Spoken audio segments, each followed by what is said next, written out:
Yeah. Now, we would like to inform to all online participants to fill out the attendance forms 2 times. The link will be shared on the chat column, and the first link will be closed after this coffee break, and the second link will be available after the 5th sessions. Please don't forget to fill the form twice in order to get a certificate. Before we start the first session of the symposium, please take your time for 15 minutes coffee break. For all moderators and speakers, we'll have a joint coffee break. Please proceed to the meeting room. For our participants, please enjoy the coffee break that we have prepared right outside. And for all participants, we have prepared a digital proceeding book for today. Please scan the QR code to download the book.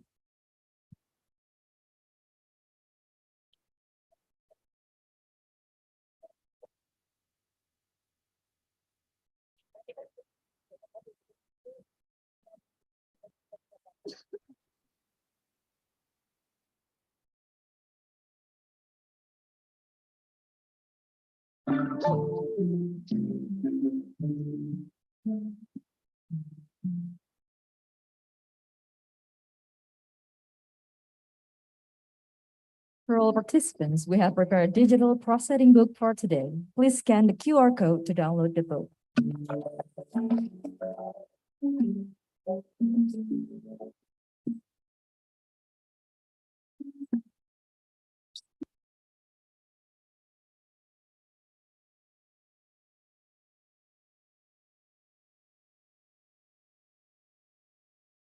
Yeah. May we have your attention, please? We will continue our symposium with the first session of symposium. This session will be moderated by Inyoman Putu Riase, MD, PhD, FICS plastic surgeon. For Dr. Riase, the time is yours.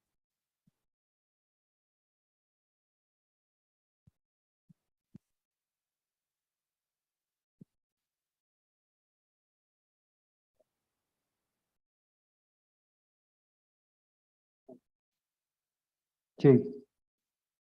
Baik, pembicara pertama yaitu Dr. A, pembicara kedua yaitu Dr. B. Sebagai pembicara ketiga yaitu kepada pembicara pertama.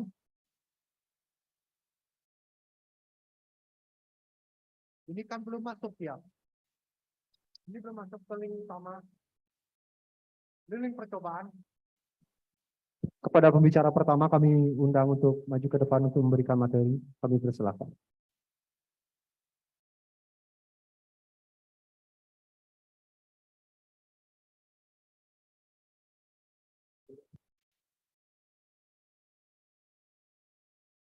Terima kasih kepada pembicara pertama. Kami undang untuk pembicara kedua untuk maju ke depan. Terima kasih kepada pembicara kedua. Kami undang kembali pembicara ketiga untuk maju ke depan memberikan materi. Terima kasih kepada pembicara ketiga. Saya undang kembali untuk sesi selanjutnya, sesi tanya jawab. Saya undang kembali kepada pembicara pertama dan kedua untuk maju ke depan dalam sesi tanya jawab.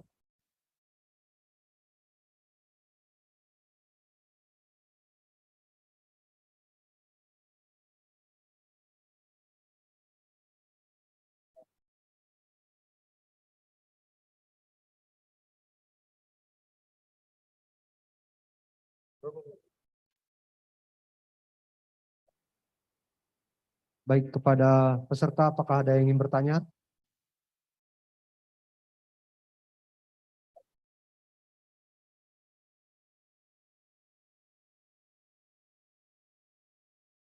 Baik, kepada pembicara pertama bisa silakan dijawab untuk pertanyaan.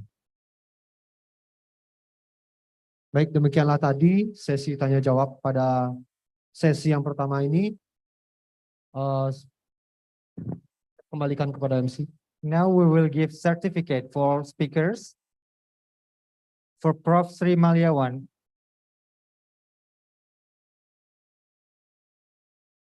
For Dr. Riase. For Dr. Nyoman Putu Riase, MD, PhD, FICS plastic surgeon. please come up to the stage to award the certificate.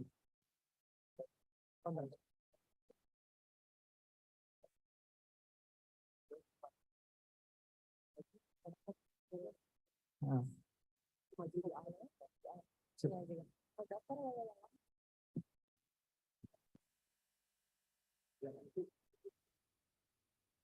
Nanti berada di samping Dr. Yase, di samping moderator, selalu di samping moderator.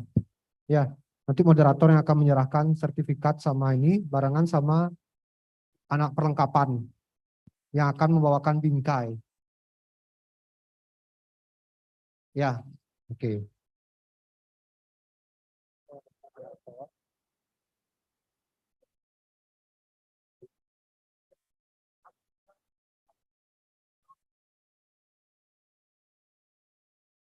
Ya, nanti aku nemenin.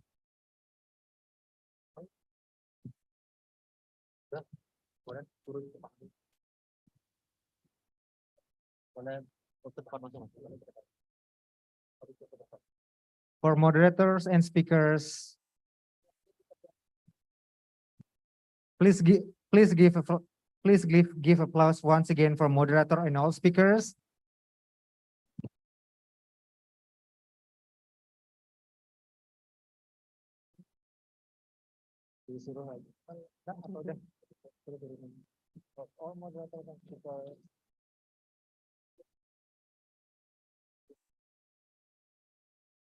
For all moderators and speakers, you may come back to your seat.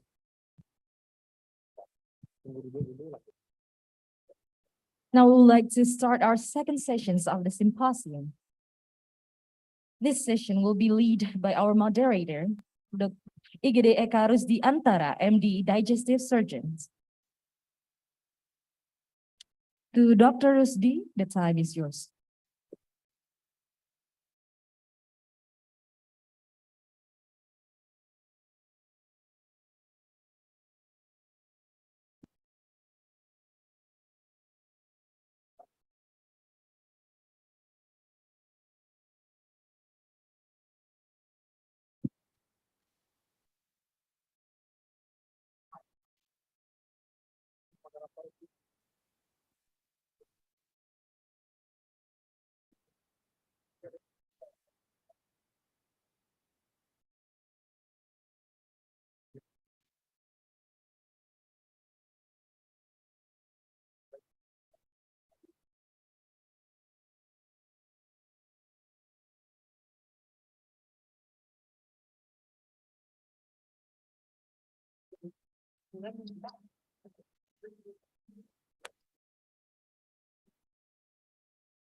Cek. Semua simbolis ada di sana ya, di Shannon ya, karena dia maksudnya di dekat-dekat sana supaya dia lebih gampang. Setiap pembicara selesai kasih karikaturnya sama sertifikatnya. Ya, pas ada orang satu sana, temenin Shannon, bawain aja.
Tes, tes.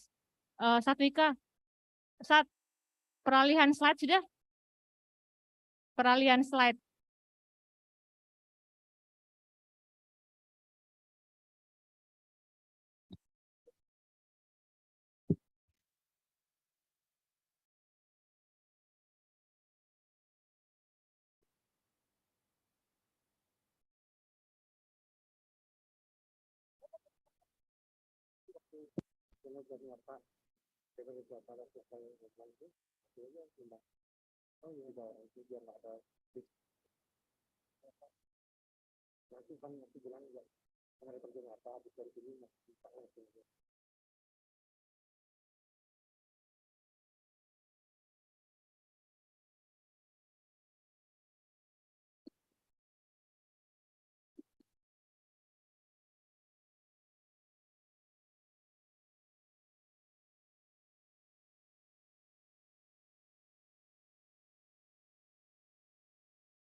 Halo, bisa dilanjutkan?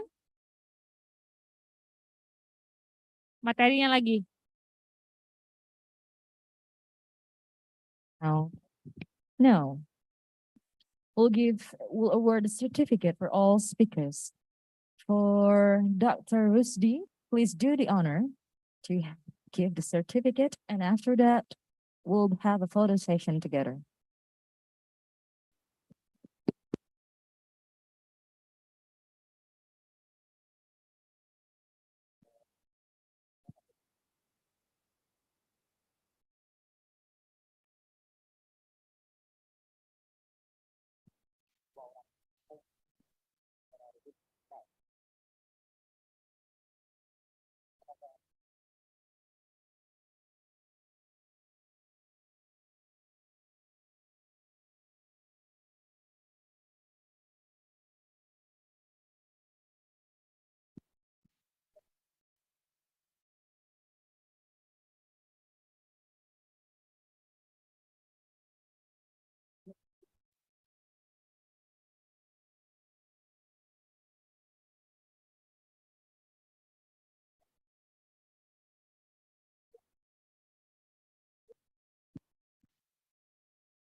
May we have your attention, please? And to all participants, please put your mobile phone on silent mode because the event is about to start.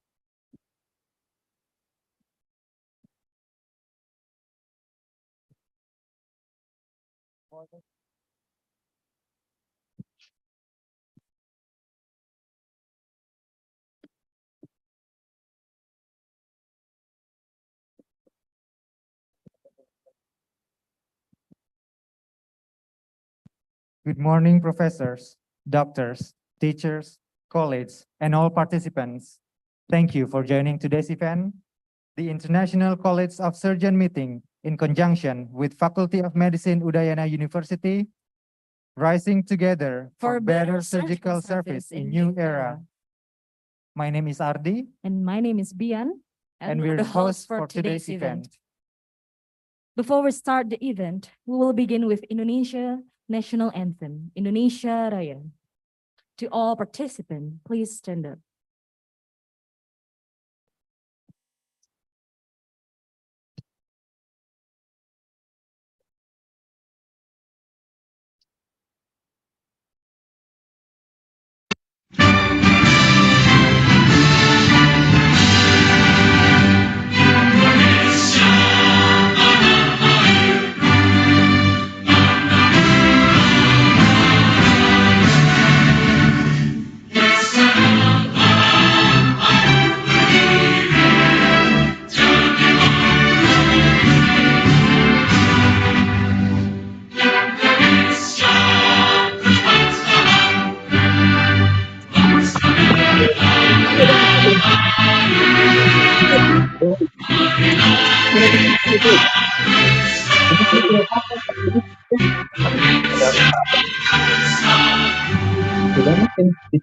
Para ada upload. Ini bagaimana?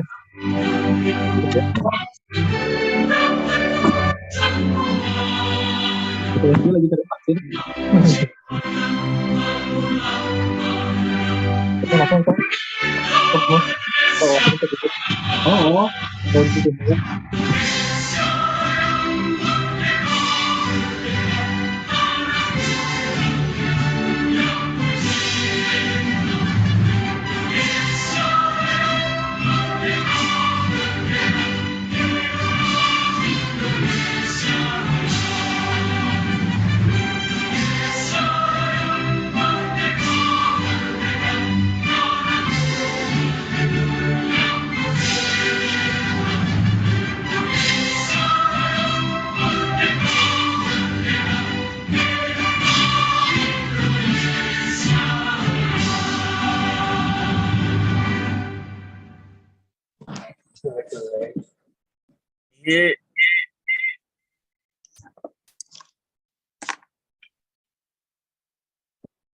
All participants are welcome to have a seat.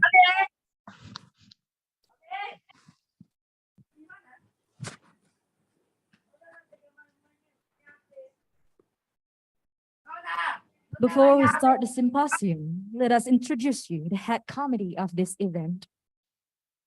To Professor Sri Maliawan, MD, PhD, FICS, neurosurgeon. We would like to invite you to take the time to give an opening remark. Please, the time is yours.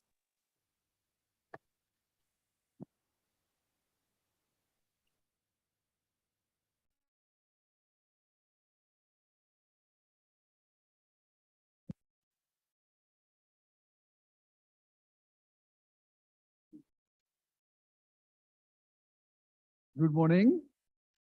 Om Swastiastu. Good morning, ICS World President, Prof. Aikwan. Good morning, President of ICS Indonesian Section, Prof. Paul. And good morning for the Dean, representative of the Dean, Dr. Eka Wiratnaya. And also, good morning also for all of the participants, attendee of the International College of Surgeons Asia Pacific meeting this morning. Okay, first of all, I would like to introduce myself. My name is Sri Maliawan. Would like to express how happy I am because I am to be with you this morning. I hope we all there in a good condition, and I humble to welcome you all participants to participate at this seminar in Bali, especially in the building of Faculty of Medicine, Udayana University. We call it Universitas Udayana, Denpasar, Bali. Today we gather here for the ICS Pacific Federation meeting in conjunction with the Faculty of Medicine, Udayana University. We are preparing this meeting just 1 month. So the first question is not the speaker, but the problem is how I can get the participant. That's the main problem. So the committee decide, we make this meeting for free. So we can get a lot of participants like this. But then there is a question, what about the accommodation, the snack and so on. But the committee, make an innovation. So now we stay here in a good condition, and then I think it will be running well, I hope. Today we gather here for the ICS Pacific Federation meeting in conjunction with Faculty of Medicine, Udayana. The participant who already registered officially, 170 will come here. And the rest of it attended by online. Maybe. We have start from 7 o'clock this morning, business ICS global meeting. It start from 7 exactly on time and finish most 1 hour according to the schedule on time. And then beside that, we have already 39 free paper, who will be what is presented for 39, but it take a very long time for that, time consumer. So the committee selected only 10 slides, and then that 10 slide we will score it to get the first winner, second winner, and third winner. So the assessment of that 10 slide will be assessed by me, Prof. Aikwan, and Prof. Paul. Later, when we start the first session, we start assessing the free paper presentation in another room. And then together in this event, we will discuss about racing together for better surgical services in new era. In hope that we are able to upgrade our knowledge in surgery during this new era. As we know together, during the pandemic, services in medical, especially at surgery, become different. But we as surgeons must adapt at every situation and must adapt very fast as fast as we can to give our best services to the patient. Because of the differentiation of services, we as the member of ICS are eager to upgrade our knowledge about the situation. Ladies and gentlemen, I hope that through the meeting, we could share our views and our challenges in giving surgical services in each of our own places. I am sure you will have the fruitful and rewarding experience in these 2 days of meeting. We write down here 2 days because we start yesterday. Good? I wish you every success, and I look forward to see you all in a spectacular condition. I hope that after this meeting, and we were able to develop more as doctor, as surgeon, and as researcher, Let us race together to give better surgical services in the new era. And last but not least, welcome. I am as the chairman of this committee. Thanks again to all of the participants and to all of distinguished guests and speakers who come far away to Bali. And before you go back home, let's stay 1 more or 2 more days to enjoy Bali. It's not enough 1 day or 2 days. Maybe you need 7 days to enjoy all the Bali. Thank you again. And we say, salam sehat. And what we say in Bali, Om Santi Santi Santi Om. Thank you.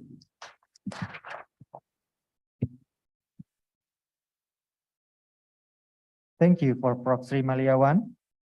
Next, we would like to invite the head of Indonesia section of International College of Surgery to give a welcome speech. For Prof. Paul L. Tahalele, MD, PhD, FICS, Cardiovascular and Thoracic Surgeon, please have your time.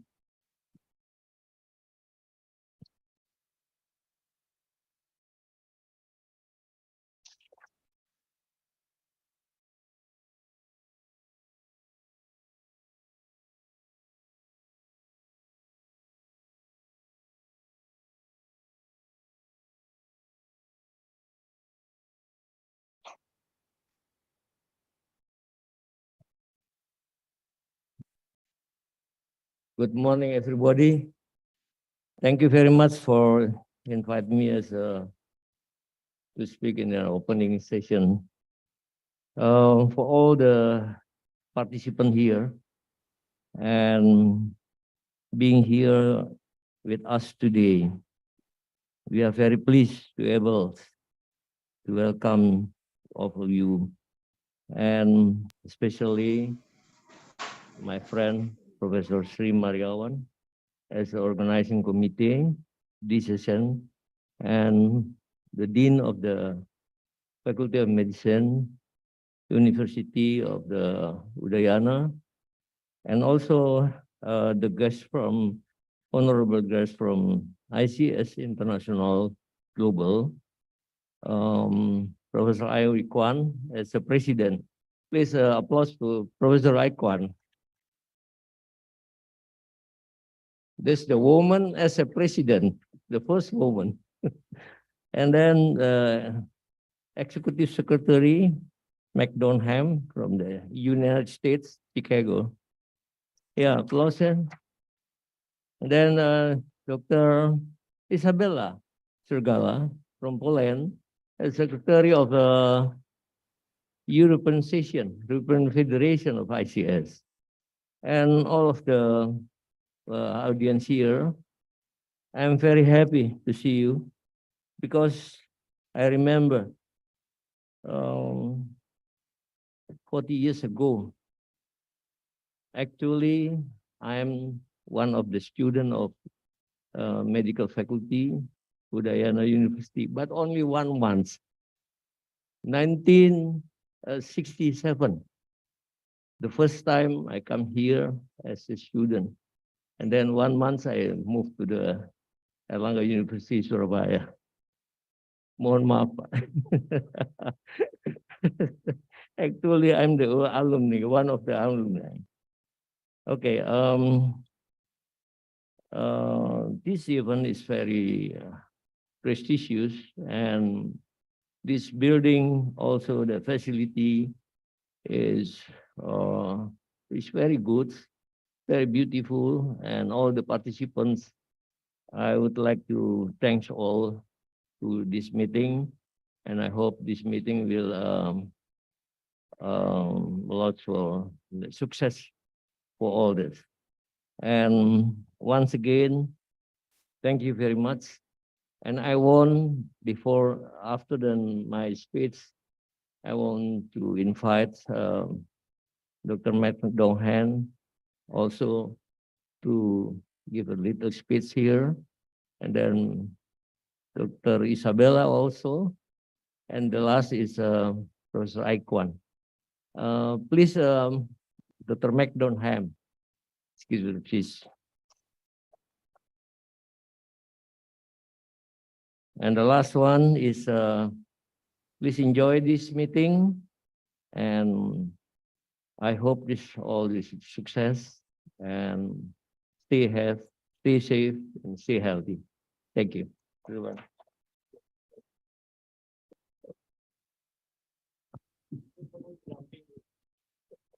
Professor Taha Leahy, Professor Maliawan, Professor Kwan, Dr. Shujika, all of you, thank you so very much for the opportunity to be participating in this session, this Congress.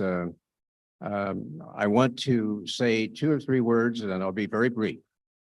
Number one, the Indonesian section under the leadership of Professor Taha Leahy and under the leadership of Professor Maliawan, Dr. Arifin, Dr. Manopo.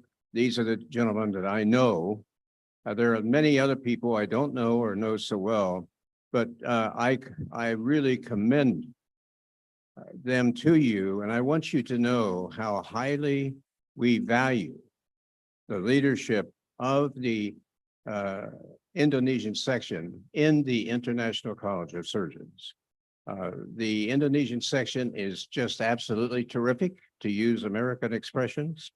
And so I commend all of these leaders to you. You should know them for what they are doing for the, not only in Indonesia, but the International College of Surgeons globally. So I thank you, and it's a privilege to be here. Thank you.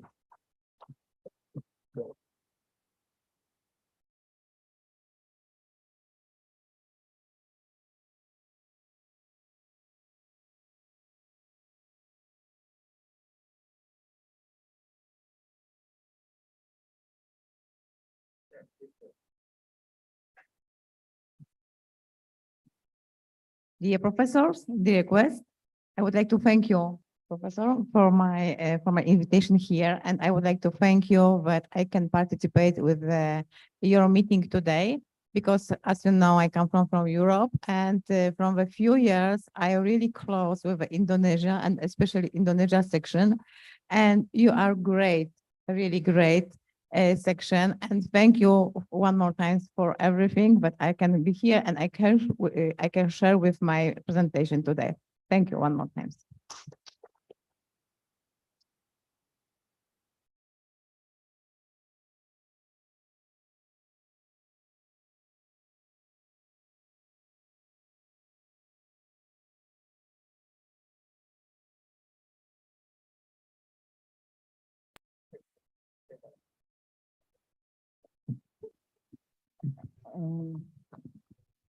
Good morning, everyone. This is a kind of a privilege for me to be here.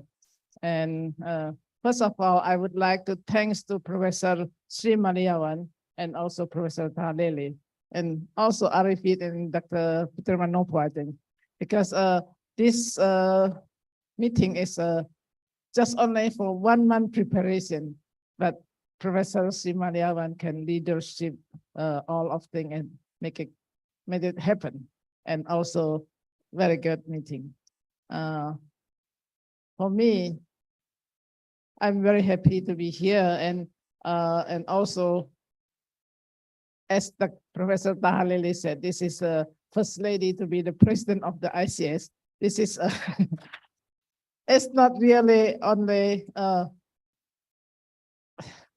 working hard by me, and also I need the support from all of the member, and Indonesian ICS is the most support me. So thank you very much, And in the entire time before and now, we still keep collaborated very, very well. And as I remember, I think 7 years ago, we are here, we signed the MOU between the University of Udayana and my university, Kaohsiung Medical University. I know that the MOU has been expired, but this time when I return here, Professor Sri Maliawan remind me maybe we can renew our MOU. So this time for this meeting is not only for the ICS, it's also for collaborated between university and university. So I'm happy to be here. Thank you and thank you.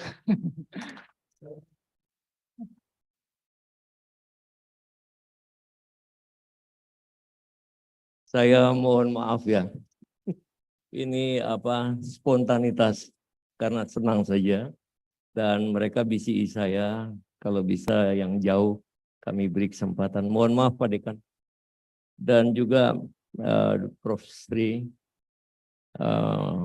sedikit menginterrupt daripada acara yang sudah tersusun dan tidak lain hanya karena kita juga ingin menghormati yang dari jauh, ya dari Polandia, Dr. Isabella dan Max Donham dari Amerika Serikat, serta Prof. Kwan. Dan kita semua bergembira bahwa tadi conference meeting internationally dari masing-masing negara, dari European section, dari American section, dari Afrika dan dari Asia, tadi kita melakukan conference secara online selama kurang lebih 1 jam. Pak Dekan yang kali ini diwakili oleh Wakil Dekan 1, Dr. Eka ya ini spesialis ortopedi, sama-sama ahli bedah ini. Kemudian Pak Dharma sebagai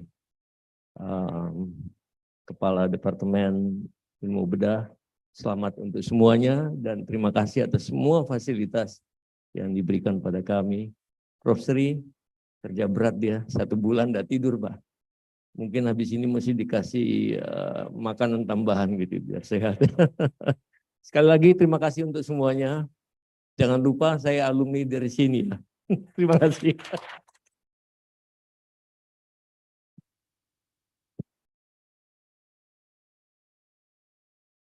Thank you for Prof. Paul Tahalili, Dr. Max Downham, Dr. Isabella Sugala, and Prof. Aili Kwan for the warm speech. Now, we would like to invite the Dean of Faculty of Medicine of Udayana University, which in today's occasion will be represented by Deputy Dean of Academic and Planning, Igede Eka Wiratnaya, MD, PhD, Orthopedic Surgeon, to give a welcome speech and also to officially open our event for today.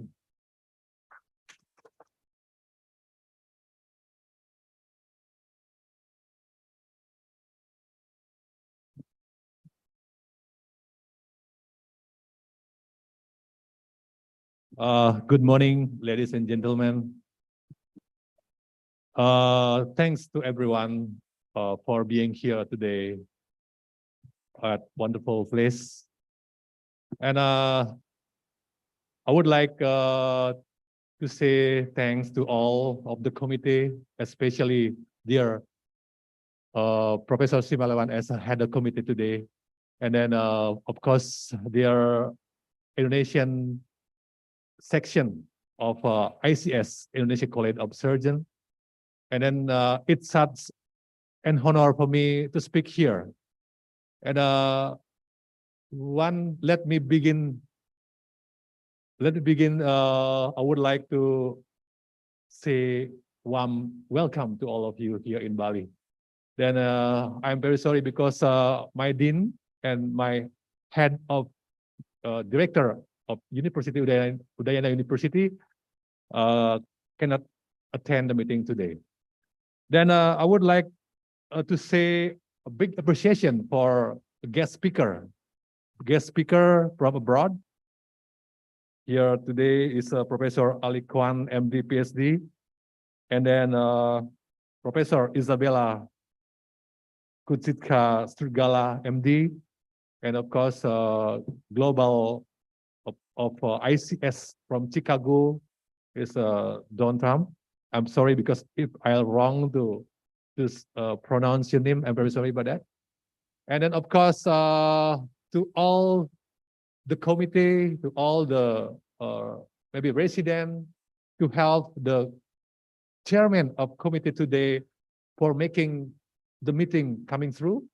That's really hard for everyone, for committee to making the meeting through, because you know that only 1 month only 1 month, just only 1 month. It's very hard. Just Professor Simalan came to me, I remember around 1 month ago, and then told about who would like to provide the meeting ICS in Bali. And then I surprised because, are you sure bro, 1 month? Then at the time, he told them, it's okay, no problem, it's okay. I want to make sure that everything is going well. And then after that, you know that I have very big event because we have accreditation for our medical faculty, some of our study program. Then I think will be like interfere by the meeting. That's hopefully, and then now it's running well because you know that everything is going well and there is no other event makes this building can use for the meeting. And then I'm happy because Prof. Simalan told that all the participants don't need pay for registration. It's very good. Give applause for Prof. Simalan. And the next, I would like to say, hopefully the meeting will be giving us a lot of benefit, especially for the people who need our help in of course, surgery field. And then we want in the future, the collaboration, the meeting, ICS, especially in part of Indonesian ICS, will be held here again in the future. I hope that will be happen in the future. And the next, I just talked to Professor Ali Kwan about the collaboration between Faculty of Medicine Udayana University and Kaesung University in Taiwan. I'm very happy if you would like to renewal of our MOU and the MOA.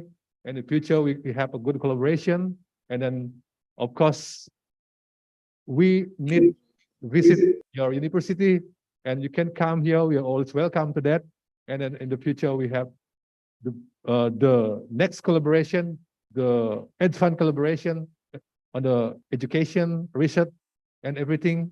And we can make a good, what's called quality of the education, especially for Faculty of Medicine, Kaesung and Udayana University.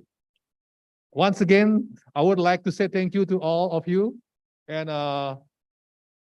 it's very great to see you all here. Thanks so much.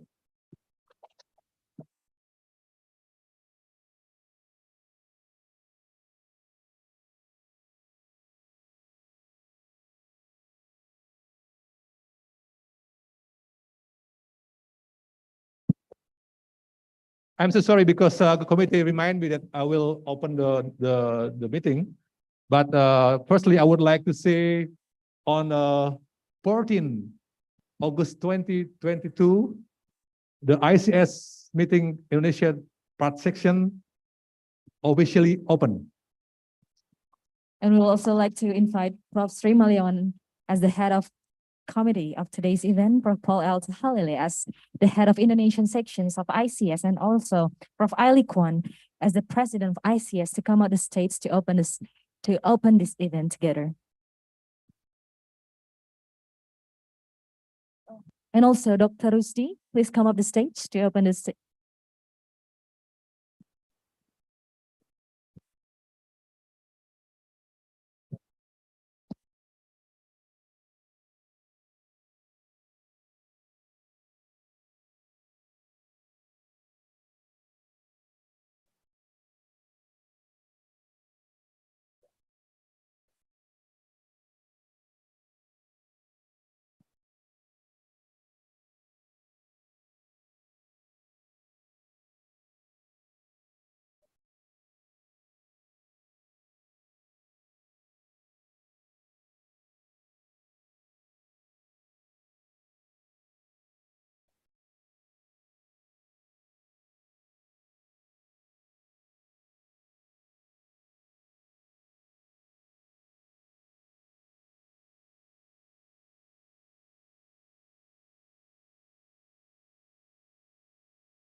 Okay,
now we have we have a little bit ceremony to hand over the certificate to the university as an appreciation for today's event.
And it's when with that sound of the gong, our event today is officially starts.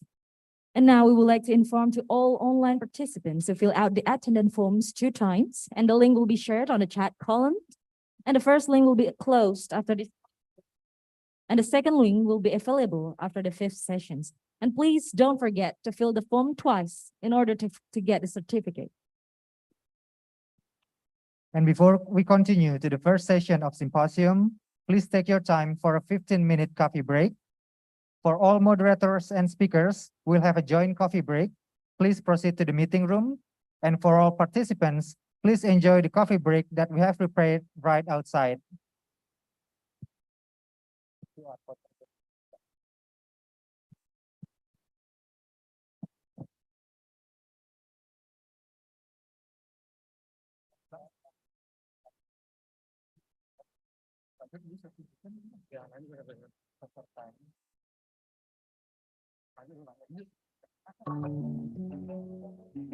For all participants, we have prepared a digital proceeding book for today. Please scan the QR code to download the book.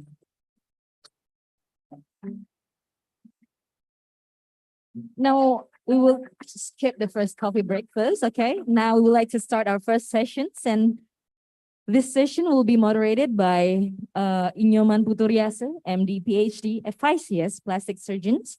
For the next 60 minutes, please, doctor, the time is yours.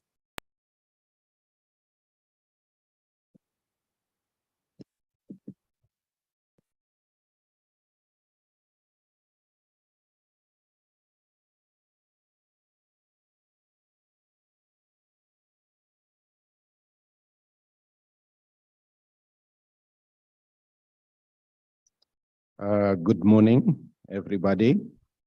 So I want to say thank you, and I feel very happy with the opening of the ICS in this morning, especially all the international executive committee who come to Bali. So welcome to Bali. And for the first scientific session, we have 2 speakers. We have 2 speakers. But first, I introduce myself. I'm just a senior consultant plastic surgeon in Sanglah Hospital in Udayana University. So thank you to Professor Maliawan. And also, we have two speakers. This is a very active speaker in ICS. The first is Dr. Franciscus Arifin, MD. He will talk regarding gut microbiome in digestive tract surgery, clinical impacts. Dr. Arifin, Franciscus Arifin, is graduated from Diponegoro University, a medical faculty in Semarang, yeah, and then finished his study as a general surgeon in Erlangga University, and also as a Master of Science on Psychology from 17 Agustus University Surabaya. And now he's doing his doctoral program, yeah, at the Erlangga University, and his research is focused on gut microbiome change in surgery. So he's very, very scientific and active also in ICS. So I will let Dr. Arifin to start your talk, please.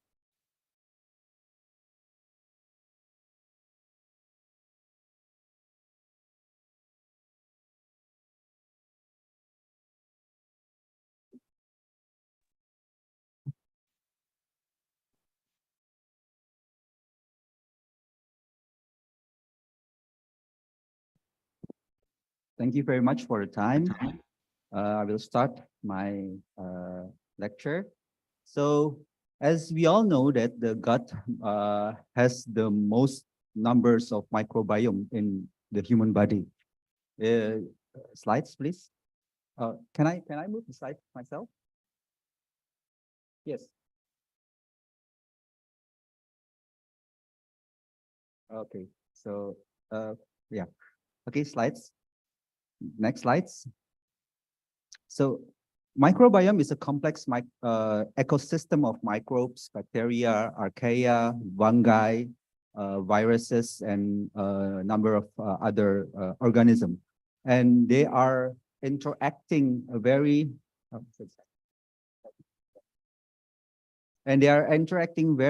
dynamically and creates or produce metabolites that increase or decreases the metabolism of its host.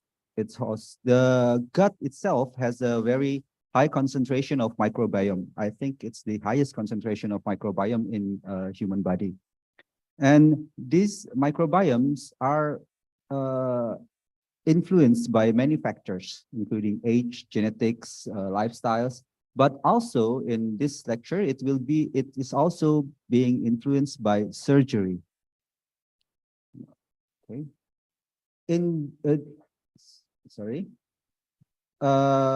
One of the slides is moving very quickly. One of the very important role of the microbiome is that this microbiome population can be affected by surgery or can have an impact in the outcome of surgery. Slides. So, sorry. We as a surgeon knows that one of the complication and problem in surgery is that we have a bleeding or we have an hemorrhage of the organs that we cut.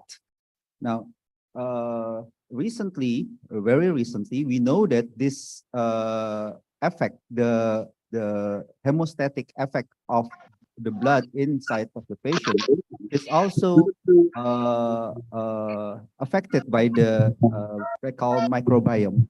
And microbiota in composition have been shown that if the microbiome diversity in the gut is reduced, and the patient coagulation pathways will be influenced.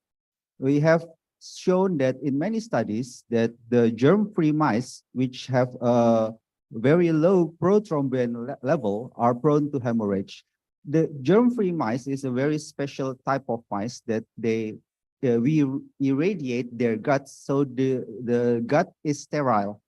So we know that if the gut does not have microbiome at all, then their level of prothrombin in the blood is low, and this will affect the hemostasis. Slide. Sorry, which one? Okay. So one side of the microbiome will decrease the rapid degradation of factors 8 due to the lack of von Willebrand factor. But on the other side, the inactivation of the vitamin K, which is dependent for the coagulation factor 2, factor 7, factor 9, and factor 10. Slide. The second important issue that shows the influence of microbiome in the gut microbiome to the in surgery is that this microbiome has an effect on wound complication or surgical site infection. Mechanical bowel preparation, especially in GI tract surgery, is a very common practice now. We clean the bowel, we disinfect, and we hope that in reducing the number of microbiome in the bowel, we can prevent the leakage of the anastomosis. Unfortunately, this practice is not recommended now. Now it's not recommended anymore because we have shown that there is an increase of incidence of surgical sites infections. So if you only clean the bowel mechanically, then you reduce the microbiome inside the bowel, and it will increase the anastomotic leak of the bowel. In other studies, meta-analysis in the Lancet shows that there is no benefit of doing mechanical bowel preparations, and it does not reduce the incidence of surgical sites infection. So we only have the side effects, but we don't have any advantages in doing the mechanical bowel preparations. On the other hand, there is a study that shows if you clean the anastomotic edges of the bowel after you resect the bowel, it might be beneficial to reduce the number of leaks of bowel anastomosis. So some of the experts theorize that this is because we reduce the number of lactospiraceae. That's one of the microbiome that is producing mucin in the bowel. Slide. The other issues in the GI tract surgery is that we have a lot of post-operative ileus. A study performed in Mayo clinics shows that after colon or rectal resection, the group with post-operative ileus has a different population of microbiome compared to the group that don't have that post-operative ileus, even if we already account for the diversion stoma diversion. So the group that develop ileus has an increased abundance of Bacteroidetes and Parabacteroidetes and Pneumococcus species. And these types of microbiome is associated with inflammation and carcinogenesis, which means that if we know what type of microbiome the patient have before we perform the surgery, then we can predict whether the patient will have a post-operative ileus or not. As we know that post-operative ileus is a big problem because it will prolong the length of hospital stay and increase the cost of the surgery. Slides. So for the anastomotic leak itself, the number of lacnospiraceae, which we know that it produces mucin, is contributing to the anastomotic leak.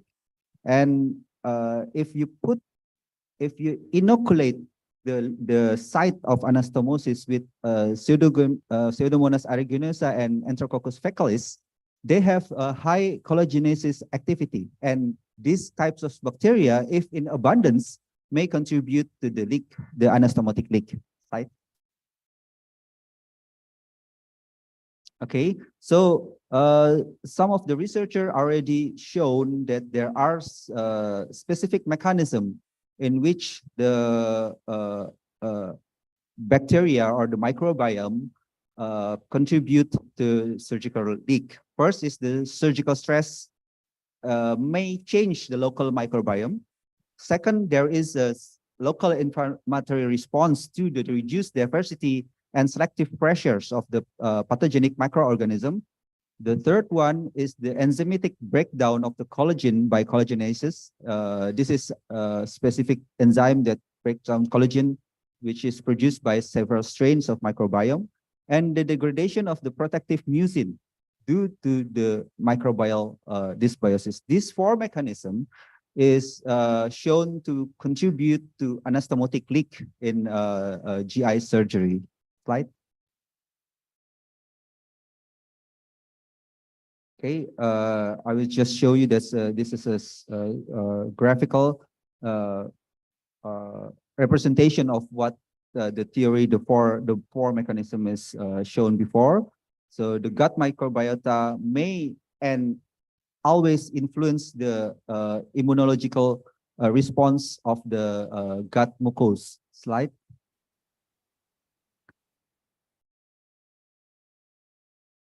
So this is just the graphical representations that some of the intervention that we can do is giving probiotics. Probiotics are microorganism that is introduced to the gut, and the type of the microorganism may increase or decrease the possibility of complications in surgery. Slide. So this is a very interesting slide that was shown by Hale in 2018. That their team shows that if a patient with mismatch repair gene or MMR have a different type of microbiome compared to the intact MMR. So it means that the genetic of the patient is also represented in the types of the microbiome that exists in their stomach. And we know that this type of mutations is associated with colon cancer. Like,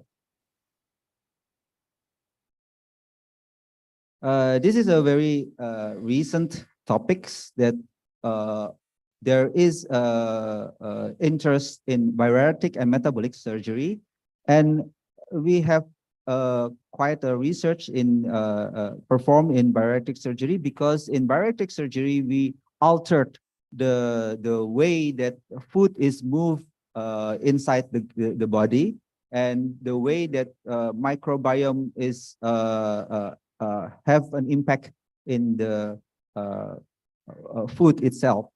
So after bariatric surgery, we have shown that there are changes in microbiome, and these changes came gradually and become stable after 12 months. And the effect of the changes stays for 9 years. So it is not only the anatomy that changes, the microbiome also changes in bariatric surgery. And we know that because of the route that the food travels inside the body is changed, there are some effect from the bile acid metabolism. And we know that bile acid is also important in microbiome proliferation. So after the gastric bypass, for example, we know that the exposure of the microbiome and the gut is less to the bile acid. Slide. We found that bacteroidetes and firmicutes were found to be dominant bacteria related to obesity. And bariatric surgery is performed for BMI over 35, so for obese patient. After you do the bariatric surgery, the ratio is reversed. Okay, so and after if you reverse the ratio of the bacteroidetes and firmicutes, we change the metabolic effect of this microbiome, because we know that firmicutes is have a very high energy collection. So they metabolize the food inside the gut and creates more energy than the bacteroidetes. So if you have more firmicutes, then you get more calorie from the exactly same food that you eat. So the decreased level of firmicutes could result in more sustained weight loss and the maintenance to the reduction of energy harvesting from the food that we eat. So you eat the same food, but you get less energy if you have more bacteroidetes rather than you have more firmicutes. Slide. This is just how to show you the changes of, this is the normal way you cut only a part of the gaster. This is a sleeve gastrectomy, but this one is a switching procedure. You see, after esophagus, you switch the food does not goes through the gaster, but rather directly to the jejunum. Slide. So in conclusion, the gut microbiome plays a very important role in gastrointestinal surgery, especially in modulating surgical complications. And it is important to reconsider the current practice of surgery in the light of the findings in microbiome study, so we can have a very further reduction in complications in surgery. Thank you very much.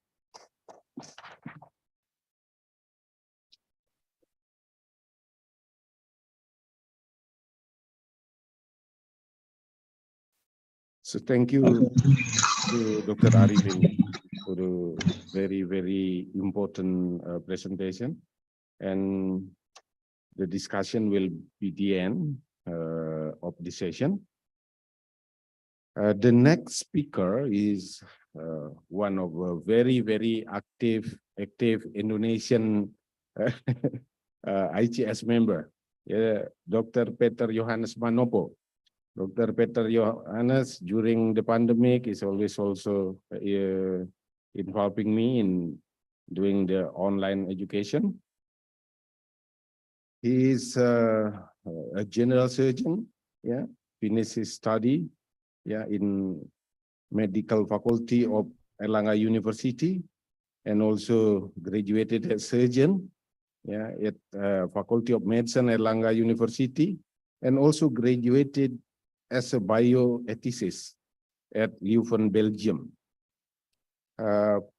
Dr. Manopo is also working here in Bali in the past, in Klungkung. Maybe you know one, maybe one of the participants is the patient of Dr. Peter Manopo. So Dr. Peter will talk about ethics. This is a very important in every meeting. We talk about ethics, so the ethical concern in surgery. Dr. Peter, please, your time.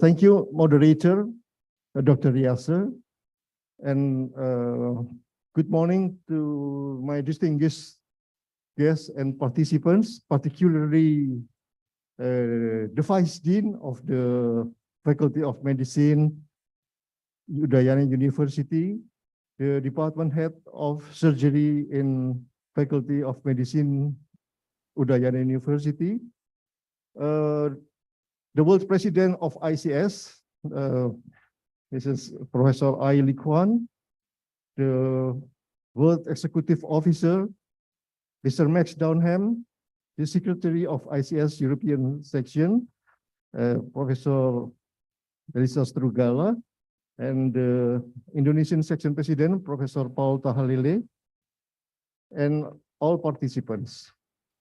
In this opportunity, I would like to deliver my presentation on bioethics issue with the topic of ethical concern in surgery.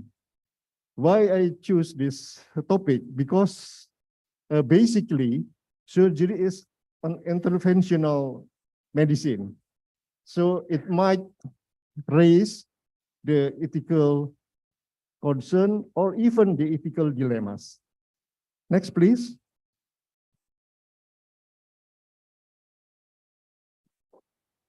This is the evidence of the multi, inter, and transdiscipline of ethics or bioethics. When I joined the study for postgraduate bioethics in Leuven University, we can see here that there were many disciplines involved in bioethics. From the left-hand side, the lady in white, she is a psychologist from Italy, and then lawyer from UK, sociologist from the US, and I'm the only clinician there. Next, the mentor of the study. And here you can see that the clinician is only the minority. Some references of this presentation are about the ethics in surgery, about the ethics and evidence-based surgery, and also the ethics of surgical practice, the care ethics, and the ethical principles in the medicine and surgery. Next, please.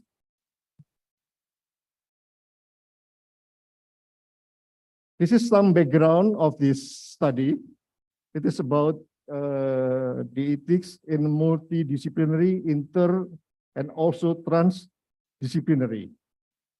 In critical and scholarly study on morals, virtues, norms, and values. Also, ethics in surgery, not only for care delivery, but also for research in the context of surgery. We know a paradigm that declared ethics judges the law, but law does not judge ethics. So also ethics is important for professionalism, including surgery. Without ethics, there is no profession. Next, please. So we studied this.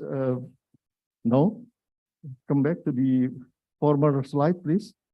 Yes. The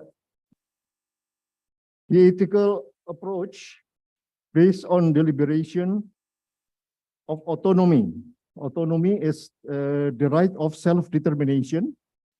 Beneficence or doing good for others. Non-maleficence is doing no harm.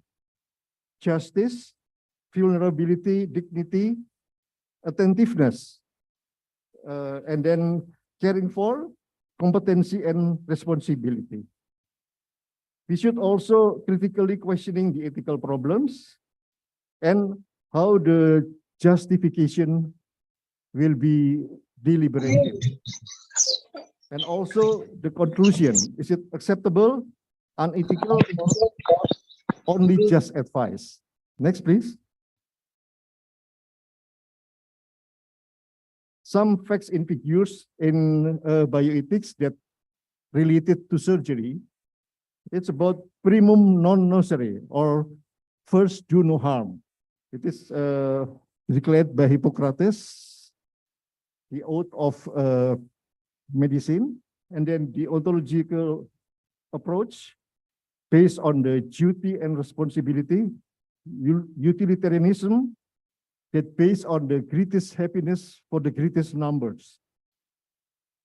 About human experimentation based on Nuremberg Code, the human subjects research based on Belmont report, principlism, the Ethics of Care Declaration of Helsinki that updated every 2 years, and also about the 5 ethical contexts by UNESCO, declared in 2015. Next, please. We should take into account about the ethical concerns, acceptability, unethical, and about the best interest choice, the justice, and also the surgical practice, also the research, virtues that based on the moral, intellectual integrity, compassion, self-effacement, self-sacrifice, empathy, and care. The surgeons should always be competent, humble, realistic, and have a self-critical assessment. Next, please. We should elaborate the extent of ethical approaches for mitigation and avoiding the unethical behavior, only with or based on the casuistry. What is that casuistry? Casuistry is case-based reasoning. Also, surgeon life should be by self-critical assessment or reflection. This is competitive, science and art, second opinion acceptable, when to quiet, incompetent surgery, business issues up to date, withholding and withdrawing the treatment in end-of-life care. Sometimes should be paternalistic and also with the rule of double effect, doing something sometimes by ignoring the autonomy of the patient, but it is for the goodness of the patient. Also the ethical education and training, since from the student, the very early education of the medical students. Next, please. This is the case study number 1. It is about the respect for autonomy and personhood of the patient, like making a proper informed consent and also re-consent. Because sometimes you make the informed consent based on unforeseeable possibility. And during the surgery, you can find a new situation, sometimes a critical situation that needs the re-informed consent. Next, please.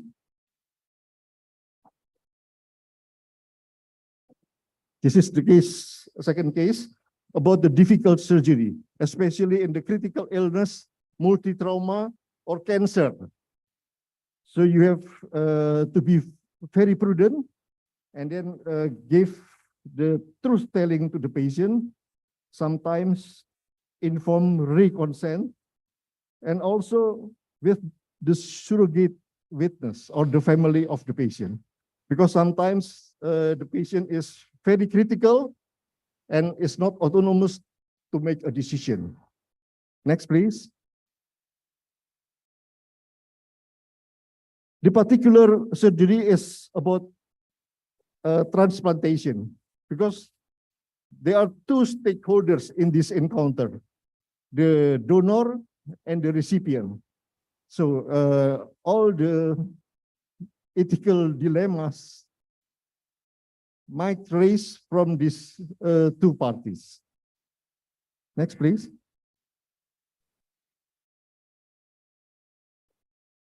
The next case is about the unexpected or unforeseeable possibility or result in end-of-life care, when to withhold or when to withdraw, and then how about the decision of the surrogate or the family patient.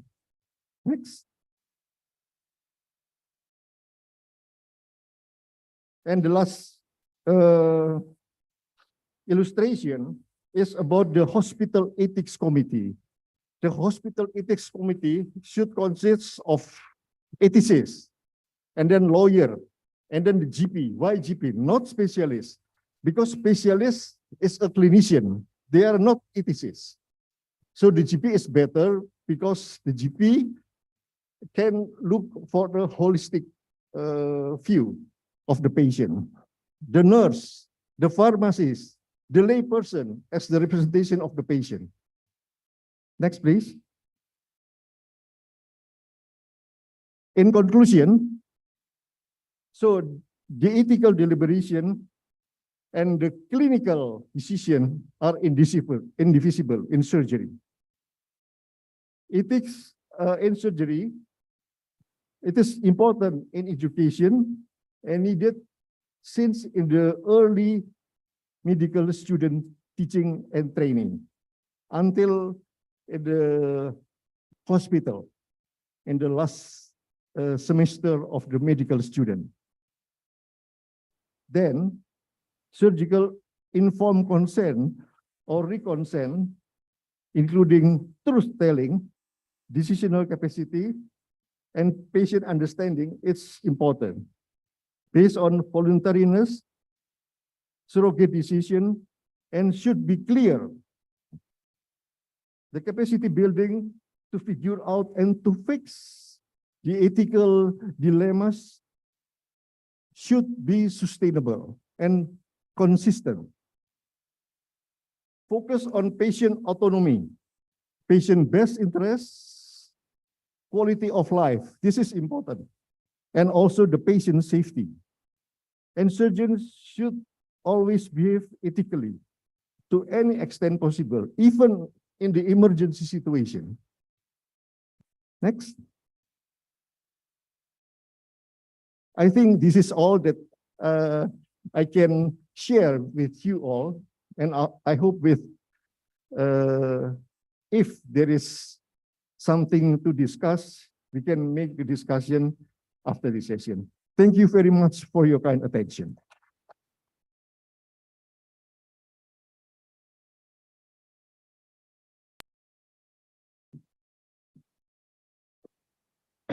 Thank you for the very, very nice presentation from Dr. Peter.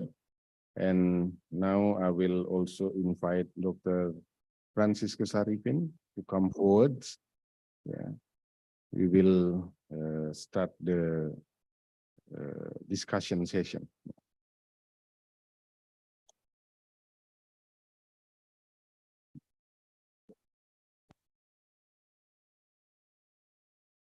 We also like to invite, if there are any questions from the offline participants, they can also directly raise their hands and ask questions.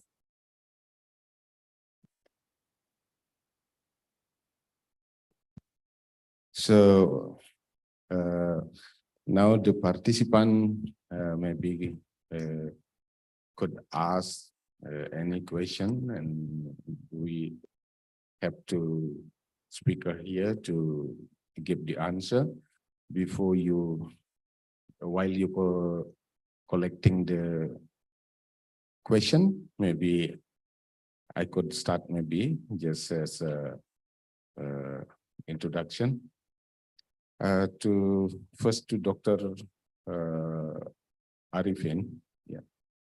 So you explained that in microbiome of the digestive system, there are bacteroides and another is physicism. What is the because I'm not really knowing this type of bacteria. Yeah. Okay. So do you perform any antibiotic preparation as a bowel preparation during surgery, yeah, or before surgery, rather than mechanical bowel preparation? And what type of antibiotic you give if we want just doing bowel preparation before surgery using antibiotic? Whether is that possible? Please, doctor. Thank you, doctor. So there are two types of bowel preparations. First is mechanical only, which we cleanse the bowel. You use laxantia, and you like phosphor soda or something like that, and you just clear the bowel from its content. So the second one is doing that plus giving non-absorbable antibiotics. So the concept is that if you give an antibiotics that kills only the bacteria inside the bowels, it will reduce the number of the bacteria in the bowel. So previously, the study shows that cleaning mechanical bowel preparation only increases the anastomotic leak, the number of the anastomotic leak. The mechanical plus antibiotics, local antibiotics, reduces the anastomotic leak. But the most recent study shows it does not change the anastomotic leak. So we either have a negative effect or no effect at all. In this light of studies, it is not recommended right now to do any mechanical bowel preparation at all. But our studies also enlighten us that the type of microbiomes in those studies that is performed in the European countries, in the States, are likely different with our microbiome, which because we have different foods, we have different races. So currently we don't have any studies that prove that this hypothesis is also true for Indonesian population. So based as a clinician, I know that performing anastomosis with fecal material inside the bowel is not preferable for the surgeon because it's interfering with us doing the anastomosis. So yes, we should take this with a grain of salt because we know that the microbiome is dependent on the location and dependent of the food pattern and also dependent on the race and genetics. I myself never do any bowel preparation at all now, but to be very certain, we must do multi-center research in Indonesia. Yeah, thank you. Thank you, Dr. Arifin, for a very enlightening answer. Maybe the second, yes, please. Yeah. I would like Second. to discuss with Professor Arifin because I also study with the microbiomes in the gut, and it was my PhD program that I would like to tell you that, of course, it's everything different in the different location, yes, but the Polish people, on the European people going to the Egypt on the vacation, everybody have a diarrhea because the microbiome it's really changed, yes, True, and we yes. call us a pharaoh disease. Okay. But of course, you have to know, you talked about the probiotics. In the probiotics, we have three important pathogens, like lactobacillus, bifidobacterium, and also the streptococci. But of course, it's very important to giving and not only during the antibiotics therapy, giving the probiotics. I recommend always the 2-3 months later. Because as you told also, antibiotics can kill the pathogen, good also pathogen in our intestine. But of course, we have to renovation with our gut microbiomes. But everything we have in the gut, we have memory in the gut and our immune system also is in the gut. But I always recommend also in my patients, because I study with the probiotics now and I have a lot of research, recommend, for example, we had during the half year, we changed really microbiomes. We changed really some body weights also, our patient lost. And what we observe also, we also observed that the change in the level of the insulin, glucose, and also the cholesterol that you talked about the surgeon, but please remember also about the microbiomes with the probiotics, what we can do later, yes, what we can have later after the half and the 1 year when we will giving the probiotics and when we will our better have microbiomes. Thank you. Yes, thank you very much, Professor. Isabella is clinical microbiologist in this is her very field actually. I'm just in the periphery area trying to implement it in clinical surgery. So yes, Professor, I agree. I could not agree more that any intervention, whether it's antibiotics, whether you put a diet on the patient, or whether you cut the patient guts, all will change the microbiome composition. Now, and it might last for longer than we expected. For example, giving only clindamycin orally for 3 days might disturb your microbiome for 3 to 4 weeks before it can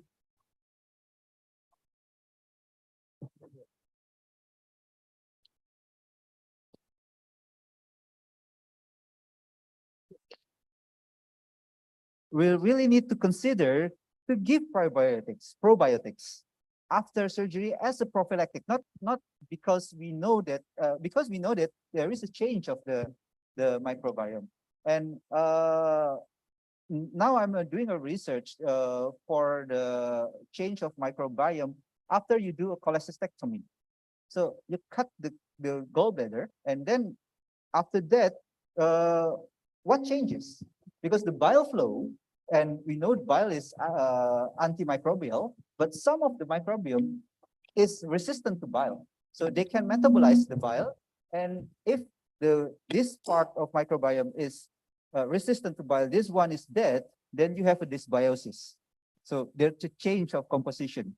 And some of the patients after cholecystectomies have diarrhea. I have several patients who have diarrhea 6 months after the surgery, which means something changes. Not only the gallbladder is gone, but the metabolism of the intestine, the bile metabolism also changes, and it affects the microbiome inside the gut. Yeah, but you talk about the clindamycin and also about another antibiotics. But we done also research before the surgeon, before the surgery, and also some problems with the bone.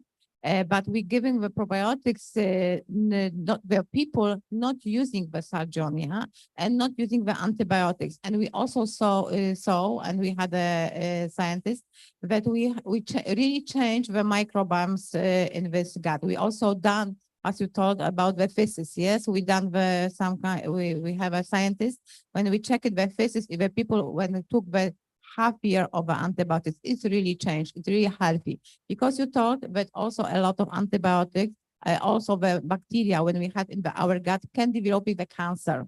It's true. Because not only bacteria, EBV, for example, CMV, and also the bacteroides on another.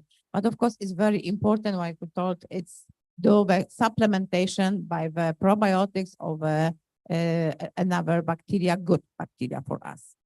Thank you very much, Professor. I have to discuss more with you specifically on this topic. Thank you very much. Thank you, Professor Isabella, for the very deep explanation about the microbiomes. And this, Professor? Yeah. Yeah, my question is addressed to Professor Manapu. Not a question, maybe clarification. Okay. Everybody informed concern is yes, for the nurse, medical doctors, specialists already know about it. But sometime, or maybe often, informed concern does not legal when it going some or suing and something like that. What is a must should be write down? Yeah. It must be write down and informed consent. What is the content? It must be valid and can everybody trust and satisfy with your informed consent. Just a brief clarification. Thank you. Okay, I think this is not a question, so I don't have to answer it. But basically, I would like to say that the doctor or the physician should respect for the human life, human dignity, altruism, and with empathy, and also to the patient best preference. That's all. But actually, the informed consent is very important, even if it is not a legal standing, but it is necessary to declare that the patient know about the problem and the patient decision should contribute in this encounter. Thank you. Thank you, Dr. Manopo. Maybe we still have time, so I will address question to you.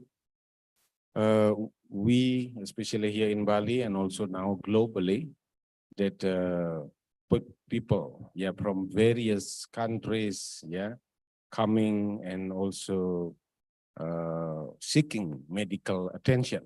Medical tourism is one of the favorite things. But in fact, we as Indonesian people, they are speaking Indonesian language, and they have their own culture. But when we met other patients from other country with different language, and also there is a cultural difference, that also become a barrier in our communication, especially during taking the informed consent. So maybe could you give advice to us regarding the consequence of ethics? Because this is maybe one thing that in the future we will found, but we all not really able to speak all the language actually, So maybe you can give some trick for us. Thank you, Dr. Manopo. Thank you, moderator Dr. Yasser, for the good question. I would like to say that language or local wisdom is very important in the patient and doctor encounter. So we should do our best to speak in the patient language if possible. But if not, you can find someone else, maybe the surrogates, the family, as the bridge for communication. But the communication should be clear so that the patient have the insight properly and then give the consent or the approval to do surgery or to do intervention. So I think the trick, based on my own experience working here in Bali, I work in Bali for more than 20 years. So I can understand bahasa Bali, bedik-bedik, but it is important. Please try to do in the patient perspective, patient language, and as a local wisdom. That is important. I think the patient will understand, and we can respect them. They can respect us. So I think that's benefits to do the encounter properly. Thank you. Thank you so much. We still No, have we're time. very sorry to interrupt, Doctor. The time is up. Maybe you can So- say a few more words to close the session. So because the limit of the time of the discussion, I want to say thank you to all speakers. Please give applause to both of the speaker. So just wait a moment, Doctor. Maybe I give something from the,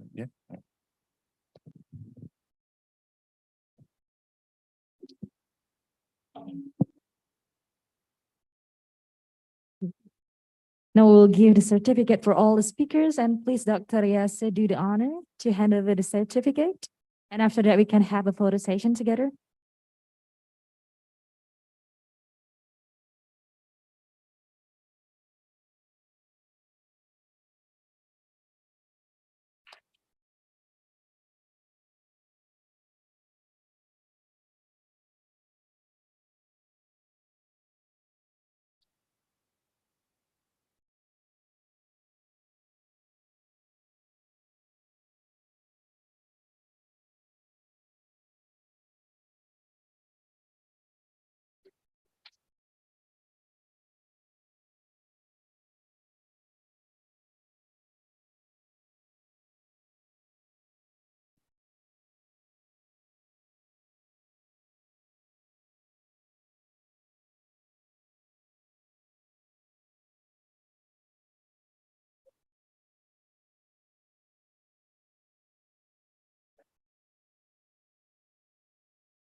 We'll give applause once again for our speakers and also our moderator for our session 1.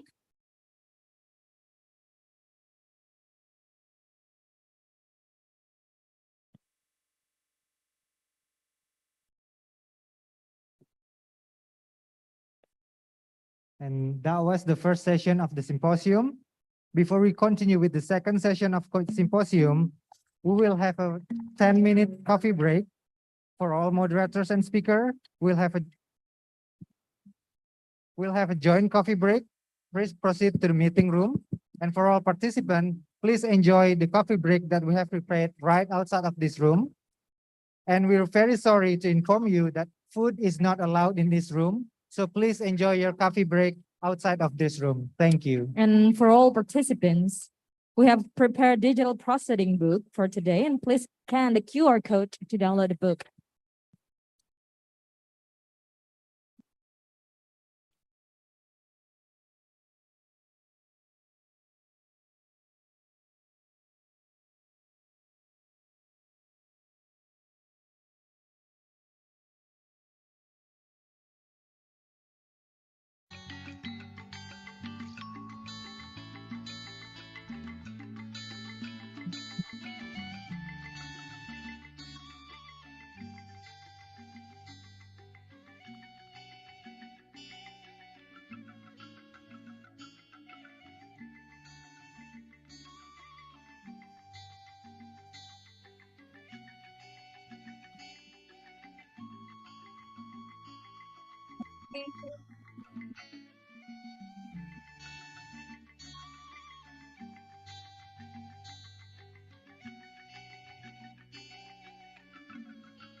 May we have your attention, please?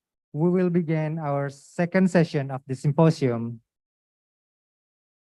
The second session of symposium will be moderated by IGD Eka Rusdiantara, MD, Digestive Surgeon. For IGD Eka Rusdiantara, MD, Digestive Surgeon, the time is yours.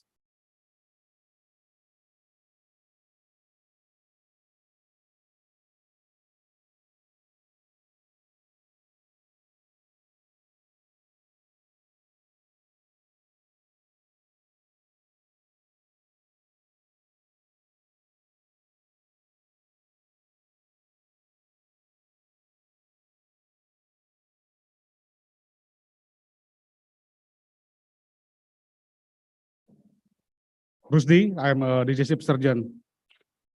So why should you pay attention? Why should you care? And what is going to be important to us all? Because this section, I will introduce the most popular but humble, the star of Udayana and Professor Ngurah, neurosurgeon. This is a three best neurosurgeon from our hospital and our university, Dr. Golden, Dr. Niriana, and Dr. Wisnu Wardana. And the first, this is our beloved teacher who always help every surgery resident during research. He make look fierce, but kind-hearted and humorous also. Dr. Golden, welcome. The stage is yours.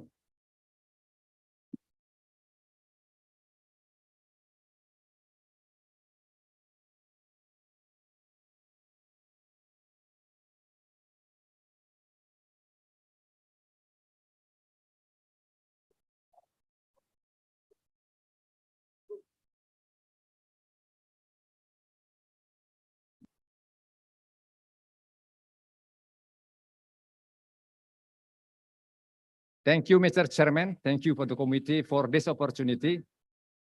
Today, I would like to talk about the cystostomy. That's a new novel surgical technique for traumatic brain injury. So I would like to expand your perspective in treating the patient with traumatic brain injury. Next slide, please. Okay, this is a very common introduction. Traumatic brain injury is the most common cause of mortality and morbidity. And I would like to remind that the goal of treatment, this traumatic brain injury is to avoid or to reduce the secondary brain injury. So whatever the effort that you take is to avoid this secondary brain injury. Then reducing the ICP, intracranial pressure, is one of the effort that can be taken to avoid this secondary brain injury. Please, next slide.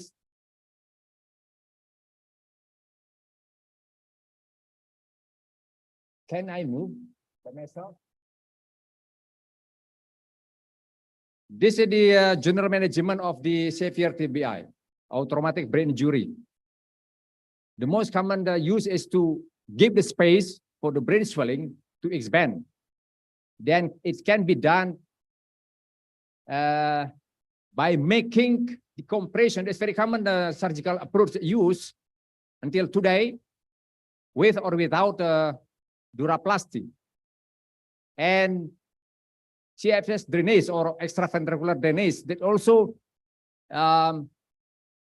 very common surgical procedure that used in treating this patient with TBI or traumatic brain injury. Of course, that evacuating the developing mass is daily surgical practice of the neurosurgeon. And many supportive medical therapy has been applied, including the anti-edema. And the last one that I would like to talk in detail is cystostomy. That is new novel, but it's not really new. It is invented in 2007 by Kathmandu neurosurgeon. That's very famous neurosurgeon.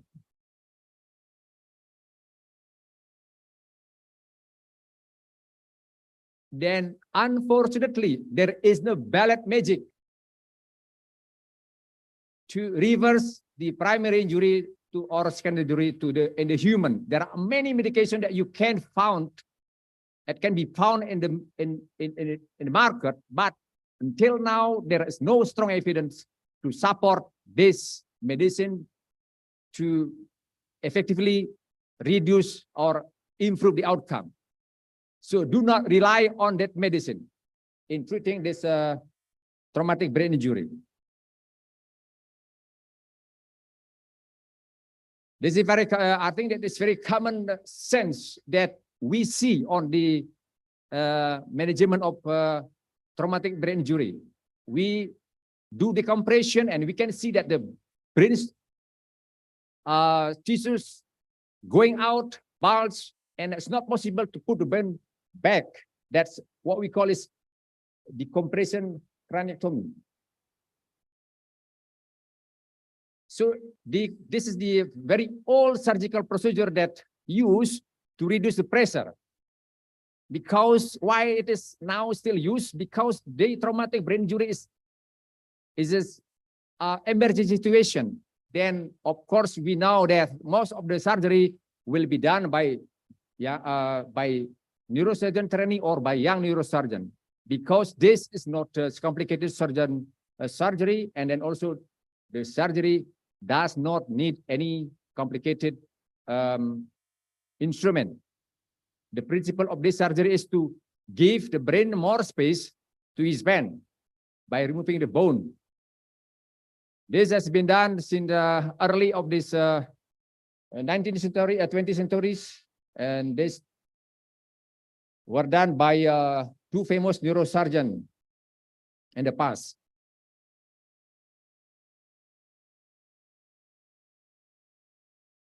So until now, this kind of surgical treatment, the compressive craniotomy, is still remain debate regarding the effectiveness of this treatment in improving the outcome. So why? Because you can see what is happening when you create space to let the brain tissue going out to the space that we have created.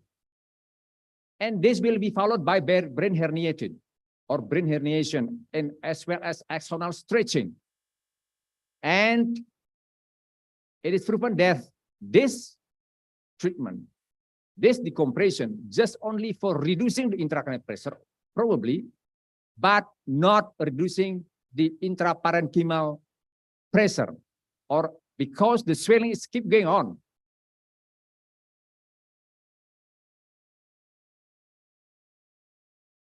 So now there is another armamentarium or tools or surgical technique that can be used in treating the traumatic brain injury, but that is called cisternostomy. So this procedure applying the principle of microneurosurgery to access the skull base. So it is not a simple surgical procedure. It is need trained. It is must be done by at least to those who do skull base surgery or microneurosurgery in daily practice or in most of his practice. This principle just only opening the cistern, and then with this CSF going out and the pressure will decrease. As you can see,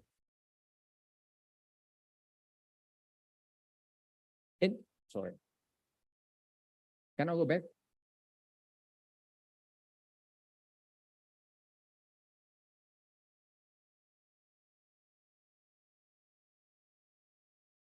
You can see that the concept that used in the cisternostomy, that the swelling because of CSF shifted from cistern to the brain tissue, and this surgical procedure reverse the direction of this fluid go back to the system, and by putting inside this catheter, and you can drain out the fluid. That's the basic concept of the cystostomy.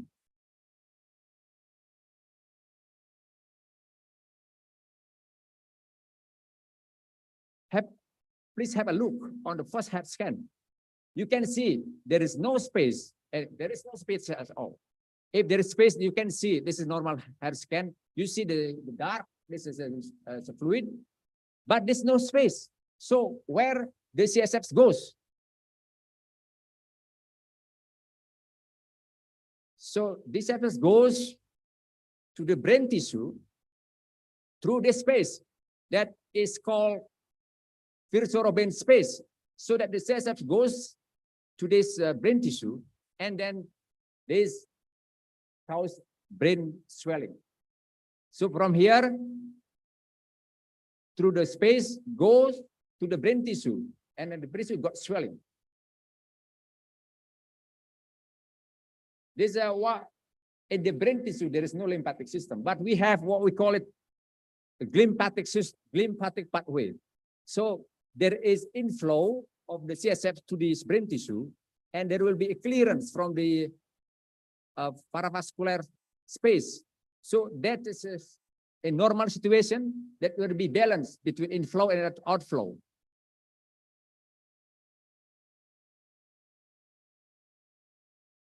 How about in traumatic brain injury? Let's see.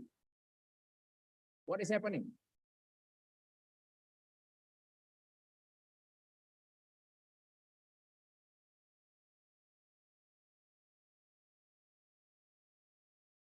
Can you move, please? The next slide. Okay. If there is injury, there will be swelling, there will be small subarachnoid bleeding, and then this blood will spread into this subarachnoid space and to the system.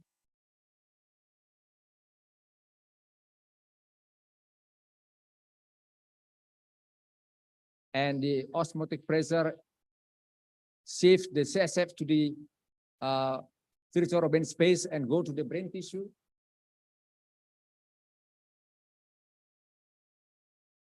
And there will be, as I said, there is a shifting of CSF from the system to the brain tissue to the cerebrospinal space, and then the brain will got swelling. And what is going to do? Next, okay, that simple one. The compressive craniectomy. And then what happens? You see that the brain tissue going out to the space that we create, and it is followed by stretching of the axon. And what do we do in this cystostomy? That reverse the pressure from the brain tissue go down to the cistern, and then with the drain we can drain out the CSF, including the toxic substances. Okay, I skip these pictures. This is the basic of the compressive craniectomy and PSC cystostomy. Craniectomy, we go wider. We open the bone wider, but cystostomy go deeper. So that why we need the microscope as well as the principle of skull-based surgery. Indication is about the same as for the compressive craniectomy. Okay, I just skip this. The limitation is that the brain tissue, when got swelling, is very tight, and then it's not easy to retract the brain tissue. So that why it needs a learning curve, may take time to get the skull base, to get the system. That's not easy one.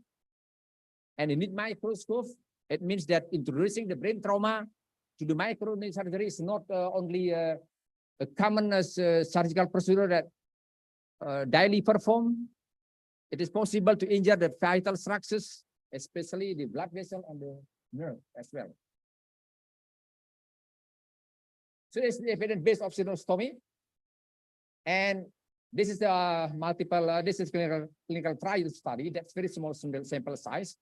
And it is also that the cystonostomy more effective in decreasing the ICP and decreasing the day of under ventilator support and the day of caring in the ICU and the better for the Glasgow outcome scale. This is also the same study, but this is a retrospective study. The studies show, please go ahead. The next slide, please. Help me. Okay. This use cystostomy used as a adjuvant to the compressive craniotomy. As you can see on the middle bar, you see that this is a primary procedure. I mean that this procedure is done directly after the trauma. You can see that this febrile outcome is much better in adjuvant cystostomy rather than decompressive alone. In the overall, and the if this done as a secondary, there will be the same, but overall, still the adjuvant cystostomy is more have more favorable outcome than the DC alone. Please go to next slide, please. Okay, that is the conclusion of the study that adjuvant cystostomy provide better surgical outcome. Less using of osmotherapy, less stay in the ICU, less time for ventilation support, and of course that this study must be proven with a bigger sample size and involving many trauma center. Next slide, please. It is also studies showing that this cystostomy more effective in reducing the stay in the ICU, the mortality, as well as the outcome. Next slide, please. How to do this? Okay, that's very technical. I think that's almost the spin was cerebral. I think that the most important is we have to unlock the brain between the temporal lobes and the frontal lobes. Unlock to get the skull base. Okay, next slide, please. So this unlock, we have to separate this frontal lobes and temporal lobes, and then will be much easier to go to the skull base to reach the cistern, the basal cistern. Next slide, please. Okay, that's very technical. I think that this is frontal lobe, this is the temporal lobe. This must be separated. This must be unlocked because this brain is very tight, it's very tough, it's very, what you call it, very swelling. Next slide, please. Okay, this surgery following the skull-based surgery principle sacrifice all the bone to have short corridor, to have a short distance to get the skull-based structures, including the system. Please go. Next slide, please. Okay, we have to drilling the sphenoid ridge. All the bone must be removed. Next slide, please. And we have to open the mini orbital band to unlock the brain, the frontal lobe and temporal lobes. Go ahead, please. Next slide, please. Okay. This mini orbital band has been identified and then cut off. Next slide, please. This most difficult procedure that used because we have to separate the temporal lobe from superior orbital fissure as well as from the cavern sinus. This is a very challenging procedure, and then that must be done in a trained surgeon. The goal is to unlock the temporal and the frontal lobes. Next slide, please.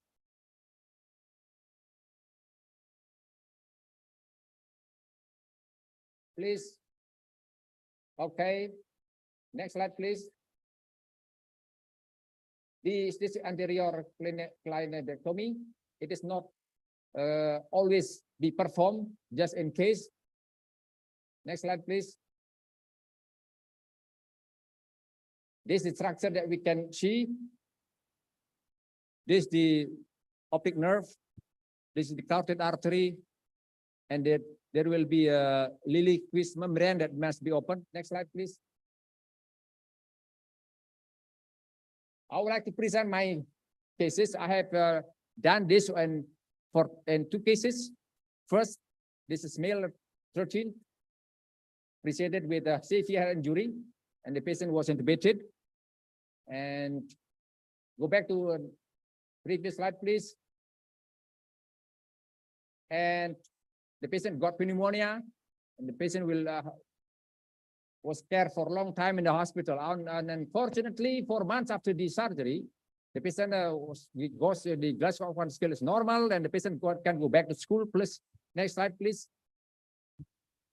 Go ahead. Okay, that is before the this scan was taken before surgery, and this the after the procedure. You can see that the catheter is placed on the basal section. Go ahead, please. This the patient 4 months after the surgery. You can go back to school. Please, next. Okay, you can play the video from that, please. You can play the video. Okay.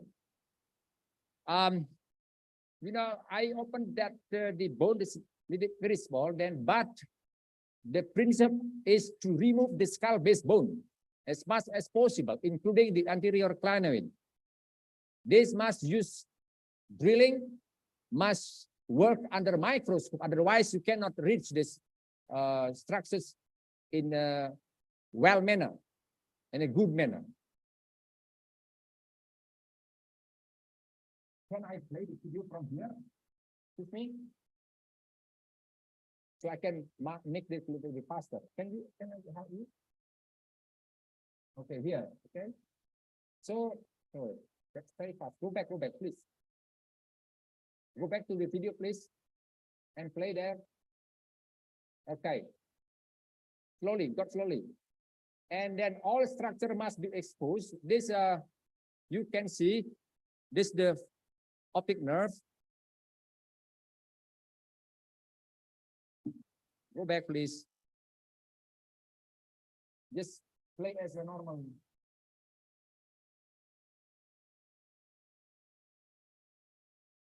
Okay, just like this Lillie-Quist membrane that I'm going to dissect this membrane softly using scissors. Do not use this dissection. This must be open because this membrane is very thick. By cutting this, then we will have space for the fluid come out, and then we put the drain, and the drain will be kept for 5 days. And average the volume of CSF coming out of the drain is 300 cc, much more than you do external ventricular drainage. Go next, please.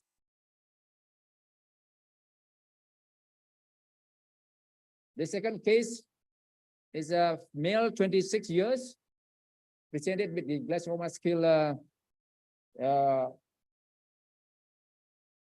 7, that severe TBI, and then this is scan show subdural hematoma with a brain swelling.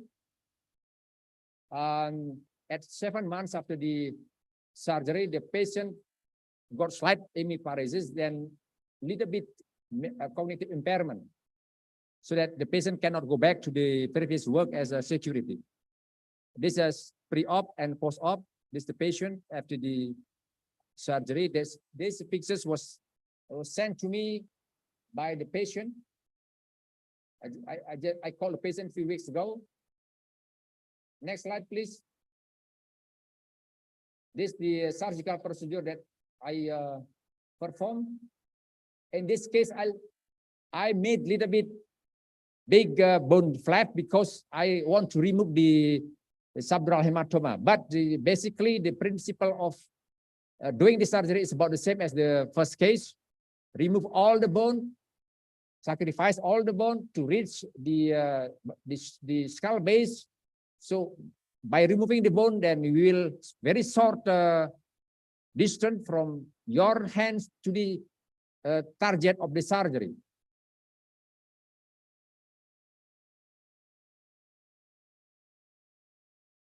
Now I'm going to open all the cistern to let the fluid come out from the system. That is basic of the surgery. You have to find all the system if possible. And in this case, I was lucky because the brain tissue is not so tight so that you can do retraction very easily in this case. So all system must be open. And then you can see that CSF is going out, and then you can suck it out. And in some cases, you do not need to put the drain if you think that after removing the CSF during the surgical procedure and the brain becomes slack, you don't have to put the drain inside. So there is not necessary to compulsory to put the drain inside and keep the drain for 5 days. Okay, this optic nerve is being separated from the carotid artery. That we can see the lily piece membrane and then sharply dissect this membrane because it is very thick membrane to let the fluid come out.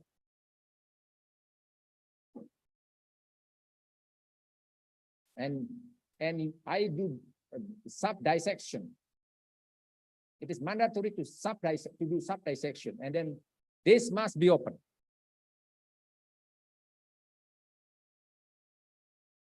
Okay, can you?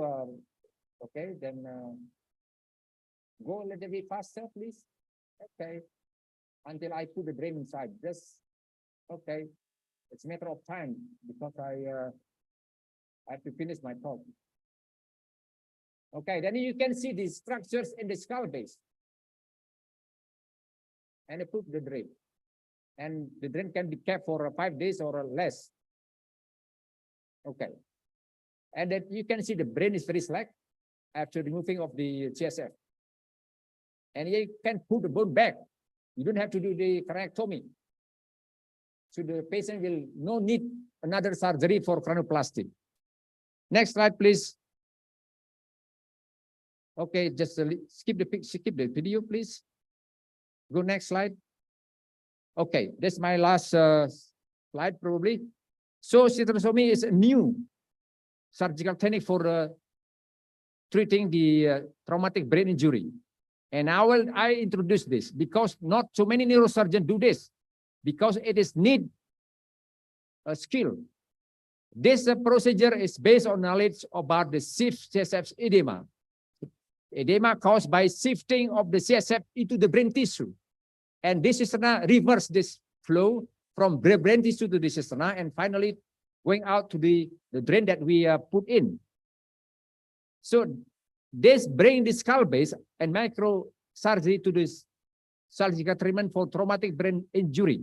So we do not just only our daily practice. We got a new armamentarium to treat this patient. This message I want to deliver in this talk. So this is and many studies have shown that more effective in reducing the pressure and in improving the outcome.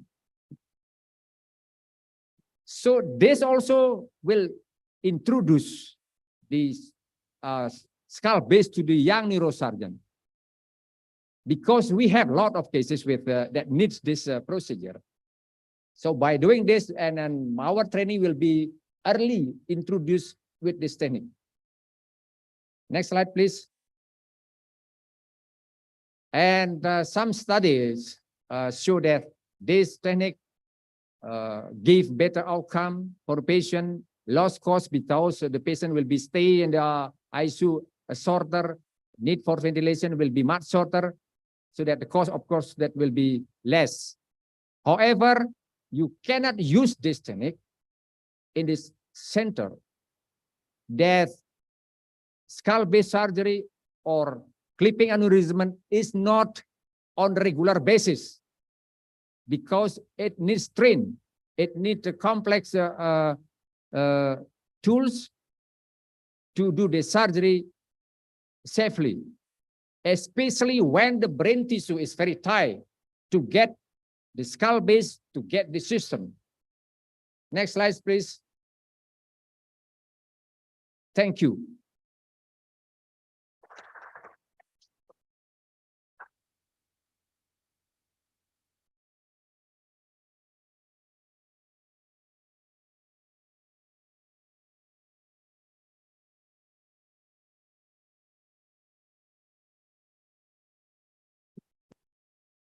Thank you, Dr. Golden. It's very interesting presentation. Even though this is take more time, but it's very important for our. So the next presentant is Dr. Udayana. He's one of best our neurosurgeon in Sanglah, or now is Professor Murah Hospital, Udayana University. And time is yours, Dr. Udayana, please. Thank you, Dr. Rusdi, as a chairman, as a moderator. Okay, good morning for all of participants who attend this meeting offline or online. Thank you for committee for me to chance give a overview of management of cerebrovascular accident in Bali. Okay, not work, please. Next slide, please. So now here in Bali, Center of Indonesia, we have already 8 neurosurgical center for resident. So everybody who wants to be a resident of neurosurgery, you can choosing Bali as a neurosurgical center. Next slide, please. So Bali now in 4.5 million population. Yes. Last time we have a patient from ACE, but recently only Bali because another island have a neurosurgeon too. That's before pandemic, and we hope the pandemic over later. Continue, please. Make it fast. So our biggest hospital is Prof. Nurah. Recently name is Prof. Nurah. Last is Sanglah Hospital. Okay, next. With 700 beds. So as we know, we have ischemia and hemorrhagic stroke. We divide into, next, make it fast. So for ischemic, there is 2 types, thrombotic and embolic. And from hemorrhagic, yes, we know the blood, the vessel is ruptured. Okay, next. Yeah, we talk about hemorrhagic stroke. Next. Yeah, as we know, spontaneous intracerebral hemorrhage or hemorrhagic stroke, we divide most is caused by hypertension. So 80% is caused by hypertension and only 20% needs surgery. Others is conservatively. And non-hypertensive caused by FEM, aneurysm or cavernoma and intratumoral bleeding. Okay, continue. Yes, this is the type of spontaneous hemorrhagic stroke. It can be nucleocaudatus, putamen, thalamus, brainstem, or in cerebellum. Continue. Yes, similar. Next. Yes, that's some we have to improving is now we have a latest neuroimaging and we have to working together with neurology and others and neurointensive and medical surgical cooperation has been pursued to the management of spontaneous ICS to make a good prognosis. Okay, continue. Yes, there is a lot of number can affect the final outcome. Yes, the most is the GCS score at the time the patient came. And the volume and location of the hematoma, of course, there's expansion of the hematome and the age. Intraventricular extension make it become worse, and the use of anticoagulants. Okay, next. We have to know what kind of indication to do surgery. Yeah, of course, the lesion with midline shift. Anything with midline shift, we have to do surgery. Continue. The second is because of the ICP, intracranial pressure. If there is a hemorrhage in the third ventricle, so cause non-communicating hydrocephalus or hydrocephalus obstructive, so we have to VP shunt or EVD to make intracranial pressure decrease. Continue. Or it did disturb or important thing and superficial like Broca, motoric area, or Wernicke, so we have to decompress. Continue. And special for cerebellar hemorrhage, it's hematoma larger than 3 centimeter or making a hydrocephalus obstructive or compression of the brainstem, we have to decompress or to do surgery. Thank you. Next. Yeah, in Bali, now we have 3 choices to do surgery for hypertensive spontaneous intracerebral hemorrhage. Continue. The commonest one is conventional craniotomy because we have to do an emergency situation. So without a microscope, we do open craniotomy. That is a conventional. Next. Yeah, if we did in central operating theater, we use microscopic. So it's called microscopic craniotomy clot evacuation. So more clear, more precision. Continue. And the latest we use endoscopic for clot evacuation. Continue. Yes, we have using a endoscopic with small incision and small craniotomy. Continue. So for non-hypertensive, like FEM, aneurysm, and others, we have to make another examination. Continue. Yeah, we have to do DSA, CT angio, or MR angio to prove there is any vascular anomaly. Continue. Yeah, like FEM or aneurysm. Here from MR angio, CT angio, or DSA. For hypertensive, we only use non-contrast CT scan. But for this, we have to do another like DSA. Continue. FEM, okay, there's abnormality between artery and venous. Continue. So for the FEM, yeah, most of cases is spontaneous ICH and seizure. Continue. So we do microsurgery. We have to cut the feeder, the needles, and the draining vein. Okay, continue. And other choice is using a embolization and radiosurgery, but we don't have here in Bali. Only in Jakarta that's available. There's some cases of FEM before surgery, after surgery. So you can see the FEM and this after surgery. Continue. So this is the FEM. Continue. Okay, this is a surgery situation. Continue. For the SEH, subarachnoid hemorrhage, continue. Make it fast. Yes, the patient already almost complained the worst headache. And there is meningismus or deficit neurologist that we have to do CT scan. We found SEH. And after that, we have to do another examination. Next.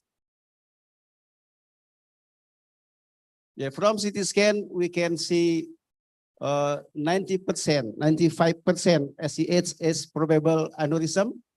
And we have to continue with MR angio or DSA. The gold standard is angiography. So we can see the aneurysm. Continue. If on CT scan, we found SEH, like I say, we have to continue with MR angio, CT angio, or DSA. So we will find aneurysm there. And the problem after SEA is the patient will become rebleeding. The risk of rebleeding, 25%, spasm on day 3 until 14, and or become hydrocephalus. So we have to treat all of this. And the standard surgery for aneurysm is put a clip on the neck. So recently, our main problem is the clip itself. It's difficult to find now. Continue. So there's some aneurysm and we put clip on the neck. Okay, continue. Recently, there is a coil for aneurysm. But in Bali, the problem now because of the cost itself. Yeah. Continue. So there's another choice for treating the aneurysm. There's the case we found SEH and become hydrocephalus. We put shunt and MR angio. There's a ICPC aneurysm. Continue. And we did clip before and after. Continue. Yeah, another case. Okay, please continue. For non-hemorrhagic stroke. Okay, next. Yeah, most of we done for non-hemorrhagic stroke is craniectomy, decompressive hemicraniectomy, like Dr. Gordon done before. For traumatic, similar hemicraniectomy, decompressive to decrease the ICP. For carotid, yeah, theoretical, we do carotid and arterectomy, but the problem is now the problem is looking for the patient is difficulty. Or we can do angioplasty, but the problem is cost too. Okay, next. For bypass, extracranial, intracranial. Okay, next. We can do direct bypass or indirect bypass. Direct bypass is STA-MCA. On indirect, we do EDAS or EDAMS, whatever, to make it new vascularization for the brain. Okay, next. Next. Yeah, for the sample, there is a carotid stenosis. So we do bypass or revascularization for the brain itself. We can do that. Continue. Yes, of course, we have to still improve the knowledge, diagnostic procedure or surgical skill and intensive management too to improve the results. Next. Okay, next. Yeah, there's a video of endoscopic evacuation for ICH. Make it fast. Okay. The history, we can see from the CT scan, there's ICH on left parietal. We choose to do endoscopic evacuation of ICH. So we make a small linear incision. Linear incision around 3 or 4 centimeters. This is the surgery that I performed 2 years ago. So recently we only use 2 or 3 centimeters. This is for student purpose. So we do step by step.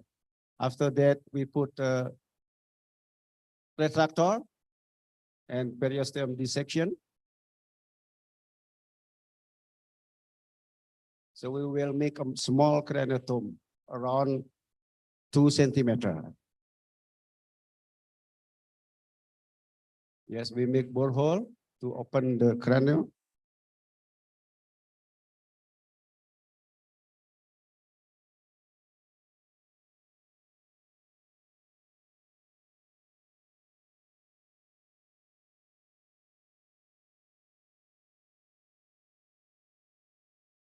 And do craniotomy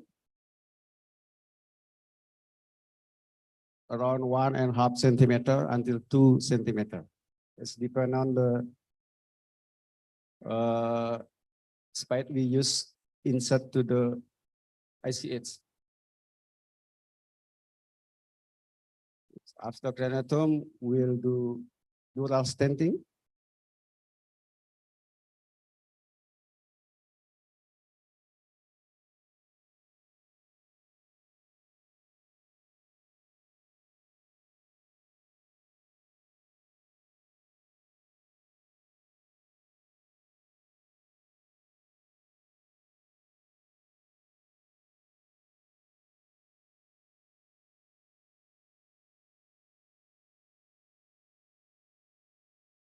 And dural incision.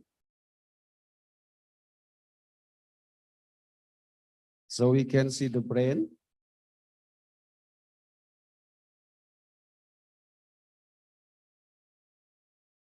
After that, we make a small corticotomy.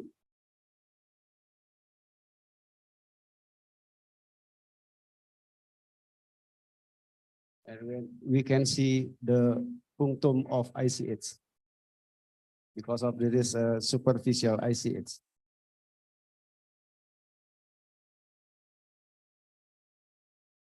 And then we insert the tube. We using 3 cc spike because we don't have a normal tube like that. And we insert the endoscope and suction to evacuate the blood or ICH inside.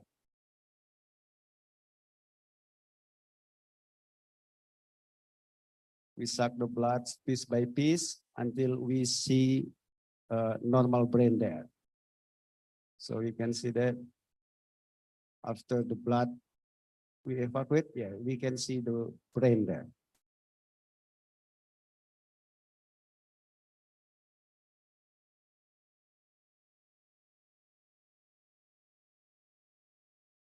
For the vascular itself, we make counter.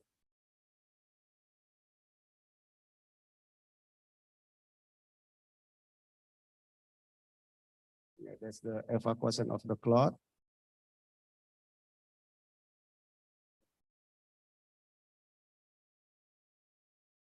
Yeah, for vascular like that, we counter by monopolar with the suction itself. Like that, yeah, we counter by suction and monopolar. After that, we put Surgicel.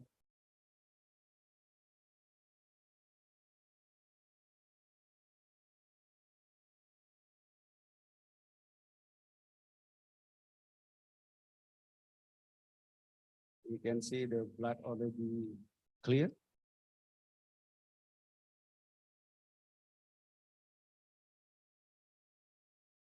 Yeah, after that, we put water or saline to make it clear, and we stitches the dura.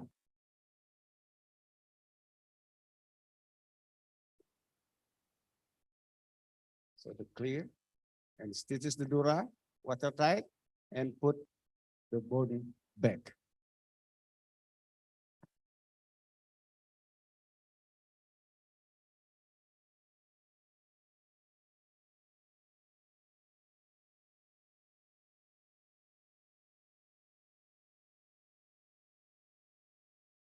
And of course, we stitches the skin again. So sorry for a long video because this educational purpose. Okay. Next, please. Next. Okay, thank you very much.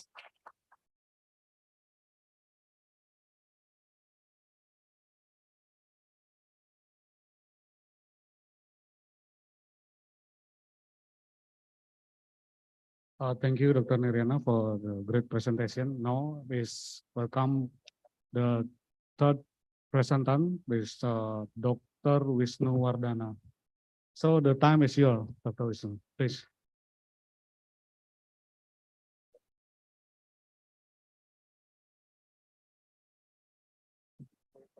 Oh yeah.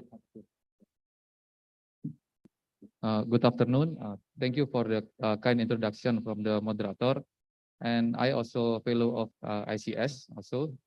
Thank you for the invitation and also for Department of Surgery, Udayana University for inviting me. So now I, following my two teachers, Dr. Golden and Dr. Niriana, now I'm Wisnu. I will present about the neuroendoscopic surgery for hemorrhagic stroke. This is the subtopic maybe from the last presentation. Next slide. Yeah, I have non-conflict of interest slide. So the hemorrhagic stroke is the one of major emergencies that we deal in neurosurgery practices and often manifest as spontaneous intracerebral hematoma. The expansion of the hematoma also caused the primary damage due to direct compression. And then not only the primary damage, but also secondary damage caused by inflammatory damage to the blood-brain barrier and other neurotoxic effect. And hematoma evacuation also bring benefits to the patients. In this presentation, I will explain only for the intracerebral hematoma.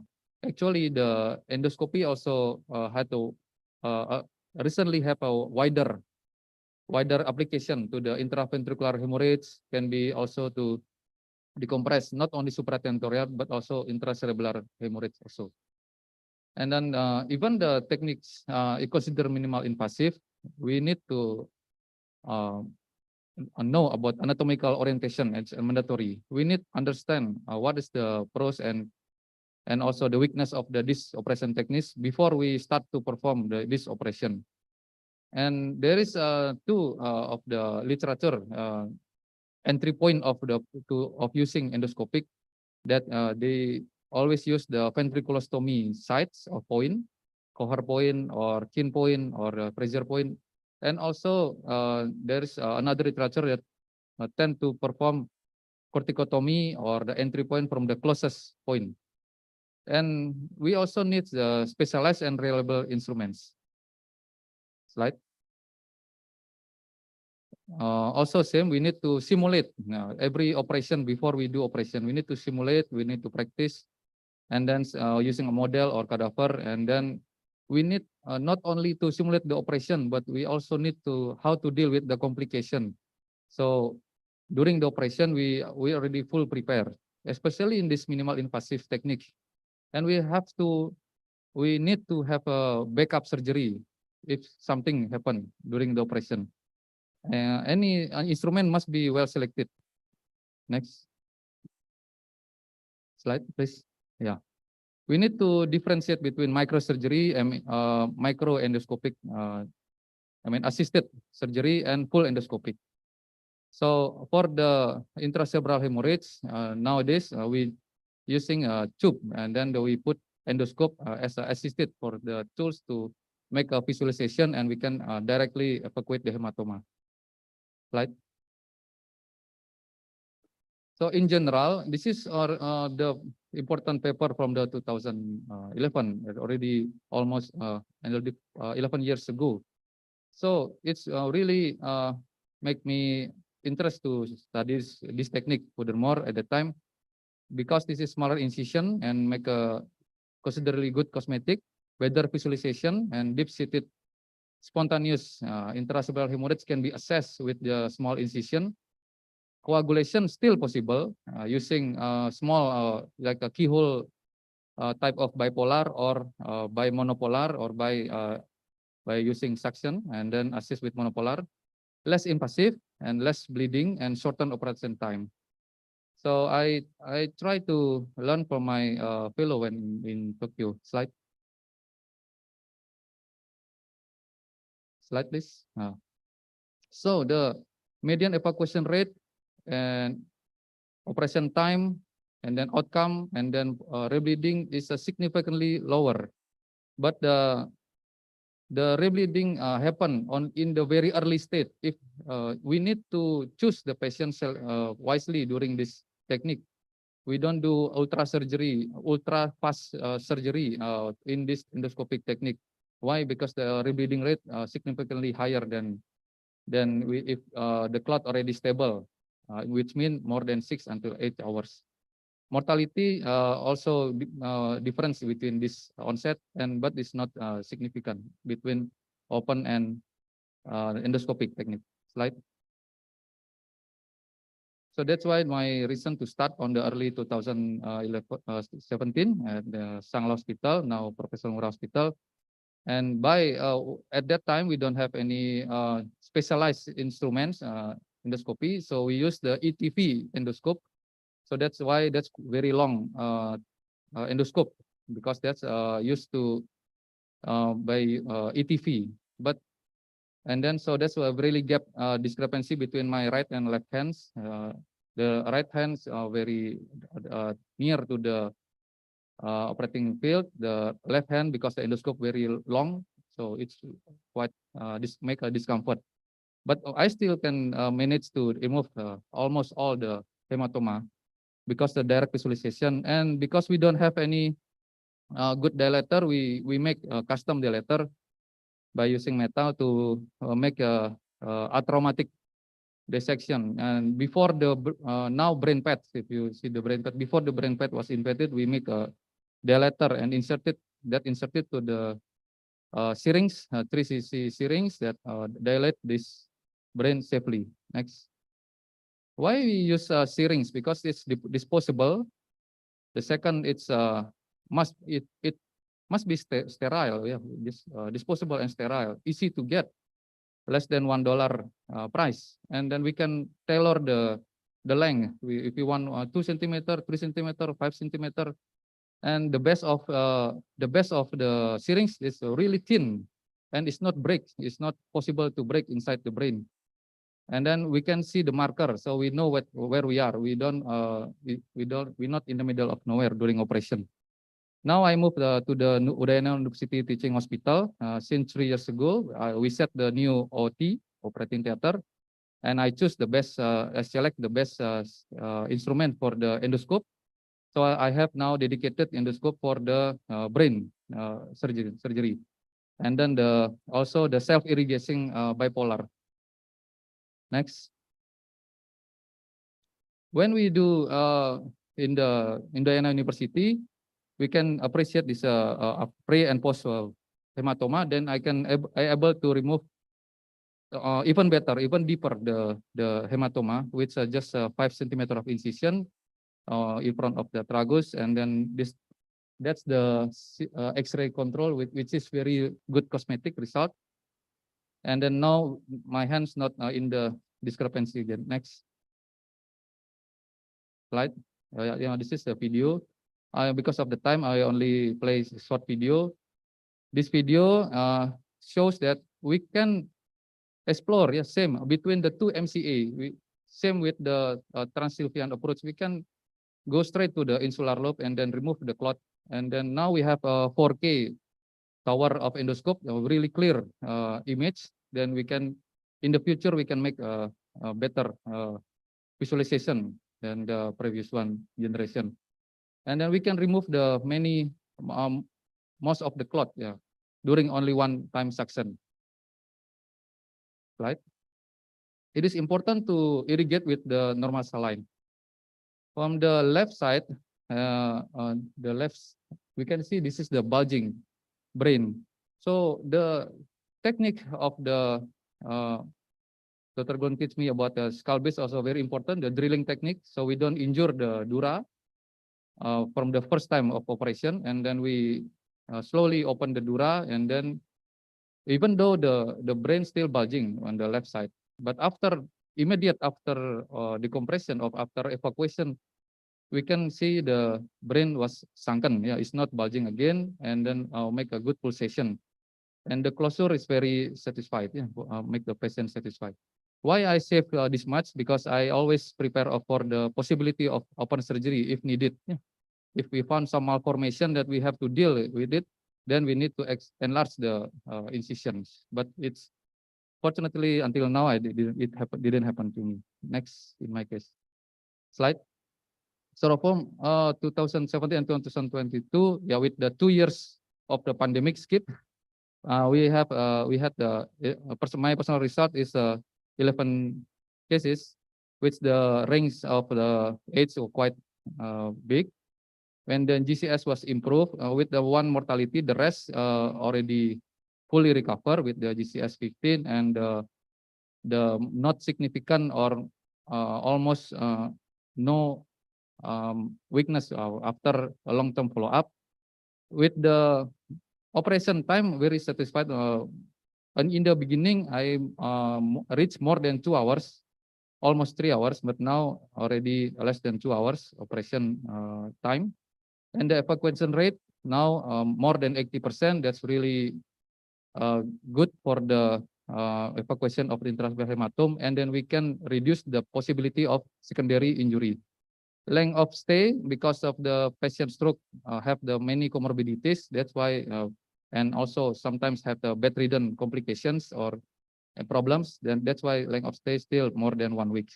Next slide. And then the discussion in the newer literature, the endoscopic technique is better than other technique with the hematoma volume more than 60 and is associated with lower rebleeding rates and mortality. That's in the recent literature. Also, the entry point still in debate. We need to do closest to the entry point, to the blood clot, or we tend to use the ventriculostomy points. And then duration of surgery, which endoscope, which shorter, and from the standard craniotome. And then next slide. Yeah. And then in this series, we reviewed good result of neuroendoscopic surgery for hemorrhagic stroke, especially in this topic is the supratentorial spontaneous intracerebral hematome. But anyway, it's will not stop until here. We believe that the limitation of the endoscope will be lower. Yeah. It will be there is no limitation again. The endoscope can reach even the deepest part without damage too much, make damage to the cortical. And then less brain compression. But anyway, the still debate with this when the patient very comatose, then the decompressive craniotomy and then evacuation of hematoma by using open conventional surgery or microscopic still have advantage on the ability to decompress bony and dura during operation. So that's why the patient selections, it's very important. Not all the case can be used endoscope, not all the case we can use conventional, but we have to wisely choose which case is very suitable for this kind of surgery, so we can maximize the patient safety and improve the outcome. Slide. The conclusion, the initiation for the new technique of surgery is very important to encourage our health facilities to improve more and able to widen our perspective for other surgery modalities. So this is very important statement. And then the endoscopic assisted technique may not establish yet as the standard, but could be the future of standard for evacuation of intracerebral hematoma. This technique is less invasive and could bring less morbidity and improving functional outcome of the patients. The indication for endoscopic surgery is no wider. Slide. So thank you. Let's see the picture. That's now we approaching maybe standing position, but next we have another modalities that's really we need to chase it. Yeah, because after pandemic, the new era, the world is changing so fast because of this many digitalization and many tools that already new invented. So I hope we can wider our knowledge later. Thank you very much for the chance.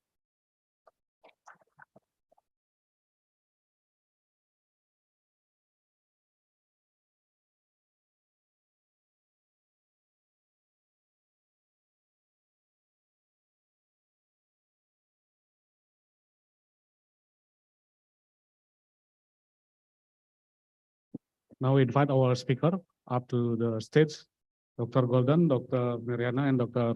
Wisnu. Please join us in the stage to.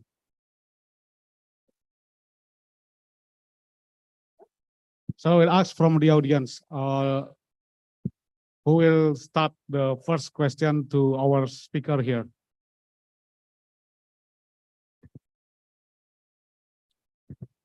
Okay, please, Dr. Peter, first. Thank you, moderator. I am Peter Manopo from ICS Indonesia section. I would like to know the comments or the perspective of all speakers. To what extent we can decide whether if we can perform an open surgery or an endoscopic surgery in case of the trauma or CVA origin to the increasing of the intracranial pressure or even bleeding of intracranial. Thank you.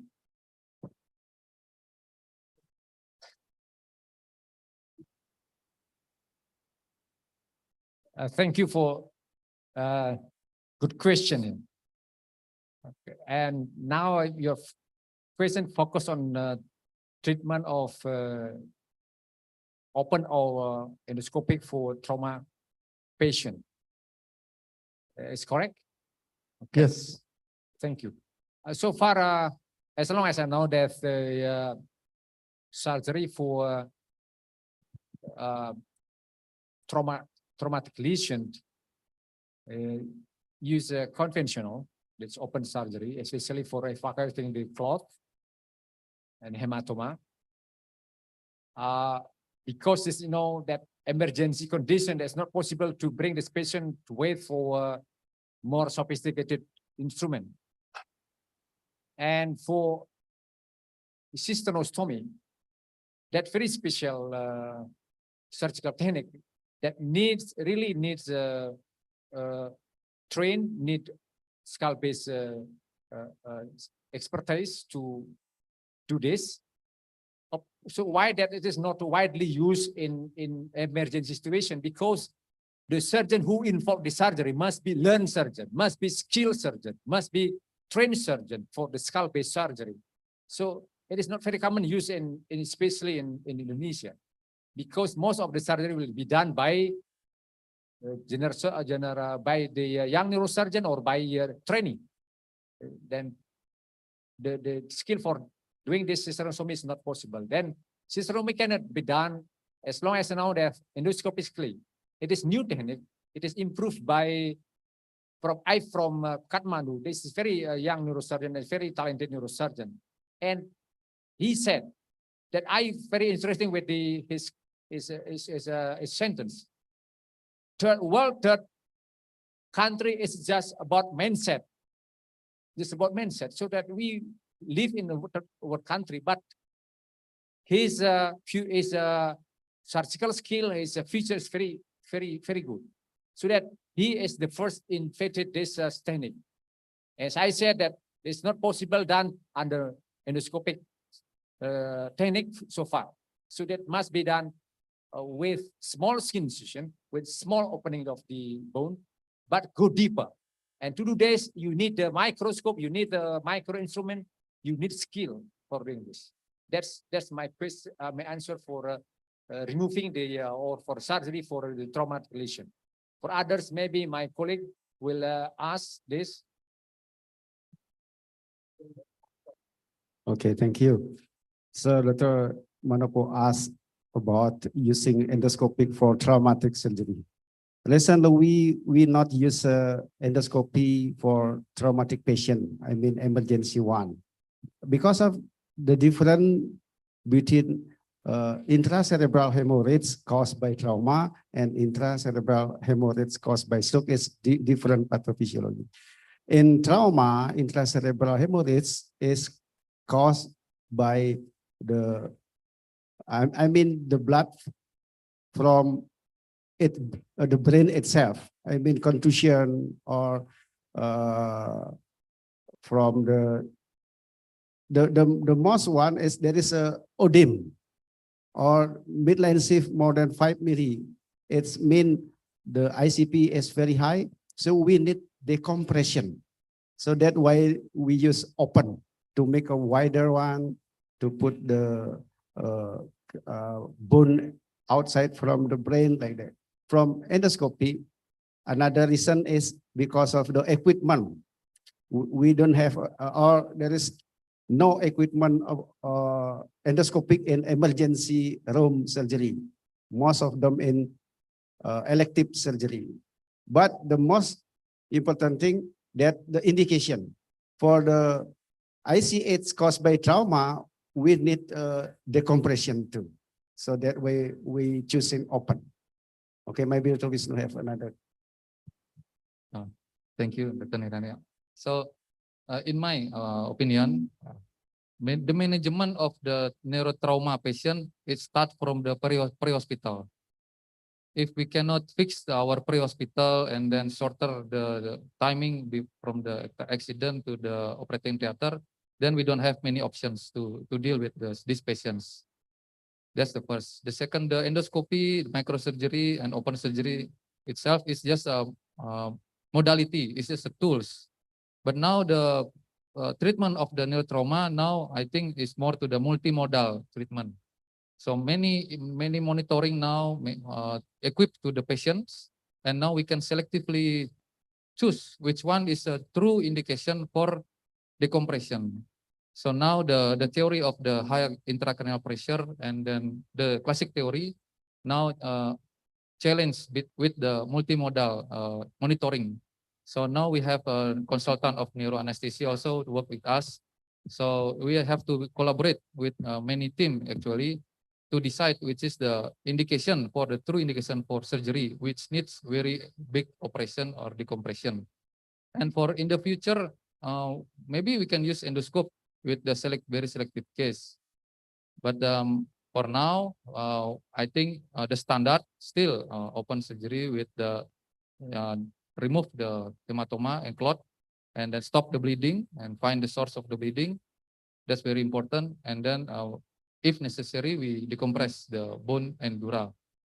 Then we follow up, monitor the clinical conditions closely after operation. That's still the standard until now. Thank you. Thank you. But may I know the perspective or the opinion from Professor Ali Kwan?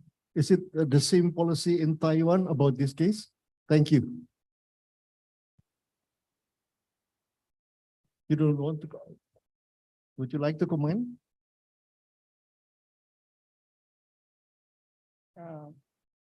I think three of you answer very same idea with ours in Taiwan, because craniotomy is for decompression, and also for the training, precision training, it should be start from the craniotomy. And if the resident don't know how to do the craniotomy, just directly for the endoscope. So later on, when you wanted to go more like the skull-based surgery, so it will be the problem. So I think the answer of yours is correct. Okay, thank you, Prof. Kwan. There is any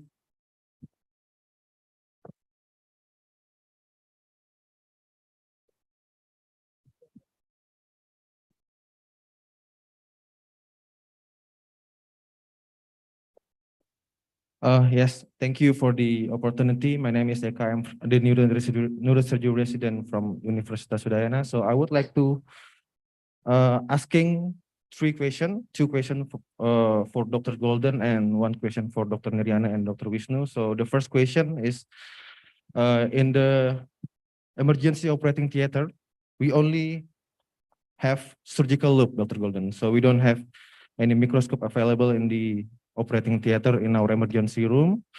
So if you want to perform the cystectomy, we can only visualize the optic nerve and carotid artery. So we can only visualize the optical carotid cistern. So do you think is it appropriate for us to only insert the engaged tube or the tube to the optical carotid cistern without sharply dissecting the liquid membrane? So I would like to know the opinion from yours. So the second question, when we perform the cystostomy from severe traumatic brain injury, the standard treatment is we should monitor the ICP2.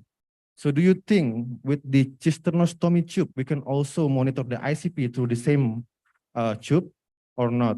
And the question for Dr. Niryana and Dr. Wisnu, I would like to know how both of you decide the entry point and the trajectory point for the evacuation of the IGH using the endoscopy, because some say that we should entry parallelly, some say we should entry perpendicularly. So which one is your approach? Thank you very much.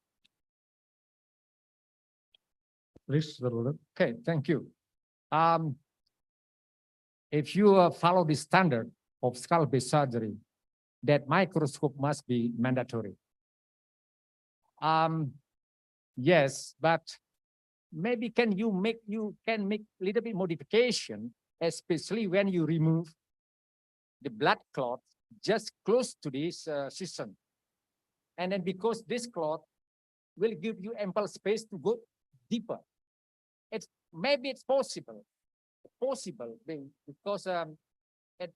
especially when the brain tissue is not so tight, that can you retract a little bit, not to injure the brain tissue, and you can go in. But the problem is that if you use loop, the light cannot follow your loop. That is problem, because using microscope, it means that make the surgical view bigger and clear, because we need the light for making the brain, the surgical view clear. That's problem.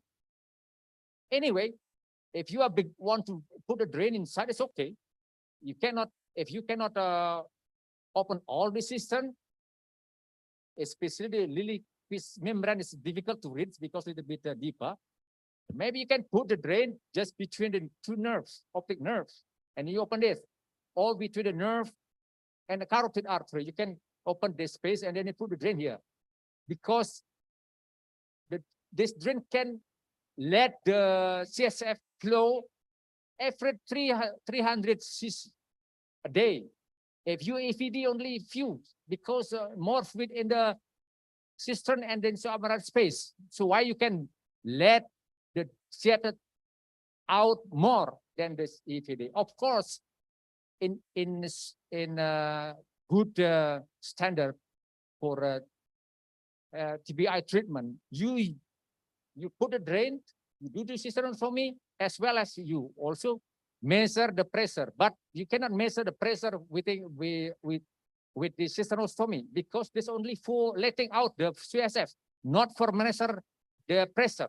You need another device to measure the pressure. So why in many studies show that the pressure of cystostomy is much better in decreasing the pressure than the craniotomy, because they read the ICP monitoring. So, okay, that if you have a patient that possible to do this with loop, especially for the frontal loop burst, then this gives you ample surgical corridor to go in. Okay, you can. It's not wrong when you can put the drain inside and let the fluid come out. Okay, this is only tactic, yeah. The second question, I forget it.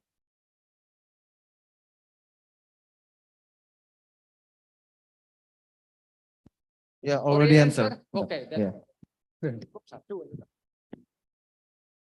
Two become one. Okay, two become one, sir. Okay, thank you for the question, Reka.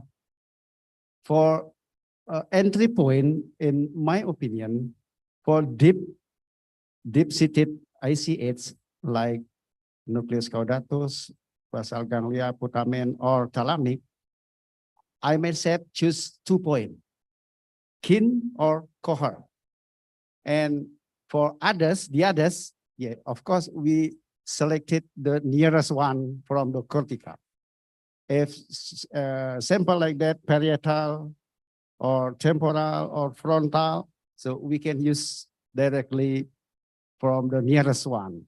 But from the deep seat, like I say, I choose cohort or kin to evacuate because that is the safe one. Thank you for the question, Dr. Eka. So this is very important question. For me, I individualize the treatment. Individualize. I will check the scan over and over. I will predict if I can where's the punctum of the bleeding.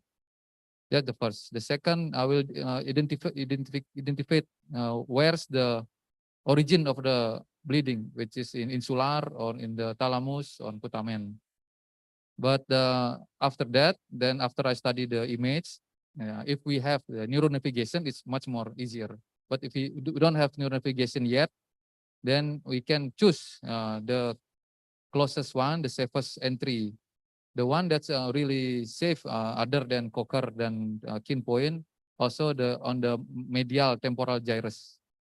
If we choose superior temporal gyrus and also especially in the dominant lobes, then we end with the aphasia, and also we can injure the Sylvian pin. But if we choose the lower one, the lower temporal gyrus, then it will makes us very difficult to access. And almost all the hematoma extend superiorly, so it will be difficult to us to make a mobilization. So I will selectively choose the medial temporal gyrus on the anterior lobes of the temporal, not on the posterior one, because on the anterior lobes it's very safe to do corticotomy without causing an epilepsy. But if we extend more than 4 or 5 centimeter backward, then we have risk to give the patient chance of post-operation epilepsy. So that's my entry point if in the basa ganglia or thalamic or the putamen bleeding. But if the cortical bleeding, I personally, if less than 1 centimeter deep, and then I personally use conventional operation rather than use endoscope. But if the blood inside, I mean the more than 1 centimeter deep, then I will choose endoscope and choose the closest with the blood clot. And again, you should study more about the image first. You should obtain multiplanar scan. Not rely on the one slice only. Just corona, sagittal, many dimension. Thank you. Dr. Bonang, please. Okay, I always teach you, Eka, that you have to follow the minimal invasive surgery. Yeah, it's possible that the trajectory must be in perpendicular the lesion that you want to reach, perpendicular. So that will be much easier. Not, for example, if the lesion like this, you can go in, not like this. Yeah, it's the same about the minimal invasive surgery for the trajectory. Thank you. You from the speaker. I think this is very exciting discussion, but time is our limit. So thank you, Dr. Golden, Dr. Niarena, and Dr. Wisnu. And rose are red, violets are blue. We cannot imagine life without all of you in neurosurgery department. Thank you very much. Thank you very much, Dr. Rusdi. That is such a very interesting last words. And please do the honor to award the certificate to our speakers. Please give the applause once again to our speakers and our moderator for today.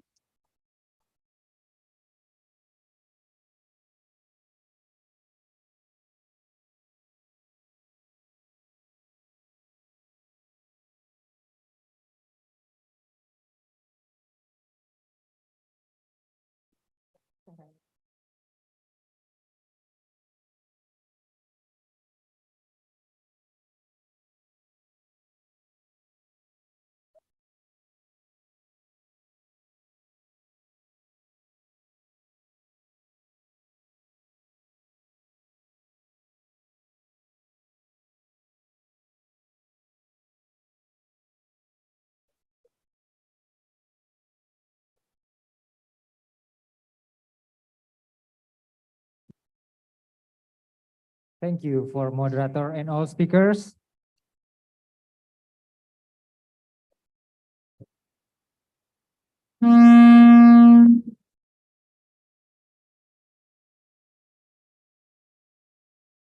Now we would like to continue our symposium with the third session of the symposium.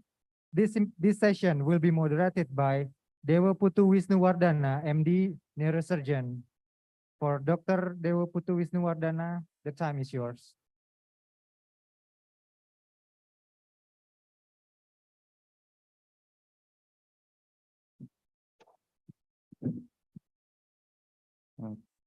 Thank you for the chance as moderator in this third session. We have three distinguished speakers. All of them are already senior consultant in their own department. Speaker number one, I will read all the CV of them. The first one, for me, I introduce myself first. I'm Dr. Wisnu. I'm in the staff as the neurosurgery department and the Prof. Ngurah Hospital, and also I my duty now in the Udayana University Hospital. Next, this is my experience slide, and then I also have some fellowship before in the spine actually, and then now I introduce the first speakers, the Dr. Sariwulan Dwistanegara, she will bring the topics of minimal invasive surgical management in sinusitis. Slide, yeah. Slide. Now I will introduce her. She's the last education of Dr. Sariwulan is the doctoral study in the Udayana University, and she's very active also in the ICS and also as reviewer. Slide, and also ASEAN Renal Society. The second speaker, Dr. Inyoman Pukturiasa, PhD, fellow of ICS, will bring the topic of head and neck infection, the sequelae, and its reconstruction. Slide. Slide. Yeah, he is a senior consultant of plastic surgery in the Prof. Ngurah Hospital, and also very active, and he also the president of APBA, the Asia Pacific Burn Association now. So very famous surgeon. Slide. And the third speaker, Dr. Ida Bagus Made Suryawisesa, consultant of oncology, surgical oncologist at the Prof. Ngurah Hospital, will bring the topic of his topic is the horseshoe flap reconstruction technique in breast surgery from the smallest defect to the biggest case series. Slide about his CV. Yeah, he's also finished education in the Hasanuddin and then Udayana University, and also got the doctoral degree at Udayana University on 2020. Slide. He's have many experience in the Sulawesi, in the Kendari, Kalimantan. Yeah, wondering. Yeah, so many experience from all of them my seniors. So to shortest the time, so we invite the first speaker, Dr. Sariwulan Dwistanegara. Yeah, time is yours.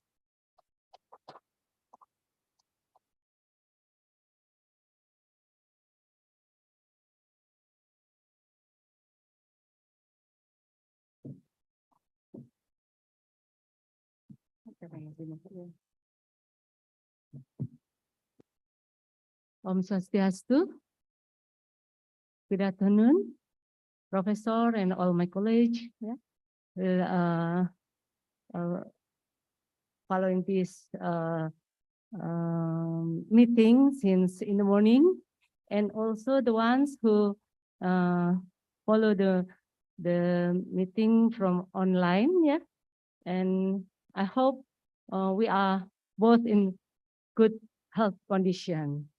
And thank you for the committee to give me opportunity to share about the functional endoscopic sinus surgery in rhinosinusitis.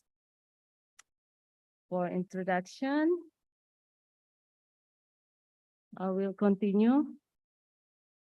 So, yes, thank you.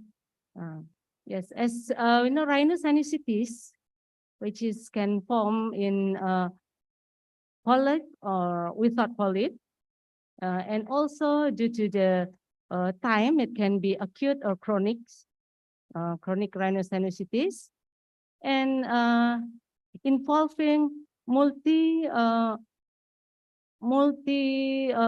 cause. So it can make significant problems in the patient, because it also influenced by mostly influenced by the allergic condition, and also by bacteria, virus, and air pollutant. That's why the number of incident is increasing every year. And there's one data that more than 15% people in the United States have experienced this inflammation. And in Health Ministry in Indonesia, it stay in the 25 grade within 50 condition disease in Indonesia. And in rhinology subdivision in Sanglah Hospital, more than 30 patients affect in 30 patients in productive age affect in this inflammation. So it's very impact the financial of the patient, financial, the social, economic. So it's need lots of multi guideline to deal with this inflammation.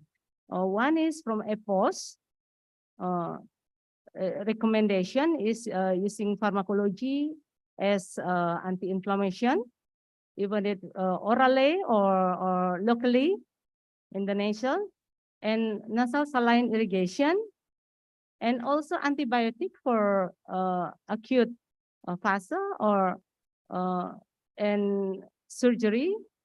A lot of kind method of surgery, depending on the sinus, which sinus is involved, yeah, like look at well, ethmoidectomy. We can if the ethmoid is involved, and the recent we do the endoscopic sinus surgery using telescope, using a monitor. That's called functional endoscopic sinus surgery, because we can preserve the function of the nasal and sinus paranasal. Next slide. To do this surgery, we always need the anatomy. So I won't remind again about the structure within the nose. Yeah, the nose is central of our face, and it's so tiny, but inside have a huge structure that affect our whole body. Yeah, one is called turbine or concha, which is like a mucosa that is contain vascularization, so that can be decongestion or congestion, depend on the surrounding temperature around us. So because it prepare the air that we inhale to use for the lung. So it's very important, the function of the nose and paranasal. So if we are in the example, if we are in the area which is more cold, then we sometimes feeling full in the nose. That is because the congestion condition of the turbine. Next slide. And nose have a very close related to surrounding area like sinus paranasal and orbita. We have 4 pair of sinus paranasal and which we divided into 2 big groups, that is anterior and posterior. And the anterior groups is maxillary frontal and ethmoid anterior, which drain their secretion to the medial meatus, and the posterior group is sphenoid. Sphenoid is here, and the ethmoid posterior, which drain their secretion to the meatus superior. And we also have a connection with the air, the orbit to the nose using the lacrimal duct. Next slide. Yeah. So the pathogenesis of the rhinosinusitis is a closed circle in the nose, because like you say, it's depend on the secretion and the mucociliary clearance, that the kind of our mechanical protection, active protection in the nose. Example, if here in the normal condition, we have good mucus secretion, and it contains antibody to protect us. And also the bacteria, the pollutant can stay in the mucus and cleaning or remove to the nasopharynx by mucociliary clearance. And the result is prevents local mucosal damage, and the ostium is open. The opposite comes if there is a mucosal congestion, or there is some anatomic obstruction. The complex osteomeatal block the airflow and the drainage, so it can become the changing the bacterial infection and make it more developing, more thickness of the mucus in which is trapped in the nasal in the antrum or sinus paranasal, and decrease the pH balancing, and it become worsen the mucosal thickening and leading to pathologic condition like sinusitis, hypertrophy of the mucosa, and also polyp. Next. Maybe this is more simple, yeah. The protection of the nasal cavity and the sinus paranasal is depend on the mucociliary clearance and the patency of osteomeatal complex. If there is some blocking of this 2 kind and protection or block the clearance, it leading to inflammation and leading to bacterial growth, and it can be a cycle. Lanjut. The result is rhinosinusitis, a chronic rhinosinusitis. So this is the recommendation of what we have to do if we find this kind of patient. If we find first, if we find rhinosinusitis with polyps, yeah, we have to know this is first 2 or 3 stage, because if 2 or 3 stages, then we have to think that we this patient need to be good under the surgery. And also this one is rhinosinusitis without polyp. if we find this patient, then we have to find out whether this is acute or chronic condition. If acute condition, then we must do the optimal medicamentosa. Yeah, maybe we need to give antibiotic.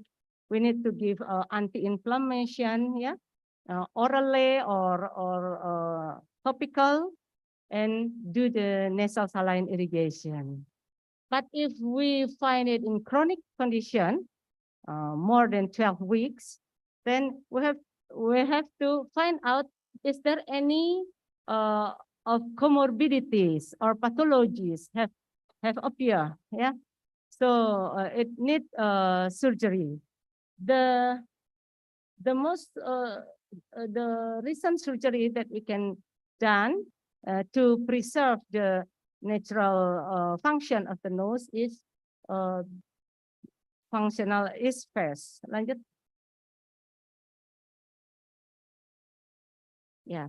So now we need to know what is the indication for the surgery. Yes, of course, through the explanation before, yeah, the CRS or chronic rhinosinusitis, which is not responsive to the therapy or failed to therapy, and dentogenic sinusitis, and also antroconal polyps.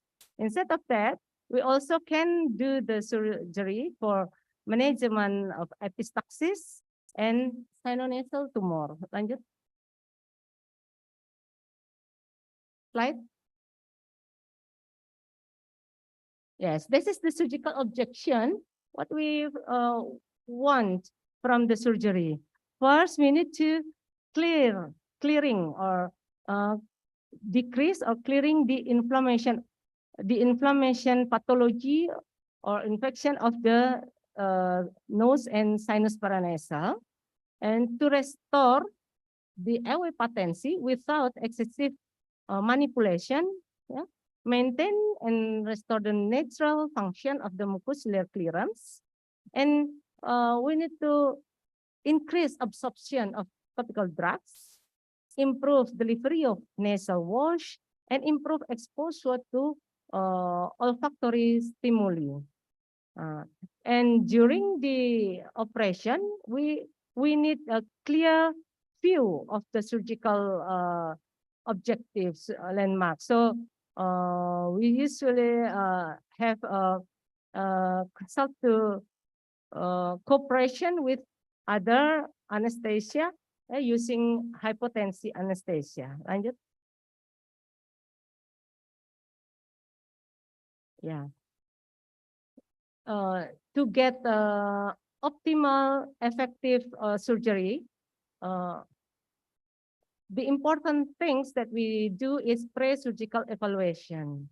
Pre-surgical evaluation, we need to differentiate acute or chronic, and if the patient still using any medication, like anticoagulant medication, it needs to stop. And also, if there is hyperglycemia like that, we have to consult to other department. Lanjut. Lanjut, cepat saja. Okay. And also, CT scan is the gold standard for us before doing the operation. Using CT scan, the better if thin slice, so we can see the different pathologic more carefully. We can see the landmark, the variation anatomy, which there in this patient, because everyone have different anatomic, and also we can need the important surrounding area, so we don't want to harm the important area when we do the operation. Lanjut. Yeah. Yeah, the complication during surgical is bleeding. So we can do the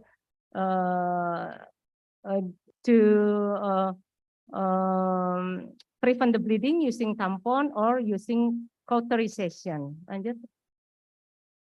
Next slide.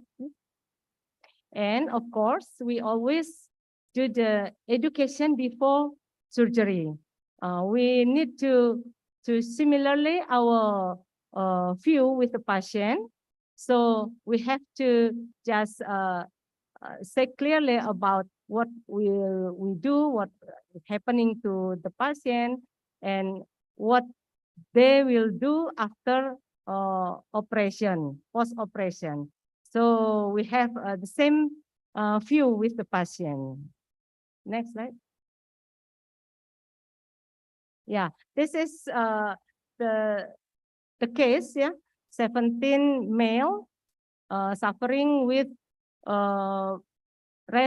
chronic rhinosinusitis with huge polyp, yeah, antroconal polyp and polyp sinonasal polyps, which the polyps comes from the root of the polyps is in the ostium maxillary, left ostium maxillary, and it grow until the nasopharynx and also to the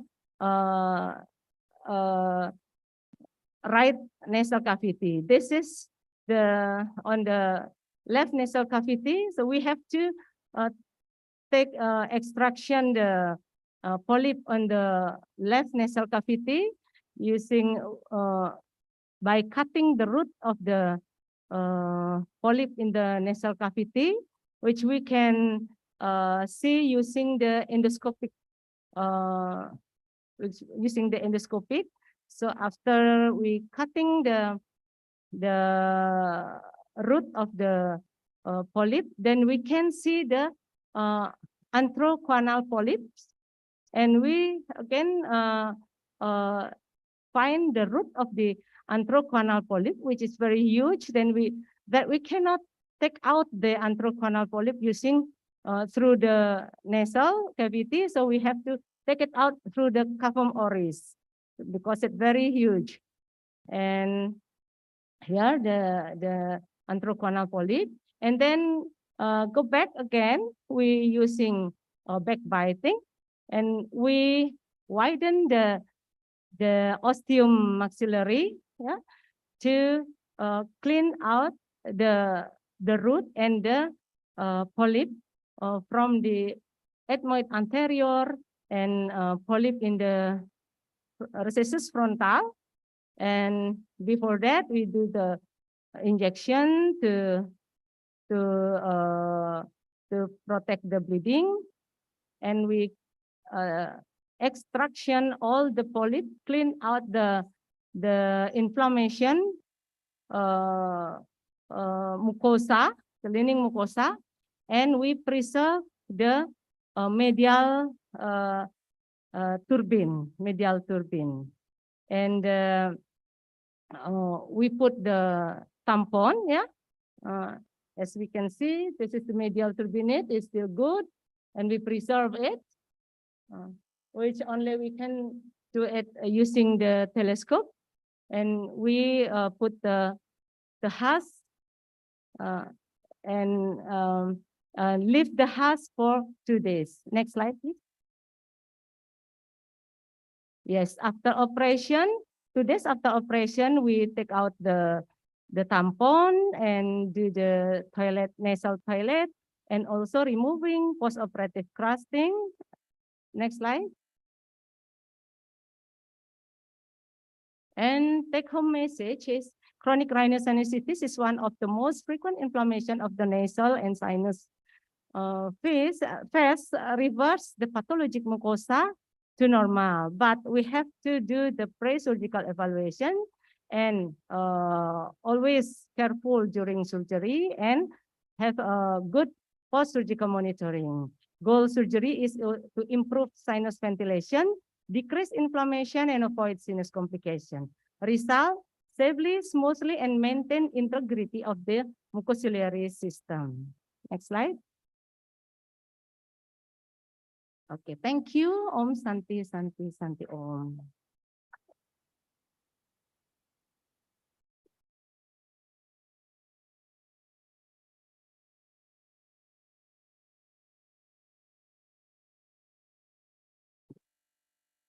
Okay, thank you for the very comprehensive talk from Dr. Seriwulan in rhinosinusitis. Now we proceed to the second speaker, Dr. Inyoman Puturiasa, PhD with his topic is head and neck infection, the sequelae and its reconstruction. The time is yours, Dr.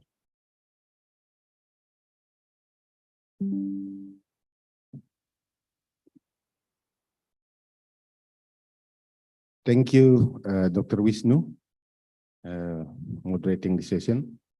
So at this time, I want to presenting cases that really we found in our clinical practice, but sometimes is because lack of our understanding, head and neck infection is what we give lack or under standard treatment. So this is why I want to presenting this, the head and neck infection, the sequelae and its reconstruction. So please this slide. So why is it important? Yeah. Head and neck infection, it could become a life-threatening condition if emergency management was delayed or inadequate due to the spreading of infection or the resultant tissue destruction is very bad for the patient. Yeah. The second, the long-term sequelae of anatomical and functional deformity, as well as the psychosocial burden, will affecting the patient quality of life. So this is why we talk about this. Slide, please. So the origin and the pathogenesis of head and neck infection, the most common source of infection is the odontogenic. And then the second is become an alveolo-dental abscess. And the last one is the very rare, not very rare, but common in Africa, but in our country in Indonesia, mostly on this part of Indonesia, we call it Noma. All this cause of infection will lead to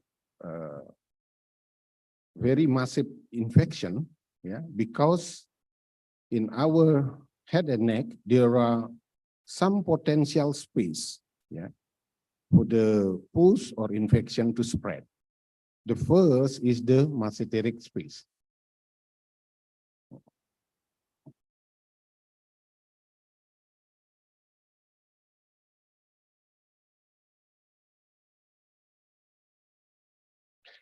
The mesenteric space. Yeah. And then the second one is the submandibular space. But from the upper jaw, the teeth from the upper jaw is going into maxillary sinus. This is relatively rare. But from the mesenteric space could, yeah, going into the submandibular space and then coming to the airway, yeah, to the parapharyngeal and also to the head and neck. And also it could come to the mediastinum. There are some factors that determine the progression of the disease. Yeah, of course, the microbial factors itself. It's usually multimicrobial, but the host itself, the patient itself, is determine the progress of the disease. Whether the patient has an impairment in immune system, in malnutrition, in the children or aged person and other diabetes. Yeah. But in our country, especially in the east part of Indonesia, we still found some malnutrition problem. Yeah. And also this infection is related to the immunity. So that's why the children is very important. We give immunization. So we should encourage the people, the government always push the immunization, because that's determine the immune system in children. And of course, oral and gum dental hygiene is very important. Yeah, brush the teeth, don't forget. Yeah, but the other factors is like dental fracture or maybe dental procedure. Yeah, and also in mandible fracture. Next slide, please. The first is submasseteric abscess. So the potential space in the masseter area is between the insertion of the middle part and deep part of masseteric muscle, yeah, in the ramus area. And the cause normally or commonly is odontogenic infection. Its mean comes from the roots of the teeth. And also in impacted molar teeth, so with the patient with impaction, molar impaction, and also sometimes triggered by the mandibular fracture. The patient with impacted teeth, triggered by the mandibular fracture, it could causing submasseteric abscess. What is the symptoms? Trismus. The patient not able to open the mouth. Yeah, painful swelling, especially the masseteric area. And if it's spread, it's resulted in neck discoloration. CT scan and panoramic view can help us in determining the source of infection. Slide, please. Slide, please. Next slide. So this is the masseteric space. I try to depict the picture. Yeah, this is the ramus and this is the masseter muscle. So if we see, this is the ramus, yeah, and this is the zygomatic arc, yeah. So the space here, yeah, between the two masseter muscle, the deep and the superficial, is the potential space. This is, we call it true masseteric space. Yeah, this is the true one. The other one is on the temporal part, and the other one is on the pterygoid space here. Next slide, please. So this is the case. Yeah, the patient, yeah, just with after dental procedure. Yeah, after dental procedure, female 53 years old, and then develop swelling on the masseteric area. So if we look here, this is the masseteric muscle. Yeah. So the size of the muscle is much bigger here, and the swelling here spreading, yeah, into the submandibular area here. Yeah. And yes, the cause of the teeth of the infection is from the teeth. Yeah. What is important in this case, if we not treated well, yeah, the sign of neck discoloration could spread into the airway. Next slide, please.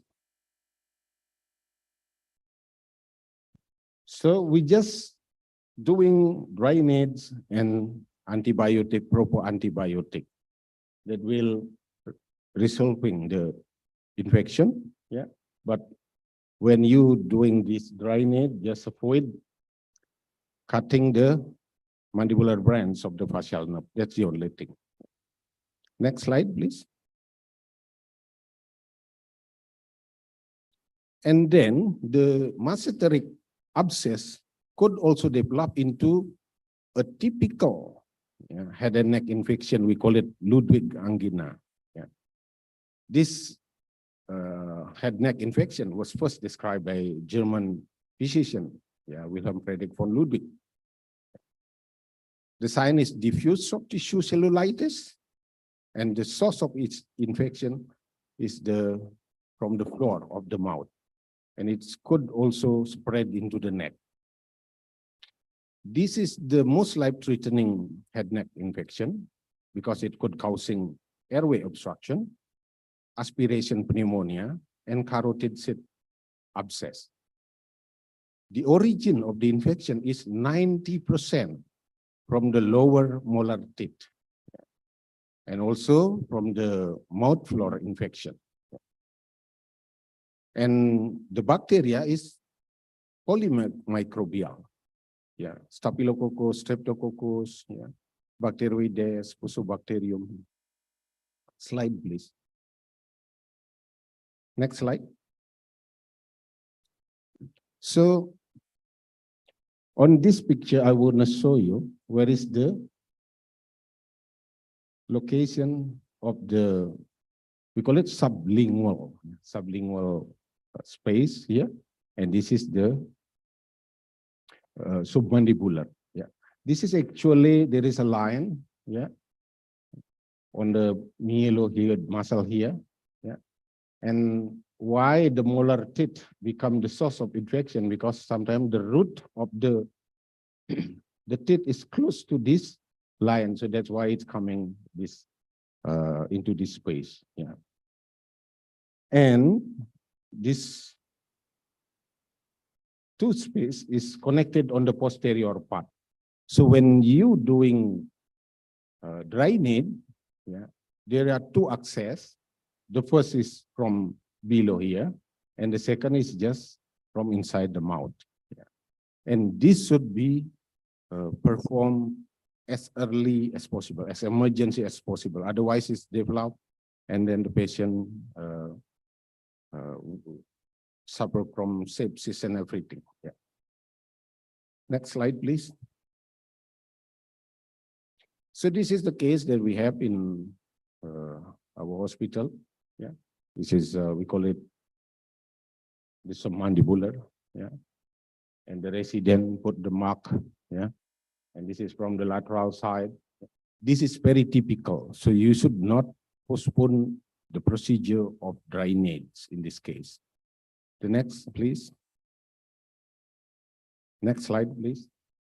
So if you do ultrasound, you just found that there is edema.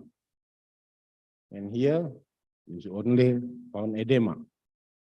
If you do CT scan, yes, you will find the masseteric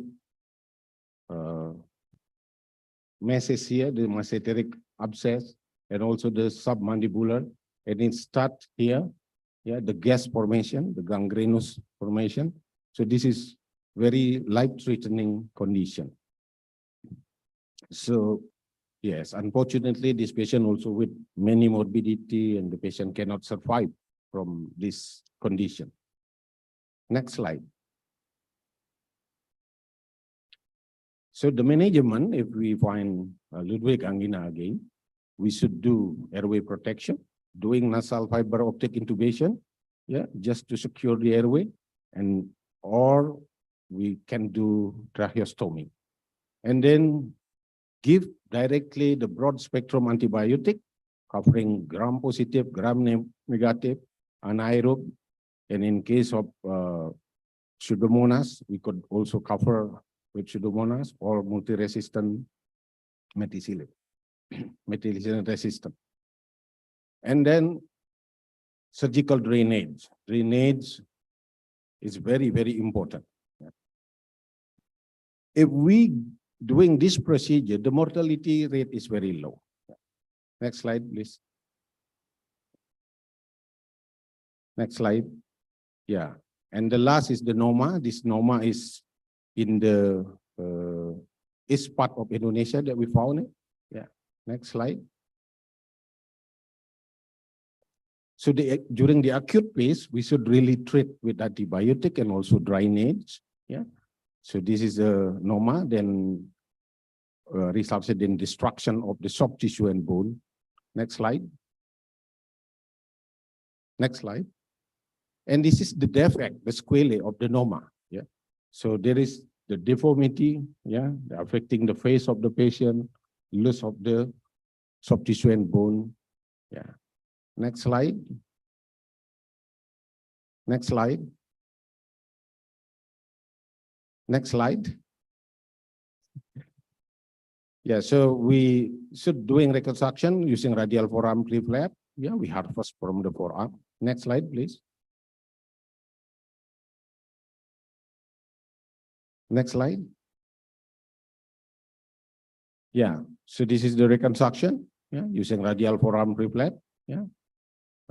We should doing under microscope, of course, yeah, because this is a free flap procedure. Next slide. Next slide. Yes, this is the result, yeah, after the operation. So at least we help the patient psychologically and socially, yeah. Next slide. And until the patient graduate as a nurse and also got married, that's very important. Yeah. Next slide.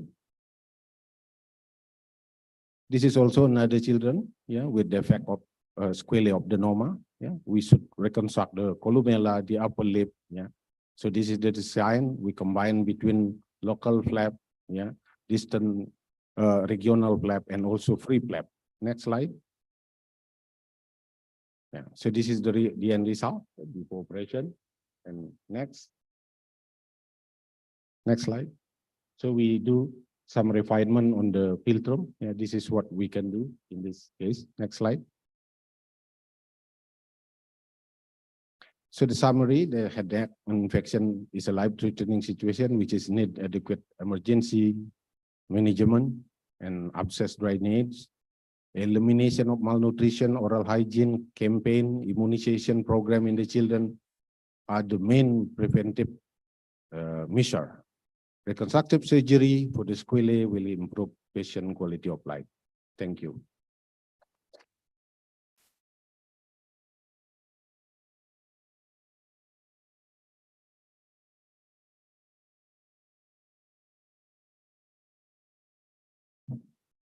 Thank you for Dr. Yasa for presenting his excellent work on reconstruction.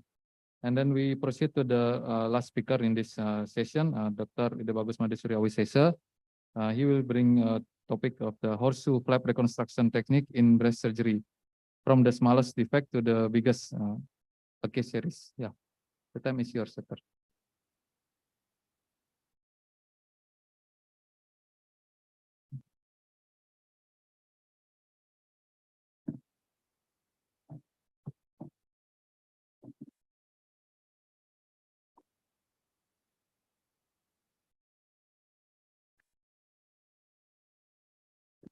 Thank you, Dr. Wisnu. Thank you for the occasion for presentation of this new technique. Maybe it's very simple technique, can apply to all defect in breast surgery. Okay, here is the introduction. Why this technique we propose to in our hospital, because all of the patient, most of them is advanced stage breast cancer, especially in Bali. There are many breast cancer patients came to the hospital at late stage. Next slide. Now I just sharing this experience for all the audience in the world. This is the reason majority breast cancer at Sangla General Hospital or other hospital, district hospital in Bali were local advanced breast cancer. Then the problem of neoadjuvant chemotherapy with the response rate, which is very low. Problem related to the radiation therapy with long queue of radiotherapy. Then we need a surgical margin and skill in reconstruction for the advanced stage. The role of surgery in palliative cases is increasing, of course. Next. This is the general principles of our own technique. It's very simple. we need to pay attention about the vascular supply of the flap. Here we do not use the Doppler, but we develop the new simple technique using the intraoperative vascular mapping. That is a simple idea to availability all of the pedicle of the flap. There are a random axial, pedicle, and distant. For random vascular, we need the subdermal plexus. But for the large defect, we need axial or pedicle, especially adjacent flap, adjacent tissue as in epigastric zone or lateral side. In distant flap, we use modification of latissimus dorsi flap using this horseshoe technique. The second one is according to the surrounding tissue availability, can be calculated with our formula. It's very simple. Then the design itself, according to the RTA, rotation, transposition, and advancement. Next slide. This is the trigonometric calculation of the horseshoe flap pattern. Maybe you can read at the journal. Next slide. Three possibilities of the design. The type 1 using the 180 degree with the donor side only need 73%.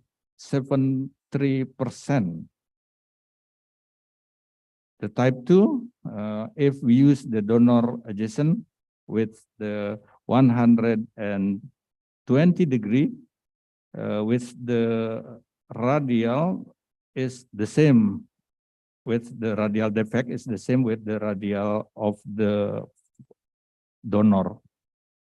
And type 3 using the 90 degree with the 120% of radial.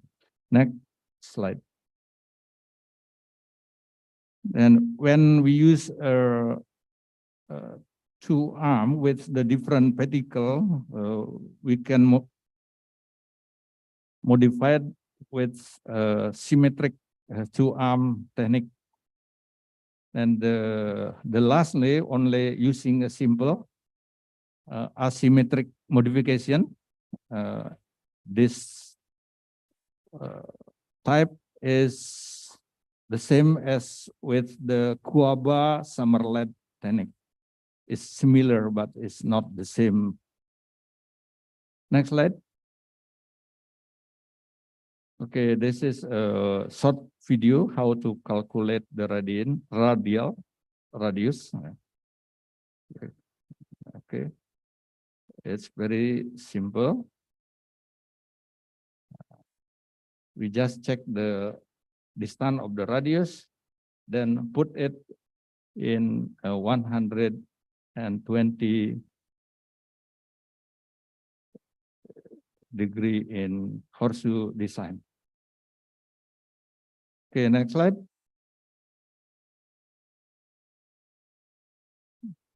Next.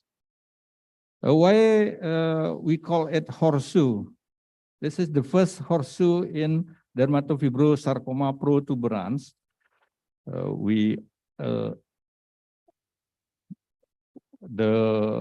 The form of the results, it's look like a horseshoe. Then my Professor Chakra said it's better give the name of horseshoe flap. Next slide. Yeah. breast conserving. Let's see the next slide. Okay, this is the pilodes tumor, already recurrent for 3 times. Then the patient reject for the mastectomy. We do this design with the horseshoe flap. Next slide. Next slide.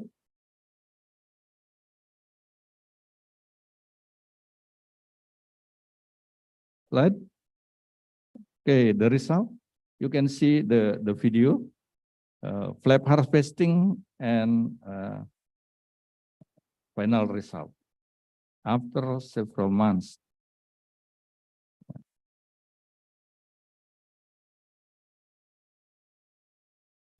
Next slide. Oh, this video. Okay. This is the surgery after the more difficult than breast conserving surgery after full dose radiation therapy in breast cancer. Let's see the picture. This patient with the history of sexual, then wound with ulcer with the post-radiation complication. We do this patient is breast cancer, already done modified radical mastectomy, chemotherapy, then continue with the radiation therapy. Next slide. Because all of the radiation area is not good for the flap, then we remove the radiation site. This is the second mastectomy. Then we harvesting the adjacent flap from the epigastric and lateral side of the lower thorax and abdomen. Next slide. Then leaving the defect 22 to 21 centimeters. Next slide. This is the final result after the wound healing achieved.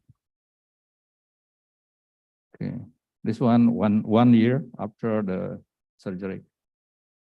Slide, please. Surgery in local recurrence breast cancer. This patient, history of modified mastectomy, but with the local recurrence, and the patient history of sexual cesarea also. We do the horseshoe flap reoperative wide excision, then reconstruction using the horseshoe flap. That's the right side is the result. Slide. Now, this one also the recurrent patient, a breast cancer patient. Then the same procedures we did with the re-excision, then reconstruction using the horseshoe flap. Next slide. That's the right side is the result. Slide, please. Okay, surgery for quality of life. Slide. This is the local advanced breast cancer.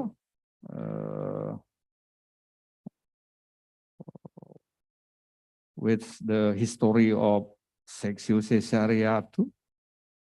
Then we do the strict safety margin, but the intention is palliative always strict with the surgical oncologic procedures. Yeah. Then the defect closing using the horseshoe flap. Next slide. Okay, this is the video, more detail about the condition of the patient. Okay, this is the monster from the moon. Okay, next slide. It's the patient still alive until today. This operation already done in 2 years ago.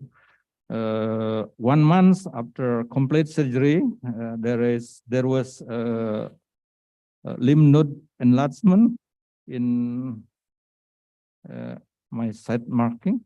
Then we do it reoperation or remove the tumor. Next slide. Okay, surgery for advanced stage breast cancer. No other modalities available. It's useful for the breast surgeon or for the surgeon at the peripheral area. Slide, please. Okay. Local advanced breast cancer, already full dose chemotherapy. We do it at Ganesha Hospital, Gianyar. Next slide.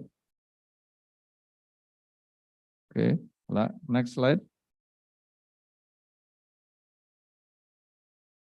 Okay, the result. Next slide. Okay, this is the final result. The left side, just before closing all the wound.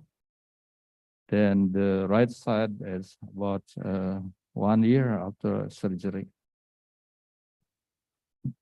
Slide. So this is the more detailed explanation how to calculate the flap need for closing the defect. Yeah. 120-degree of the central. Then using the radial, the same as the defect itself. Next.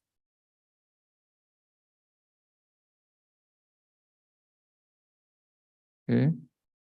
This is the oncologic surgery. That's next slide. Okay, this is the result. Please, slide again. Next slide. Okay, this is the other patient. Advanced stage, already taken many times chemotherapy.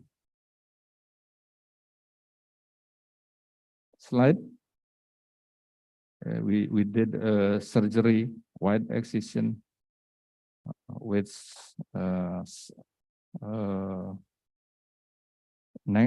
the dissection, then doing did the horseshoe flap. Slide, please. This is the most important for preserving the vascular pedicle, because all of us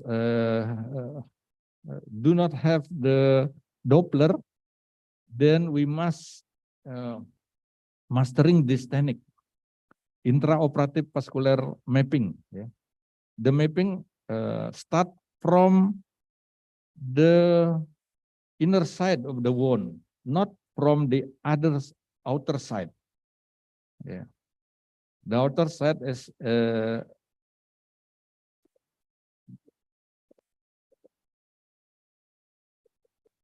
doing after the identification of the vascular pedicle from the internal side. Then that is the key for the success of treatment. Okay. Okay, because the time already lewat. We close this presentation with the thank you for the audience.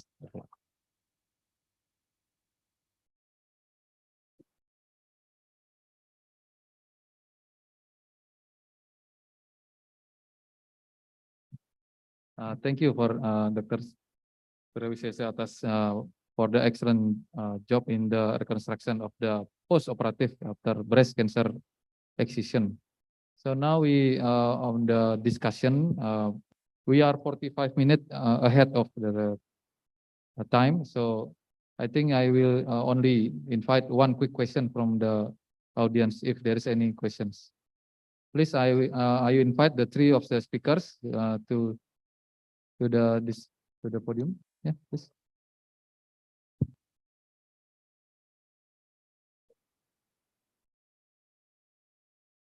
Ya, Dr. Sariwulan, Dr. Yase, Dr. Suryawisesa, silakan.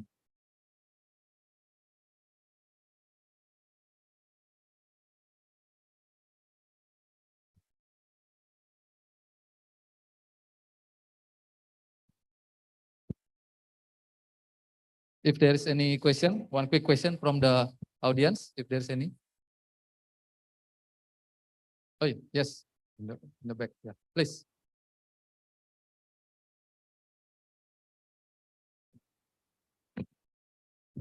Yes. Good afternoon, doctor. Thank you for the opportunity. My name is Wira. I would like to ask to Dr. Sariwulan, what is the most frequent complication of FAST and how to treat it? Thank you.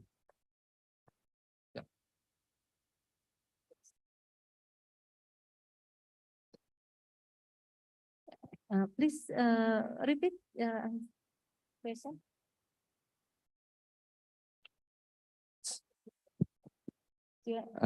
What is the most frequent complication of FAST and how to treat it? Yeah. Thank you, Dr. Wira. Yes. Yes. The most complication of FAST is the same with other operation is bleeding. Yeah, bleeding during operation. And other side is if we not careful to realize or identification the landmark, yeah, the site which is important structure surrounding our operation field, yeah, maybe could be a harm to lamina papyracea. It's the media border of the orbital, yeah, but all the complication we can prevent if we use carefully or gentle do the surgery. Yeah, for bleeding especially we can do the tampon after the tampon, and we have to find out which the source of the bleeding. Maybe we can do the caustic cauterization. Yeah. Yes, that is why we need to do the pre-surgical evaluation using CT scan, so we know the variation of anatomic landmark that maybe we will find during operation. That's all. Thank you.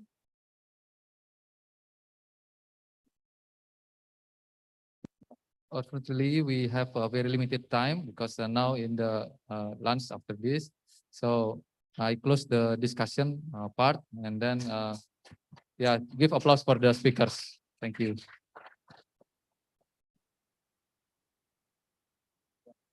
Yeah, for the certificate, please. Wait.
Give applause to our moderators and speakers.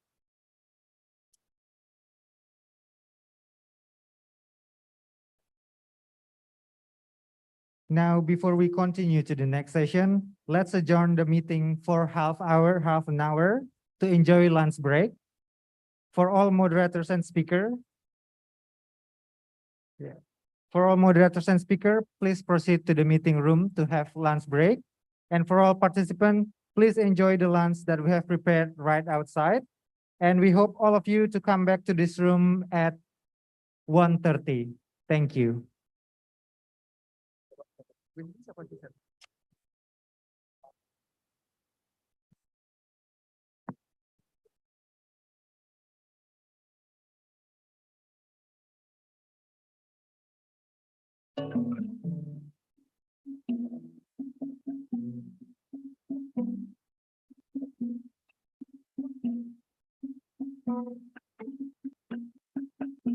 We're kindly reminding to all online participants, the attendance will be given twice, and please don't forget to fill the attendance form twice to get the certificate. And we also provide with proceeding book for today. Please scan the QR code to download the book. Thank you.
May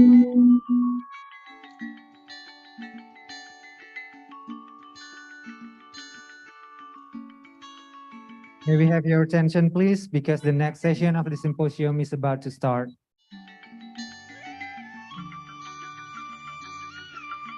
The fourth session of the symposium will be led by Sariwulan Dwi Sutanegara, MD, ENT Specialist. For Dr. Sariwulan, the time is yours.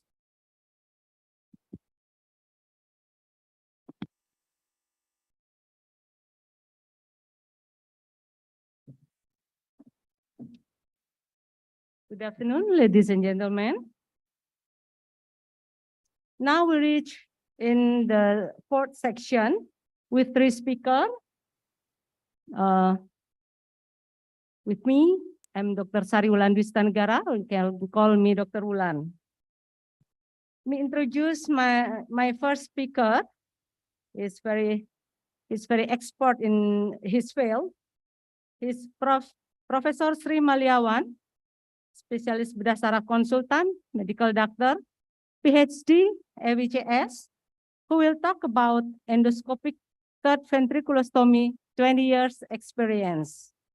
And the second would be Professor Paul L. Tahalili, medical doctor, PhD and FICS, who will talk about role of ICS Indonesia section in the post-COVID-19 era, an opportunity and solution for achieving health, welfare, and economic development to build back better. And last but not least is Ida Bagus Putra Pramana, medical doctor, who will talk about the challenge of performing surgeries during new era normal. Okay, and please slide of the CV of the speaker. First speaker is Professor Sri Maliawan. CV, please. Yeah. Yes, thank you. Prof. Sri Maliawan now is doctoral degree. His work as in Professor Ngurah Hospital in Denpasar. And please we invite Professor Sri to the floor and deliver the speech.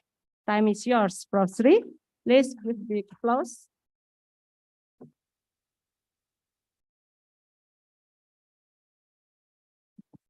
Thank you, Mrs. Moderator.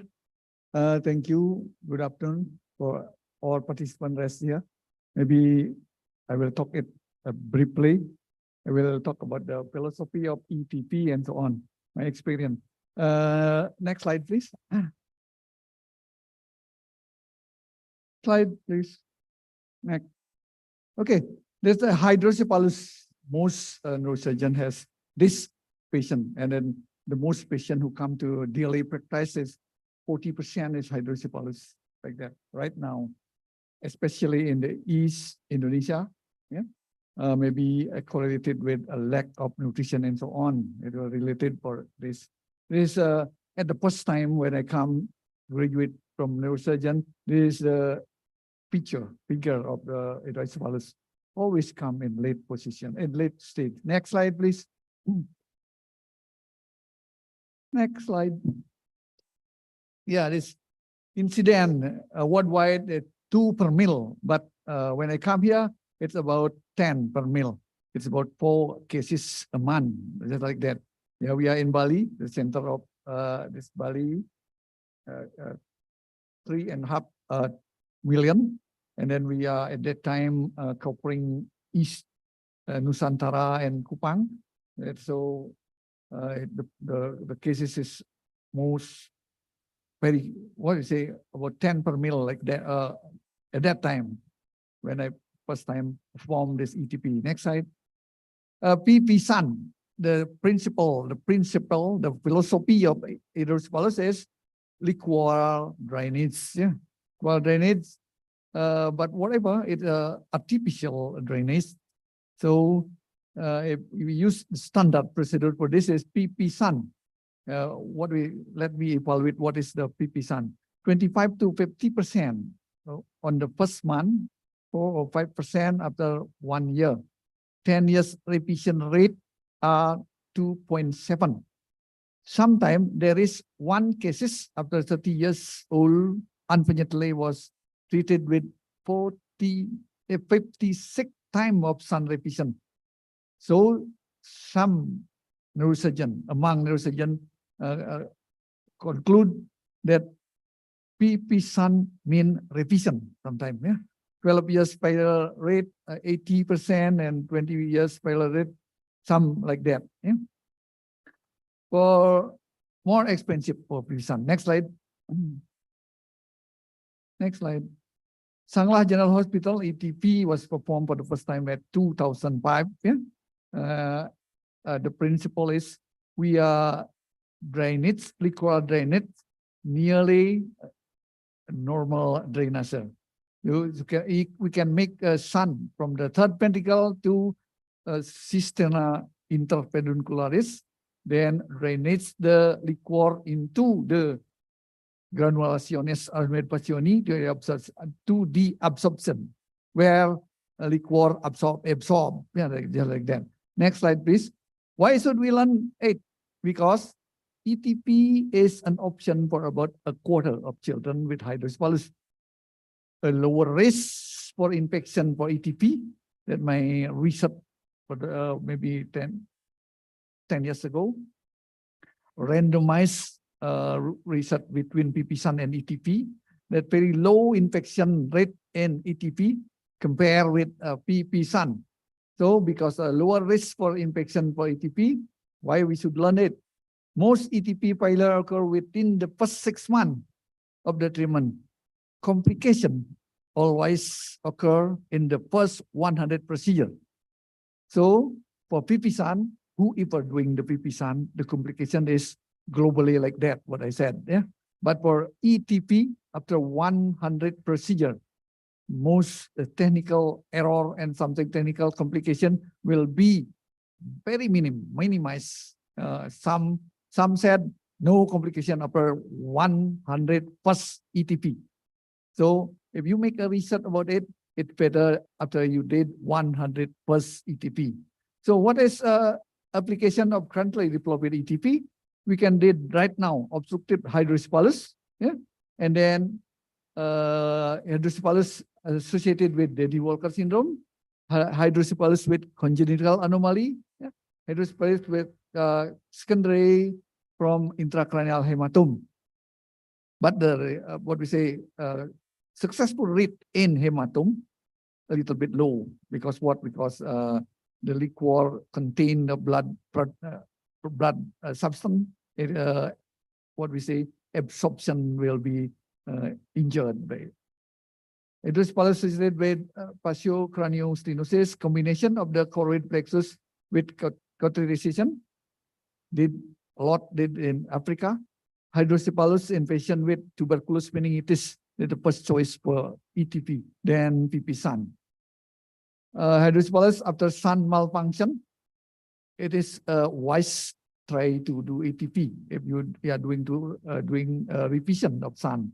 And then now normal pressure hydrocephalus consideration for the ETP because the successful rate in normal pressure hydrocephalus is around 60 to 70. The idea is there is still a different pressure between intraventricular pressure compared to subarachnoid pressure. So why still there is a part of ETP in normal pressure hydrocephalus. Next slide. Yeah, this is the first when we do this is we remember the variation of ventricular system. So the variation of foramen Monroe, plexus choroid, and so on. Variation of in the anatomy of ventricle are found in more than 1/3 of the cases. Variation of thickness of the floor of third ventricle, and be careful of Lilliquist membrane. You should evaluate after you're doing penetration. Next slide, please. Next slide. Yeah. There are endoscopic third ventriculostomy score. Score depend on what we say the most simple definition of success of ETP, freedom from a SUN. Yeah. Criteria for defining success is clinically resolution of the preoperative sign of increased ICP. Radiologically, we can not very soon. We can evaluate the size of ventricular system maybe decrease. Yeah. So for score, if you follow the score and then later we follow the rate, yeah, there are endoscopic third ventriculostomy score and there is endoscopic third ventriculostomy rate. Yeah. So the score is depend on the age, etiology, and previous son. You can make the score update. The higher the score, the better the prognosis. Next slide, please. Next slide. Yeah, this indication, yes, selected patient. The best result is obstructive hydrocephalus, and then hard sun removal, subdural hematoma after shunting. If it's good, you can try thing. And then NPH low rate, successful rate. Next slide, please. Yeah, there is a condition in our operating theater. So everybody look straight to the monitor. Yeah, but be careful. Sometimes you should watching also the patient. Otherwise, maybe you wrong route. Next slide. Next, please. Yeah, this surgeon look straight. Yeah, like this the situation. Next slide, please. Yeah, this is my favorite position. 30-degree like that. So find headrest, elevate a little bit. So when you doing the incision, please doing at not so lateral to midline, because if the trajectory to lateral, it means enter the foramen monroe a little bit oblique. So difficulties in penetrating the base of third ventricle. So a little bit midline, a little bit midline, a little bit. In case of large fontanella, yeah, you just use what we say. Please stabilize your hand in the bone a little bit, and then do a midline. So because we doing a rigid endoscope, yeah, be careful there. And then sometime when we enter also, we should familiar with the ventricular anatomy and variation, normal variation, and so on of the ventricular anatomy. Next slide, please.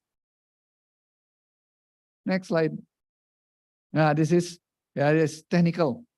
Can you play the video? Yeah, just skin incision. Make sure this is a trapdoor incision. So we are preventing from leakage from the skin. Next slide. Video, please, little bit. Yeah. Okay, this is what the name now, Sanglah. You should identify the foramen monroe, and from that we say infundibulum. Infundibulum, that means process clinoid, and we should evaluate the mammillary body. In the huge hydrocephalus, high pressure hydrocephalus, sometimes it a little bit difficulties to identify the mammillary body, but make sure there is a danger. Where is the basilar complex? Where to be the best place to penetrate it? In case of narrow space between basilar complex and clinoid process, posterior or infundibulum, it's better to direct the penetration near the clinoid process, as near as possible. Otherwise, you injure the basilar complex. If you injure the basilar complex, it's a disaster. It becomes red and then very difficult to control it. Like this. When you open it, inspect, you withdraw the endoscope, and let's see a basilar complex there. Next slide. Okay, next slide. We continue, next slide. Okay, this is bleeding. Sometimes bleeding, a small bleeding, it can stop. Back. This. Okay. You see, liquid membrane, you should be careful, not finished yet. You inspect, throw there, and you find a thick liquid membrane. You should penetrate it. Yeah. The goal of surgery is to promote free flow of liquor, to its original or normal, near normal circulation. Next slide. Sometimes some debris, what we say, in the operating theater, it's very hilang. Yeah. You play the video. Yeah, like this. You should doing irrigate and then like that. Okay. So the first thing is when you what we say difficulties in identify where is the base of ventricle, third ventricle, you sometimes you can just identify the infundibulum, or the best one is follow the plexus choroid. Follow the plexus choroid, you will come to foramen Monroe. You will find vena striata there and go inside there. In a good anatomical landmark, you can identify mammillary body and so on. Yeah, this is the best spot to penetration. Yeah, like this. Yeah, red one. If it's what we say the maximal cavity and near the clinoid process, yeah? Not posteriorly but anteriorly. Next slide, please. Yeah, this is always consider an anatomical variation like this. Yeah, not always good like what we see before. Next slide. Next slide. Yeah, caution. You see, the floor of the third ventricle must be thin and translucent enough to permit visualization of the basilar artery and mammillary bodies. 4 to 5 millimeters of opening is big enough. After penetrating the floor, check the vessel and liquid membrane. Don't ever forget to inspect after penetration. Sometimes it seems to be good, but you forget about the liquid membrane. Excessive stress of the floor when you're doing a blunt penetration, be careful because blunt penetration can, what we say, push the base of ventricle and can turn the vessel outside there. So make sure the penetration by what we say, monopolar or by special thing. Yeah. So it will not push the basilar. We are avoiding rupture of the small vessel there. Next slide, please. Next slide. Okay, that a possible ETP complication. Next. You can get all of this by scanning the barcode. Yeah? Impossibility for ETP. There we have 7 in 160 cases. Right now, until now, I already doing 285 ETP. It's good for maybe for what we say for low economic like this, because what the problem is difficulty to identify third ventricle, narrowing third ventricle system and vascular anomaly. Next slide. Next slide. Yeah, ETP for congenital. It's 1 to 72. The successful ratio is 91%. Not respond to ETP 9. Next slide. Next. Not respond to ETP. That means be careful. Not respond. They need when you penetrate the skull, the obstructive hydrocephalus, you need at least 4 to 7 days to open. Subaronoid space, it's already compressed by hydrocephalus. So 7 days after that, you can say, you can consider doesn't work. And then you doing lumbar puncture 2 or 3 times. If it doesn't work, then you say it failure. Okay. Next slide. Early complication, mild. It just be washing by what we say, washing by saline. One of my cases that. Next slide, please. High successful rate. The advantage of TP, high successful rate. Some expert said that is he can do with a good selection of the patient 100 successful rate. They said there without any implant device, avoid upper drainage, lower infection rate. Next slide. Next slide. The conclusion. the endoscopic approach must be considered the first choice of treatment in the obstructive hydrocephalus and in the most of communicating hydrocephalus. Why? Because the low complication and high successful rate. Yeah, it permits a permanent recovery in the most of hydrocephalus patient, avoiding the implantation of the liquor arsan. In some cases, it's possible to remove and the cause of the hydrocephalus or the pathology which causes the same symptom. In other cases, it permits to make tumoral biopsy.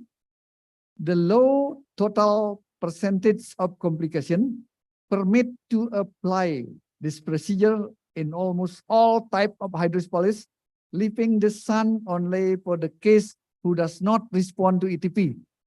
There's some expert said like that. Yeah? So thanks for not putting sun on my head. Yeah, this 10 months just after 12 hours after ETP. Matur Suksmo. Thank you very much for the attention.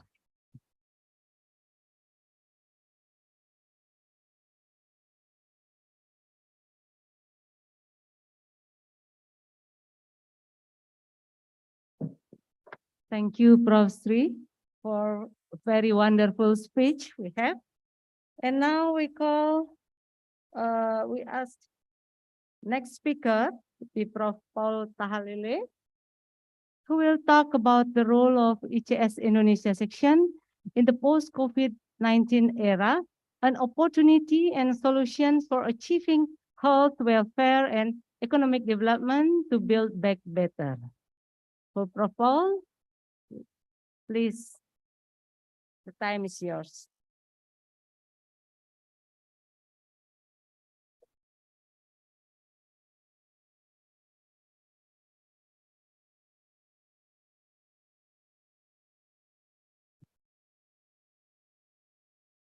Good afternoon, everybody. I think this time is very terrible for us because it's afternoon. Actually, this slide is present in Geneva, Switzerland, last May this year. Can I control from here? Or cannot? Slide, please.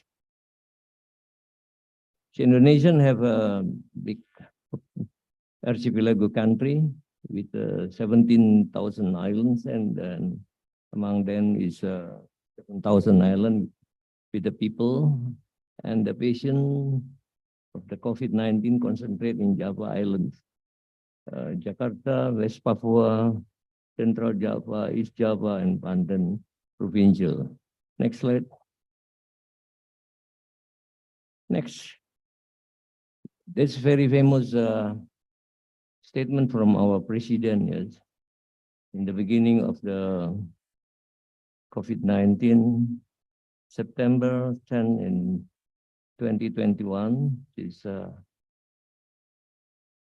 that this we starting to learn to live with COVID-19.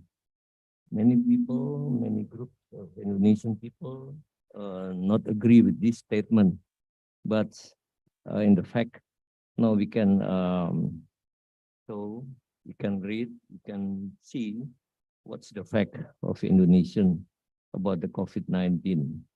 The President Jokowi said that instruction that the learn to live and with COVID-19 for the future, because COVID-19 is viral infection, it is a self-limiting disease. Next slide, please. Of course, this followed by our Minister of Health with a 5-step plan: wear mask, hand washing, keeping distance, and avoiding the crowds and reduce the mobility. Next slide, please. Next. This is the other statement from the government. Let's go, unite against COVID. Take care of yourself, take care of your family, and take care of the environment. Environment maintenance, the nation state is strong, and the people are healthy. I think this campaign is very, very famous from our president spread to the more than 7,000 sub-districts in 34 provinces in Indonesia. Now is 37. Next, this is the peak of the COVID-19 incidence in Indonesia. The first peak is because the alpha, beta, and gamma variant. It's happened in February 2021, and compared to the world cases, its daily cases in Indonesia 15,000, and in the world is 800,000. And the second peak is because of the Delta variant. It's around a day. The daily cases is 60,000, and compared to the world cases is the same cases. And the last is the third peak is from because of the Omicron variant. This is around 60,000 a day. Yes, and but compared to the words is okay. So next slide. This is daily death of the COVID-19 in Indonesia. In the first peak, because of alpha, beta, and gamma variant, is around 400 deaths for daily. Compared to the world is 16,000. And then the second peak is because of the Delta variant, 2,000 deaths a day. And the third is because Omicron is 200. Next slide, please. Total cases in Indonesia now is this is the data is August 9, 2022. More than 6 million people, and the death rate is 51, sorry. And compared to the world's death percentage is 1.09%, and the recovery is a very good result with 97%, and the world's recovery of the COVID-19 incidence is 98%. Slide, please. And these slides show us that the total cases is number 1 is United States and Indian, and then France, and Indonesia is number 20 from the all country in the world. Next slide, please. Next. Very important thing we know about the target of the vaccination program in Indonesia. The government have these targets, 2,008 million people among from the 2,060 million people total in Indonesia population, and the vaccine program for the first vaccine program is more than 95%, and the second vaccine is around 80%, and this is the third vaccine. Next slide, please. This is a mass vaccine program in our country. It's happened in our campus, University of William Mada Catholic University. Every day, and this program is 1,000 people we give the vaccine. Next slide, please. This Indonesian report. The COVID-19 pandemic restrict our activity, especially meeting, offline travel. So, and more than 100 doctors, including surgeons, become volunteers, including our fellow colleges. And one of the Indonesian section bearer Professor Hendrian was passed away. However, it's crucial still follow up the ICS mission and contribute to the pandemic solution. Next slide, please. We continue the international webinar. It is online, of course, and then assistant to the Surabaya government in collaboration with ICS Global, ICS Taiwan, KMUH, Kaohsiung Medical University Hospital. They donate us. This is the ceremony that we have received hands-over donation from the ICS Taiwan, and also together with the Kaohsiung Medical University Hospital and also Taiwan government donate us. We distribute this donation to the 30 volunteer doctors in Surabaya. Next slide. And also we donate, we distribute to 20 hospital in Surabaya, because at that time the facility in hospital is not enough. We give, we donate 20 units. You know, the one unit is around 40 million rupiahs. Yeah, 20 unit. Directly you donate to this hospital, 20 hospital in Surabaya. And also sharing pump, 15 units. Next slide, please. This Dr. Francis, secretary, and symbolic hands over to the mayor of the city, Mr. Eri Cahyadi. This is Dr. Franz, and this is our mayor. And also we donate to, we give the 2-unit ICU monitor to the Gotong Royong Hospital. This is our hospital, of course, and 1 unit defibrillator. Next slide, please. Next. Online instruction from the mayor of the city, Mr. Eri Cahyadi, to distribute groceries to low-income society, like a becak driver, laborer, cleaning service, etc., to all the 31 districts in Surabaya. And I distribute groceries to the Benowo traditional market. And after that, the mayor of the city gives us awards as members of the ICS. And this is the history of our ICS. It's established in 1972. The first president, Professor Lato, is an orthopedic surgeon in Jakarta. And the second president is Professor Samsu Hidayat. This is a digestive surgeon in Jakarta too. And the third president is Professor Sehat Helmi, that's also orthopedic surgeon.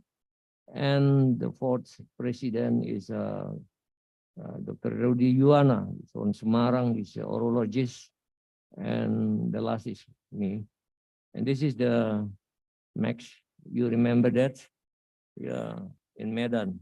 Yes. And the conclusion, we cannot predict the end of the COVID-19 pandemic. After 2 years, we still in the pandemic situation. Now we goes to the new area, but still be careful. A member of ICS Global, we need collaborate hand in hand to help the people in developing country with lack of health facility. Frankly speaking, but we are still a lack of health facility. And why Indonesian success handle the COVID-19, according to statement from the Minister of Health, because we have program of mass vaccination, and then strict health protocol and gotong royong culture. That means cooperation between every people in Indonesia, especially from the villages. Thank you very much for your attention.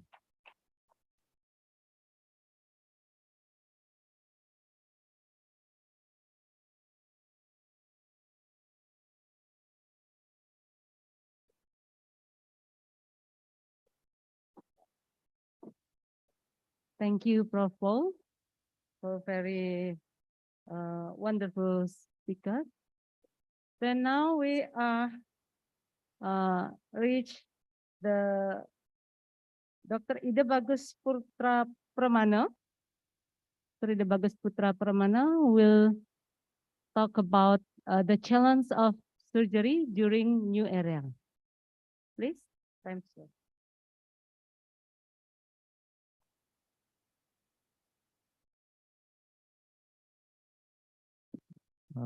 Thank you for the committee that invite me to speak about the challenge of surgery during the new era.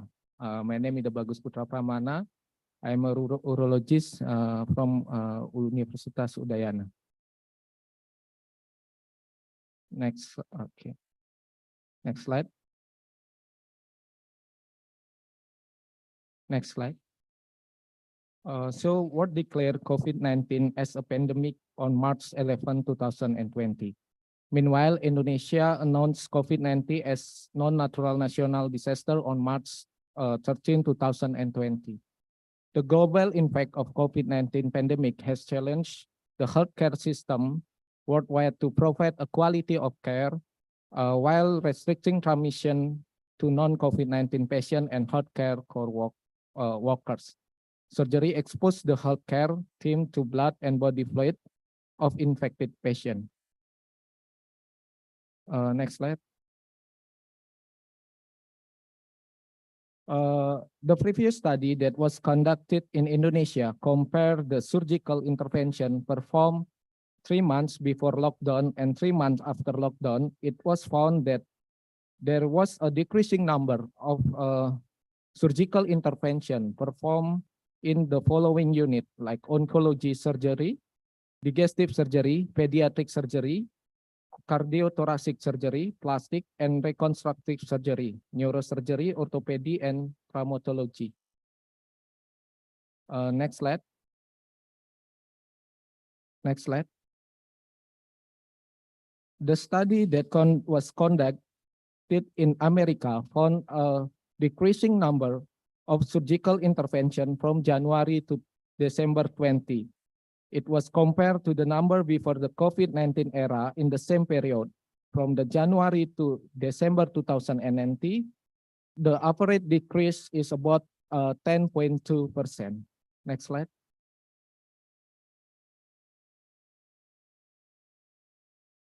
However, in this new normal era, there is an increasing number of surgical intervention in 11 major category of procedure and subcategory by comparing the period of October 2020 to January 2021 and the period of March to May 2020.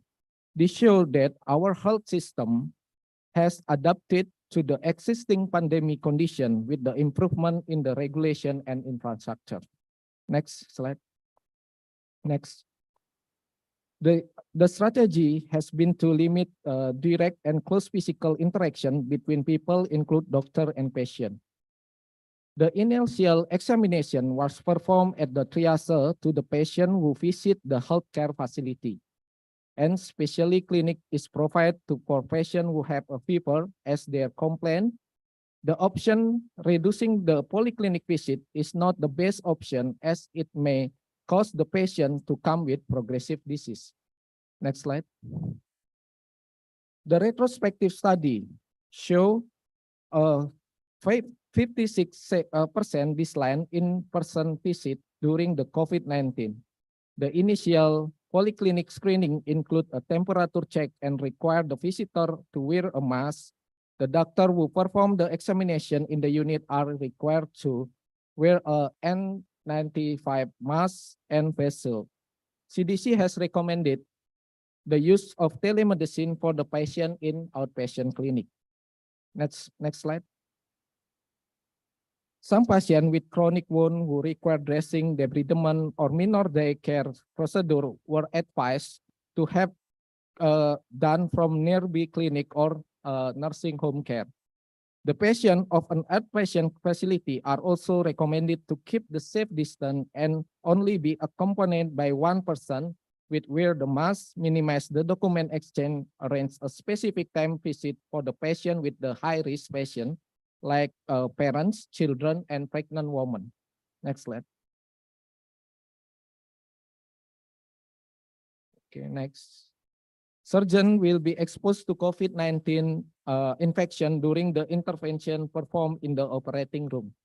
The duration to complete a specialty education is quite long, so finding a replacement specialist become more difficulty. The screening process that is vital to be performed during the pandemic is the PCR test. The area with the high transmission is required to perform the following action. The first is all patients who will have a surgical intervention are required to have a COVID-19 screening test. All patients are required to have a PCR test before the surgical intervention. In some region where the PCR test cannot be performed, the antigen test can be done instead.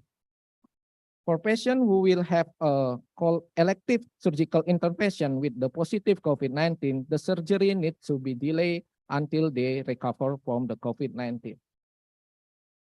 The action that need to be performed in the area with low transmission include all patients must perform a screening test for the COVID-19 symptoms. The patient with the COVID-19 symptom are required to have additional supporting tests besides the PCR or antigen test.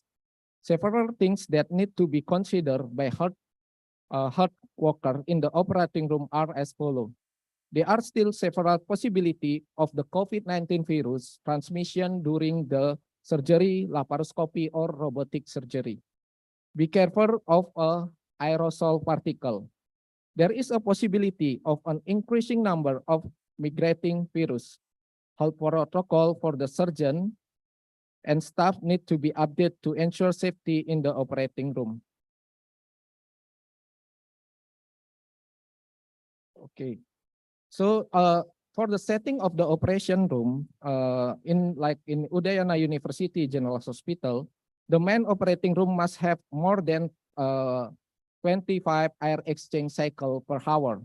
Airflow in the operating room is very important to minimize the risk exposure to viral infection.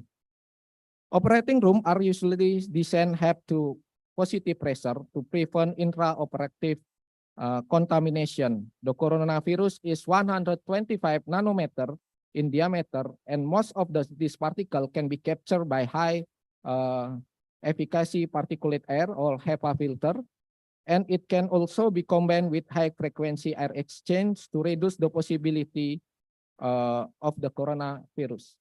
It is the anteroom figure. The current system of an operating room that is adapted to the pandemic area can be seen in this figure. As far as we know, an operating room has a positive pressure.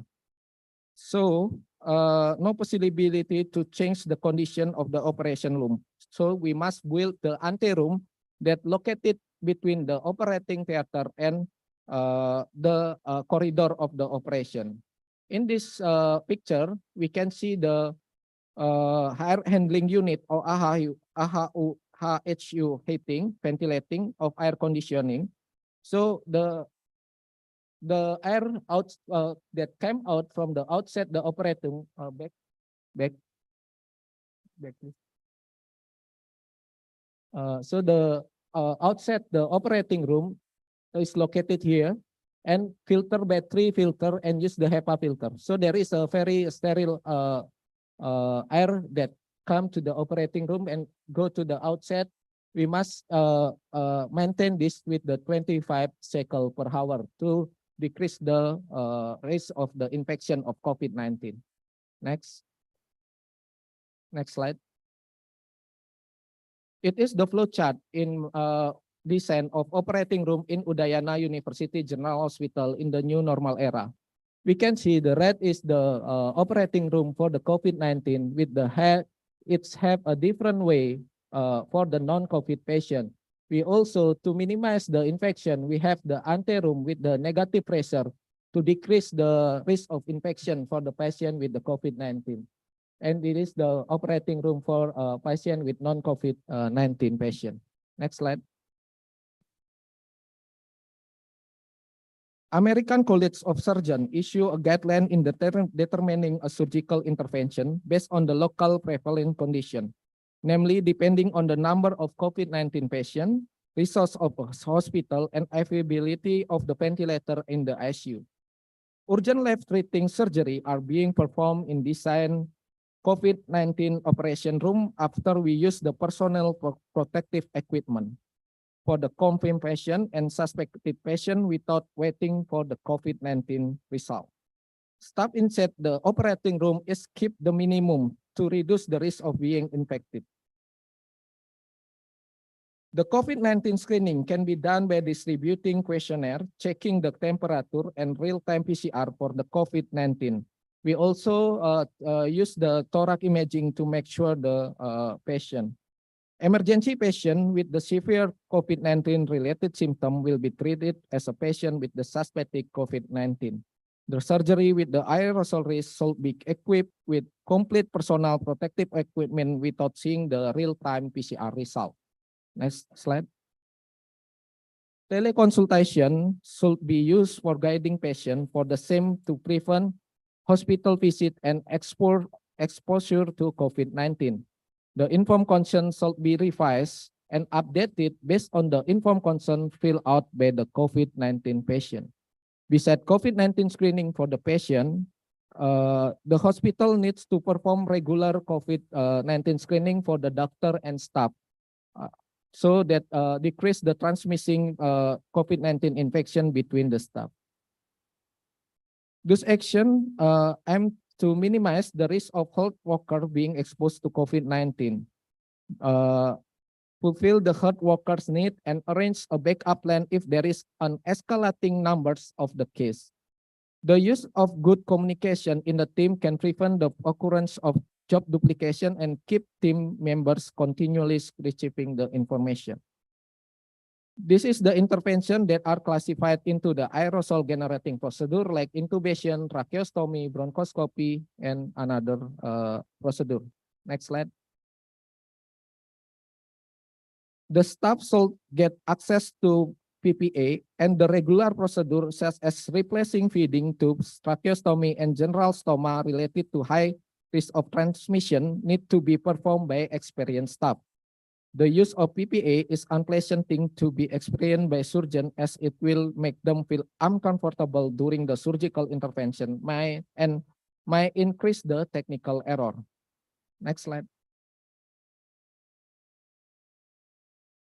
The regular screening conducted toward health workers need to be performed through the Committee of Occupational Health and Safety Division in their hospital.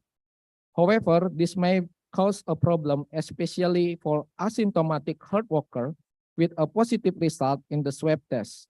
They will be required to perform self-isolation and cause a decreasing number of health workers who work in the hospital. Next slide. The pandemic condition also challenged the process of residency, such as many cancellation of elective surgery and the surgery performed by the consultant.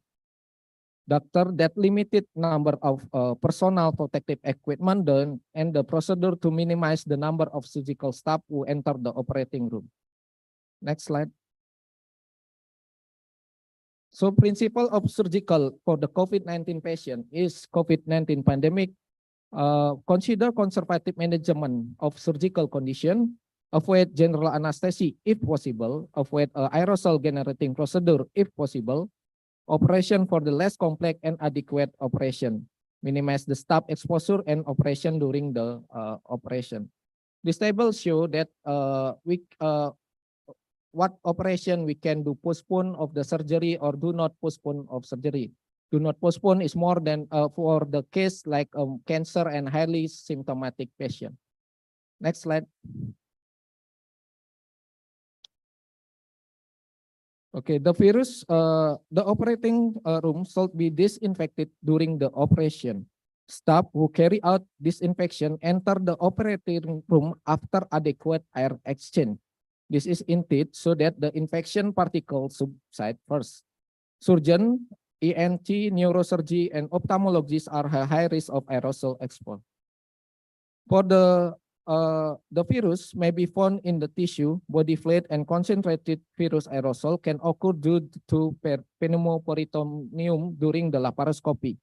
Particles that may be of help include small port incision to prevent the gas leakage, low CO2 insufflation, and we use the careful evacuate smoke masker by using the filtration.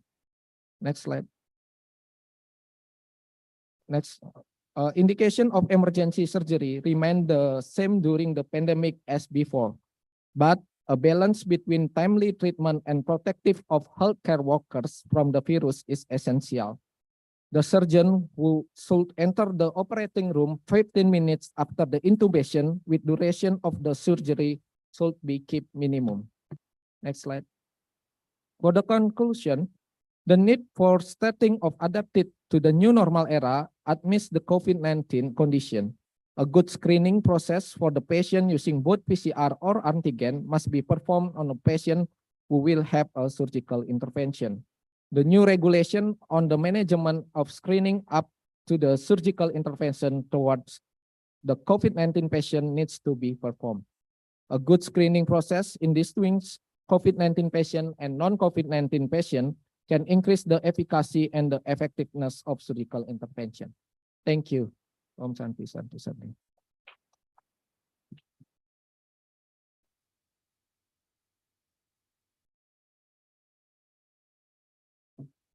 Okay, thank you, Dr. Putra, for very interesting speech. Okay, audience, I think all of the three expert speakers already delivered their speech. And I think it's delight us that the COVID-19 is influence us in all daily life of our nowadays. So I think it's time for us not to against the COVID, but come to live with the COVID. I think that's also we have to change our, maybe there's some message we don't know, yeah, but we will continue our life. Okay, thank you. So, but unfortunately, we have a very limitation in time. So the discussion cannot be done, and but still we have to invite our three speakers to the stage to receive a souvenir from the committee. Please, Prof. Sri, Prof. Paul, and Dr. Putra, please come forward.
Okay, give applause once again to our wonderful speakers and moderators for the 4 sessions.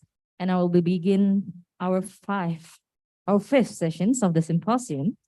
And this session will be led by Ida Bagus Putra Pramana, MD Urologist.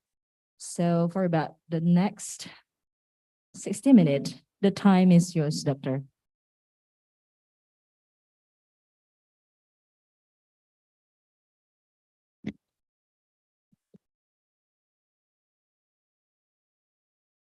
So today we move to the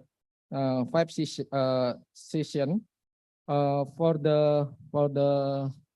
We have three speaker. The first is Komang Adi Parama Arta. Next slide. Okay, I'm as a moderator. Okay, for the first speaker, Ikomang Adi Parama Arta. He is a cardiothoracic surgeon at Prof. Ngurah Hospital. He with the topic is robotic and minimal invasive cardiac surgery. For the Dr. Adi Paramata, time is yours.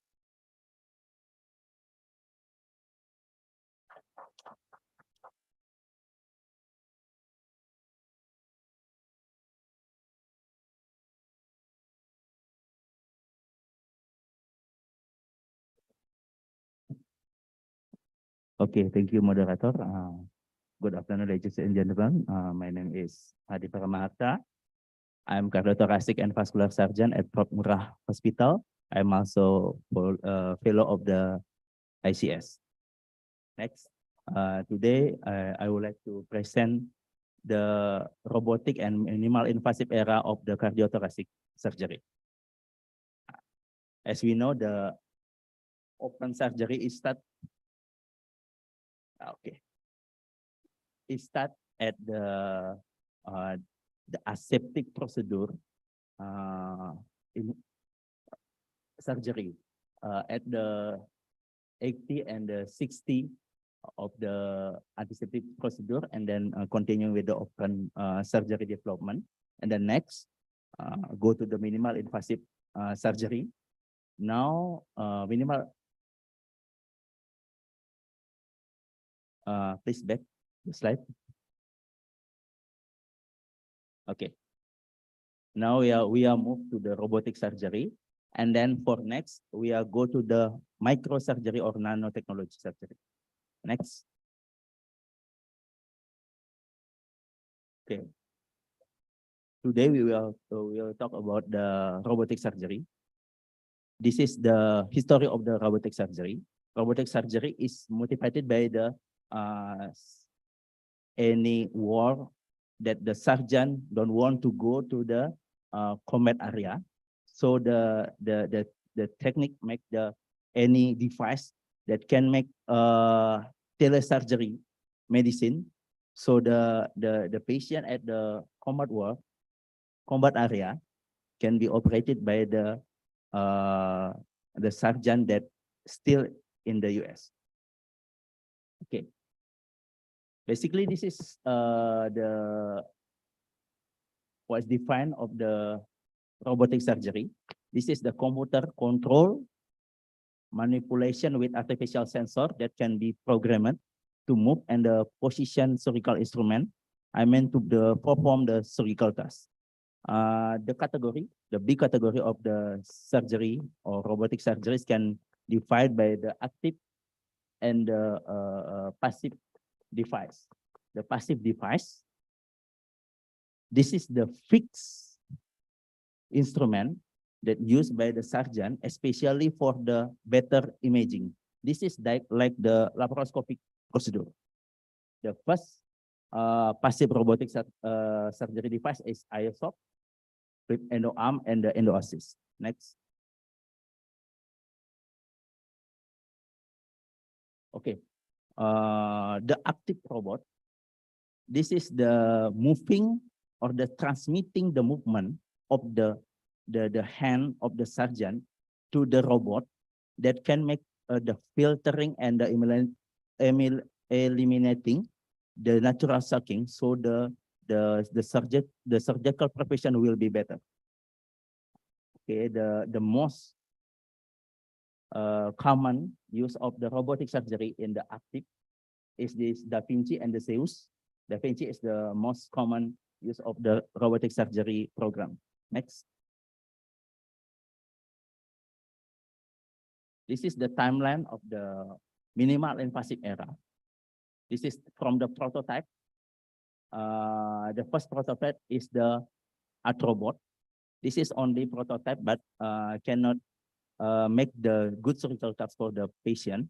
But after advanced system is used for the patient, steadily by the discovery of the aerosol, the technology of the robotic surgery is growth very fast. And then the last system, this is intuitive surgical by Da Vinci system, can make the telesurgery. Next. Okay, how about in the cardiac surgery?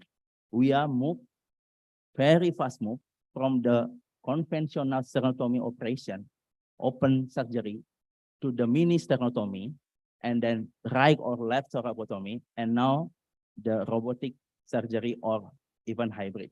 Next.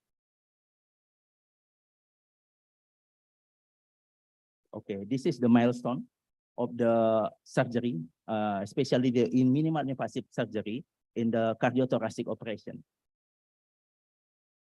Start by the pediatric cardiologist, use the catheterization for the cardiac problem or defect in the atrial septal defect. Next.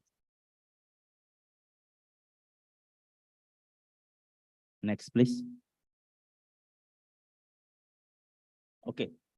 Why we are still use the surgery for the fix the patient problem? This is the example of the disease in the cardiothoracic surgery that we are very common to fix it. This is the problem in the coronary artery disease, so need the revascularization. Yeah. The first one is no difference in all of the mortality, but for the minor adverse cardiac and the cerebrovascular event, this is higher in the PCI. The PCI, this is the cardiologist procedure, interventional cardiologist procedure to make the stent at the stenosis of coronary arteriolysis. And then also, the PCI also have the high risk for recurrent angina pectoris. So this is need for repeat target vessel revascularization more accurate if we compare with the surgery. So this is why the surgeon is still needed significantly in the cardiothoracic problem. Next. Okay. This is the procedure that can be fixed by the robotic operation or minimal invasive procedure in the cardiothoracic operation. The first one is the coronary arterial bypass graft. The second, mitral valve replacement, and the atrial septal defect closure, ablation of the atrial fibrillation, anomalous partial pulmonary venous drainage return repair, left atrial appendage closure, especially for the conjoined with the mitral valve surgery, and the partial atrioventricular septal defect, intrathoracic or the intracardiac tumor, and then left ventricular pacing lead implantation. Next. This is the patient selection. What the patient ideal characteristic for do the minimal invasive or the robotic surgery. Okay, next. Okay. So what the benefit or the advantages of the robotic surgery, especially for the cardiothoracic and the cardiac surgery? The first one is the less pain. The second one is the less complication in the bleeding, infection, potential less risk for the post-operative atrial fibrillation, and then triggered by the inflammation post the operation, because the very high inflammation response after the conventional cardiac surgery, and then reduce the blood loss, and then also the less for the risk for the stroke after the surgery. And then for the faster return to daily activity and the better appearance of the cosmetic, because the robotic or the minimal invasive surgery very small in incision and very small also in the inflammation response postoperatively. Next. So this is the meta-analysis and the symmetric review that compare with the conventional cabbage with the robotic cabbage. So the found that, next. Next, please. Okay. For the post-operative stroke, this is preferred for do the robotic or the minimal invasive surgery for the patient. Okay, especially for the wound infection, risk for get wound infection after the surgery is also preferred for do the minimal invasive or robotic surgery. Next. Okay, for the analysis of the pneumonia because of prolonged stay in the intensive care unit or the length of the ventilator time, this is correlated with the prefer to do the minimal invasive and the robotic cardiac surgery also.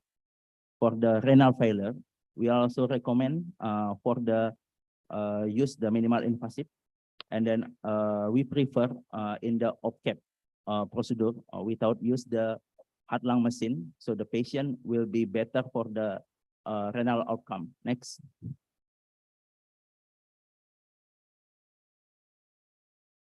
Okay, for the intensive care unit length of stay, this is also better in the minimal invasive, and then also of course in the mortality.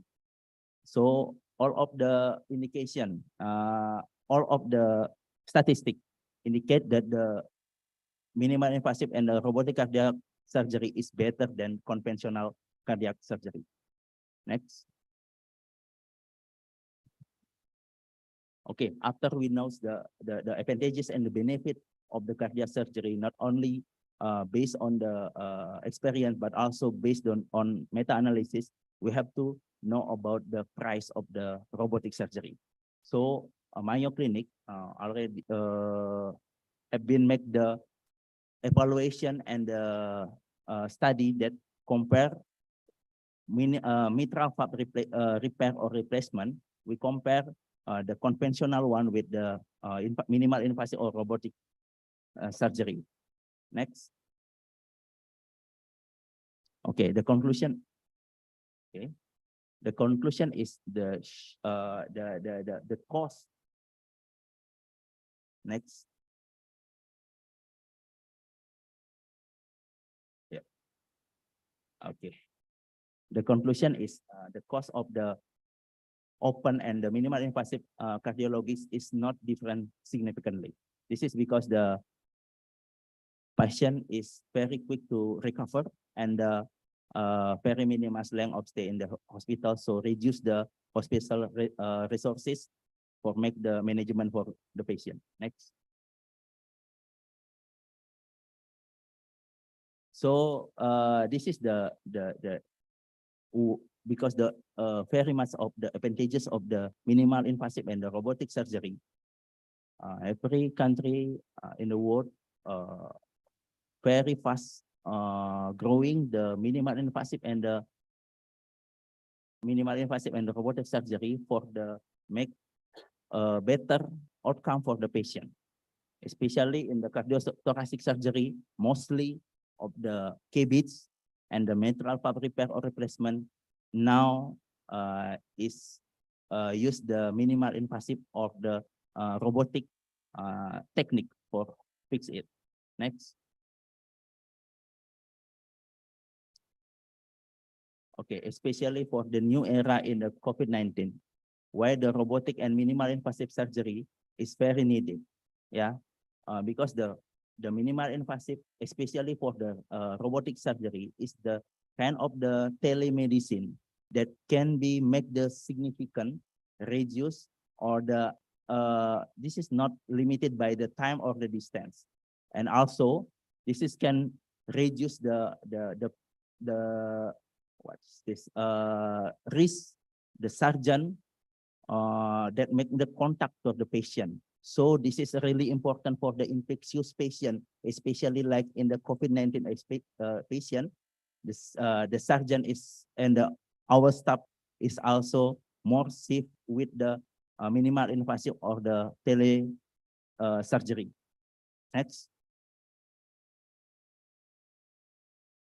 Okay, how about robotic growing in Indonesia? Yeah, in Indonesia, we already have the robotic device in Jakarta, Hasan Sadikin and Sarjito Yogyakarta. This is the first pilot project of the government to increase the growing of the robotic and minimal invasive surgery. So at Bali, we are still on progression for that. We are now still use the minimal invasive for the thoracic and the cardiac operation, but not yet start for the robotic surgery. We have to make better for this improvement. Next. So in the thoracic or the cardiac surgery, the movement of the device, the movement of the knowledge and the skill is very fast and growing, not stop until the cardiac operation with the robotic surgery. We are moved to the combination with the cardiologist to make the better outcome for the patient. So we combine the robotic or the minimal invasive surgery with the coronary stent operation, especially for the right heart disease. Next. So we call this is the hybrid operation. In the left side, we fix by the robotic or the minimal invasive cardiac surgery. So in the right side, the cardiologist will put the stent to remove or fix the stenosis at the right coronary artery. This will be better outcome and the short period of the operation, and also the really good outcome and the long term also is also good. Next. So what the young surgeons so know about this very fasting growing of the minimal invasive and robotic surgery. We encourage for the young surgeon to continue the fellowship and then also the training course to make the better knowledge and the skill for the better patient outcome. Next. Next. Okay. Thank you.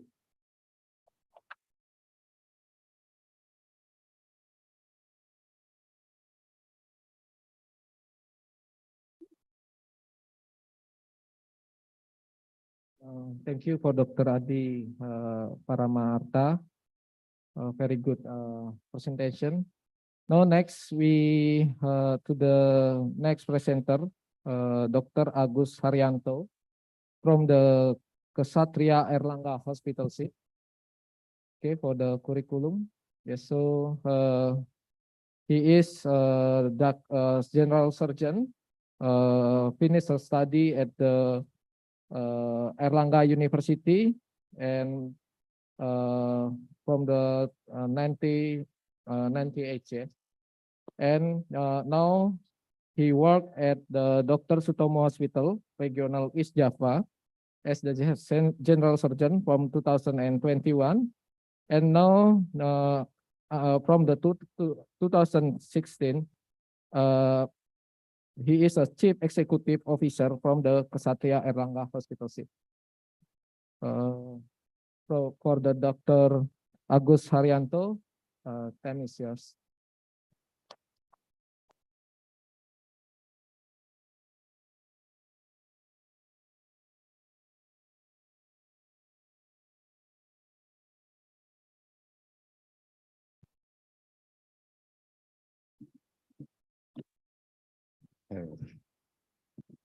Good afternoon. Really, I'm feeling high. Uh, to be invited to in this honorable meeting. But anyhow, thank you very much for the committee has invited me in order to present or to introduce our activity, our dream, our fighting, and also maybe our heartbeat to you all. Okay, I will start the meeting, the presentation. After listening the sophisticated topic, robotic surgery, I will offer you to think about the health of the patient in the island who needs basic surgery that they never had. In the island, there is a sad reality. There are so many people in remote islands who are neglected, forgotten, left out. Next. Yeah. Why? Indonesia is a massive archipelago country with over 17,000 islands. People in the remote islands may have some primary health care to puskesmas or primary health care in Indonesian called puskesmas. Then next. But once they need to be referred to a specialized doctor or to hospital, the problems come. The first, maybe too far to sail across the ocean. Later, I will show the picture. Lack of means of transportation. Yeah, especially before there is a toll laut program. The traveling, living costs, and medical services are too expensive, so they cannot afford. And sometimes it is not possible because the sea is hazardous to sail. Then the patient potential to be neglected and to be forgotten and lead to disabled or even die. Next. Yeah. Lesson from our last mission held on 14 May until 4 July. We sail across the island for 2 months more. Yeah. We do section cesarean labor for 15 pregnant women from the island around Sapakan Island in 3 weeks, only in 3 weeks. Imagine what happens when we are not there. Sampai Sunday, yeah. If we are not present at that time, the patient must be sent to or referred to Singaraja. The distance is 80 miles. It needs 10 until 12 hours to sail across the ocean. This is a shortest hospital from island, Sapakan Island.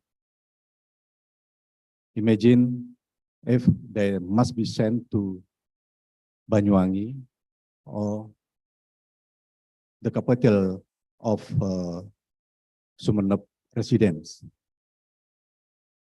Sumeneb. Yeah. Next. The question is, who is responsible for this problem? Maybe easy for everyone to point out this is the responsibility of government. Yes, right. But we as a human, or even more as a surgeon, who already know these problems by this presentation now, is it enough for us only to sympathize and to say how pity you are, how sorry you are? Is it enough? I think not, yeah. Well, maybe we have something to be said for them. Next. As for Satria Airlangga Hospital, we commit to reach out the out of reach, and then to provide a standard healthcare only for the sake of the islander, not for the sake of our institution, not for the sake of surgeon, but for the sake of the people of the island. By this hospitalship, we change the mode of referral. It is not the sick comes to hospital, but the hospital comes to the sick. Next. To us, this is more than just doing a job. It is a calling. So, thank you very much. Among us, there are two volunteers of Rumah Sakit Terapung Satria Airlangga. First, Dr. Iwayan Weda. Yeah. And second, Dr. Atianur Rahman from Surabaya. Yeah, every morning, our spirit, love and humbly, must be renewed day by day, every day, must be strengthened every day. Only by this way, we can continue to sail until yearly 5 years. Dr. Weda and Dr. Atia,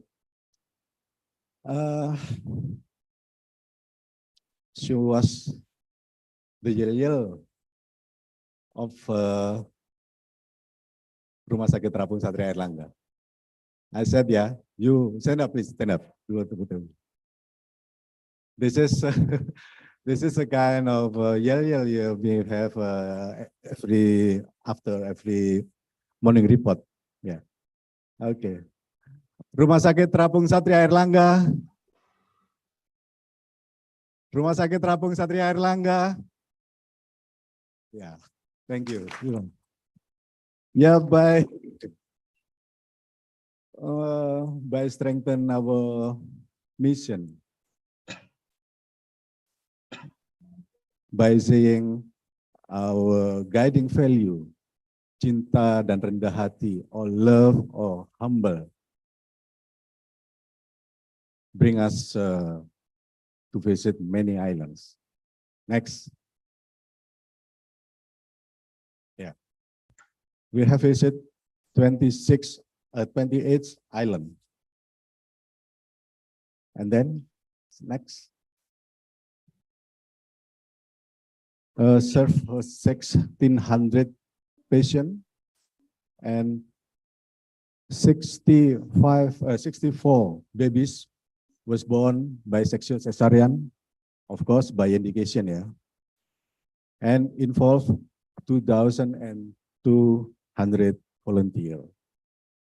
Next, we do for 1,400 general surgery, including hernia, struma, section, cesarean, and 1,270 eye surgery, and 110 oral maxillofacial surgery. Next.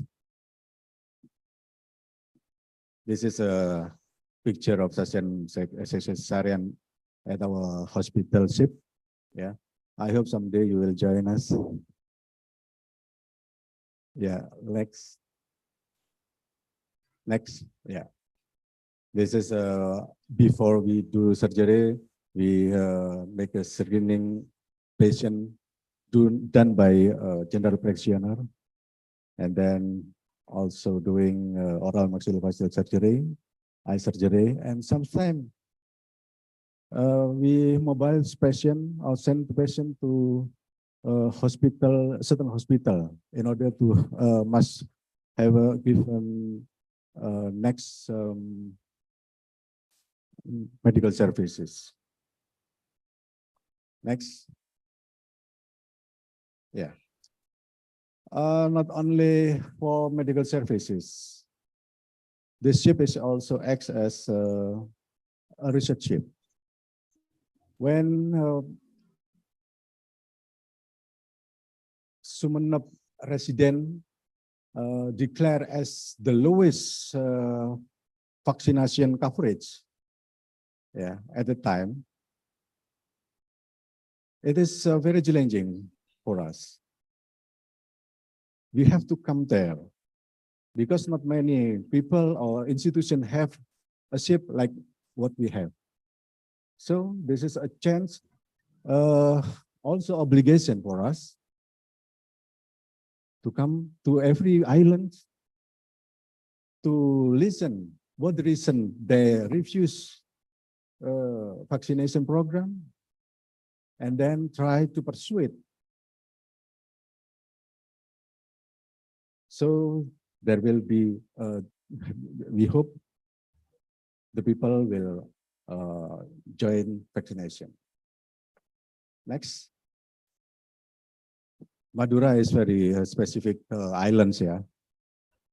Most of the people, yeah, did not plan to be vaccinated when we make first contact with them. Yeah. They also believe that vaccination would not protect them from mortality, morbidity and mortality due to COVID infection. And there are still many alternative options besides vaccination. Next. And the third program, this is kind of Tridharma perguruan tinggi, ya.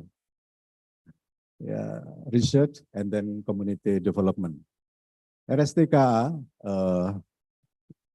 we called RSTKA Rumah Sakit Terapung Satria Erlangga, collaborate with 11 faculties at Erlangga University and other campus for development program of development community program for remote island. Yeah, next. For instance, Faculty of Advanced Technology and Multidiscipline Erlangga University provide electric bicycle made by this faculty, the member of this faculty, to support environment sustainability on the second best oxygen quality island in the world. The island is Gili Iang, near Madura Island. Yeah. The oxygen is second best in the world. So we feel very fresh at that time. Yeah. Next. Yeah, next. Faculty for Pharmacy.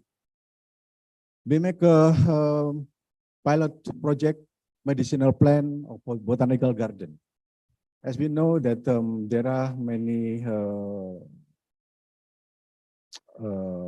medical plant, yeah, we have in Indonesia.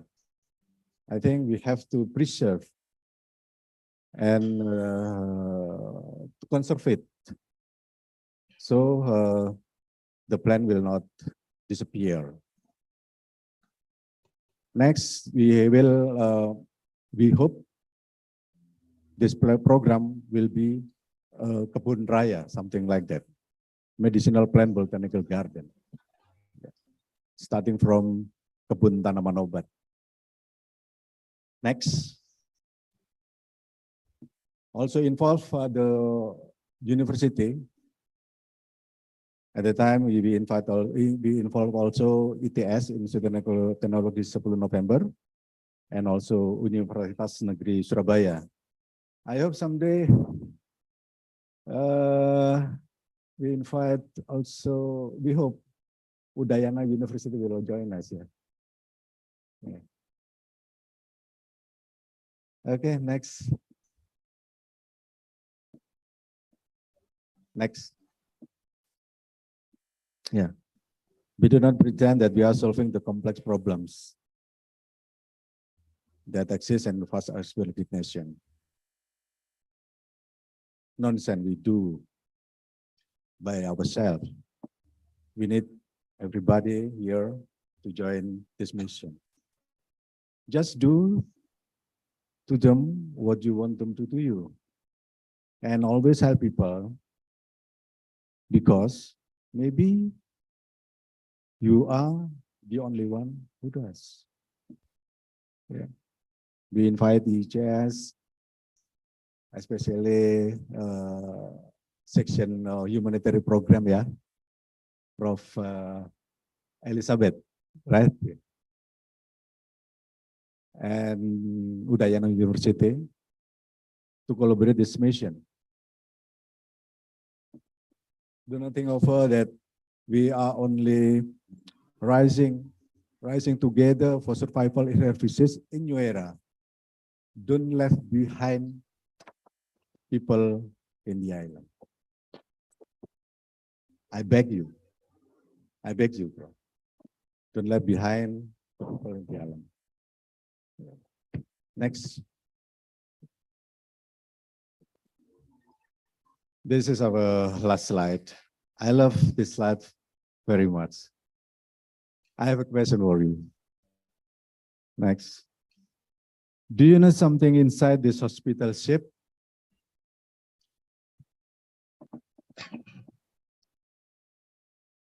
Do you know something inside this hospital ship? Yeah? Well? Pardon? Next slide.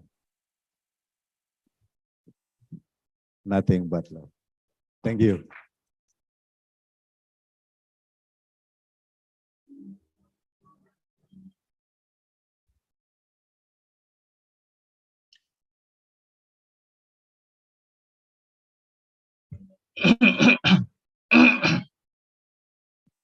Thank you for the Dr. Agus Haryanto SPB from the Ksatria Hernanga Hospitali.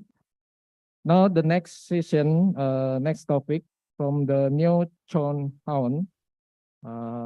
He is from the Director of Research and Teaching Department Pen Clinic Anesthesiology from the Ping Tuan Christian Hospital, Taiwan. He as a consultant anesthesiology, respiratory care, pain management, and Director of Surgical ICU, also in the Good Health Hospital, Taiwan.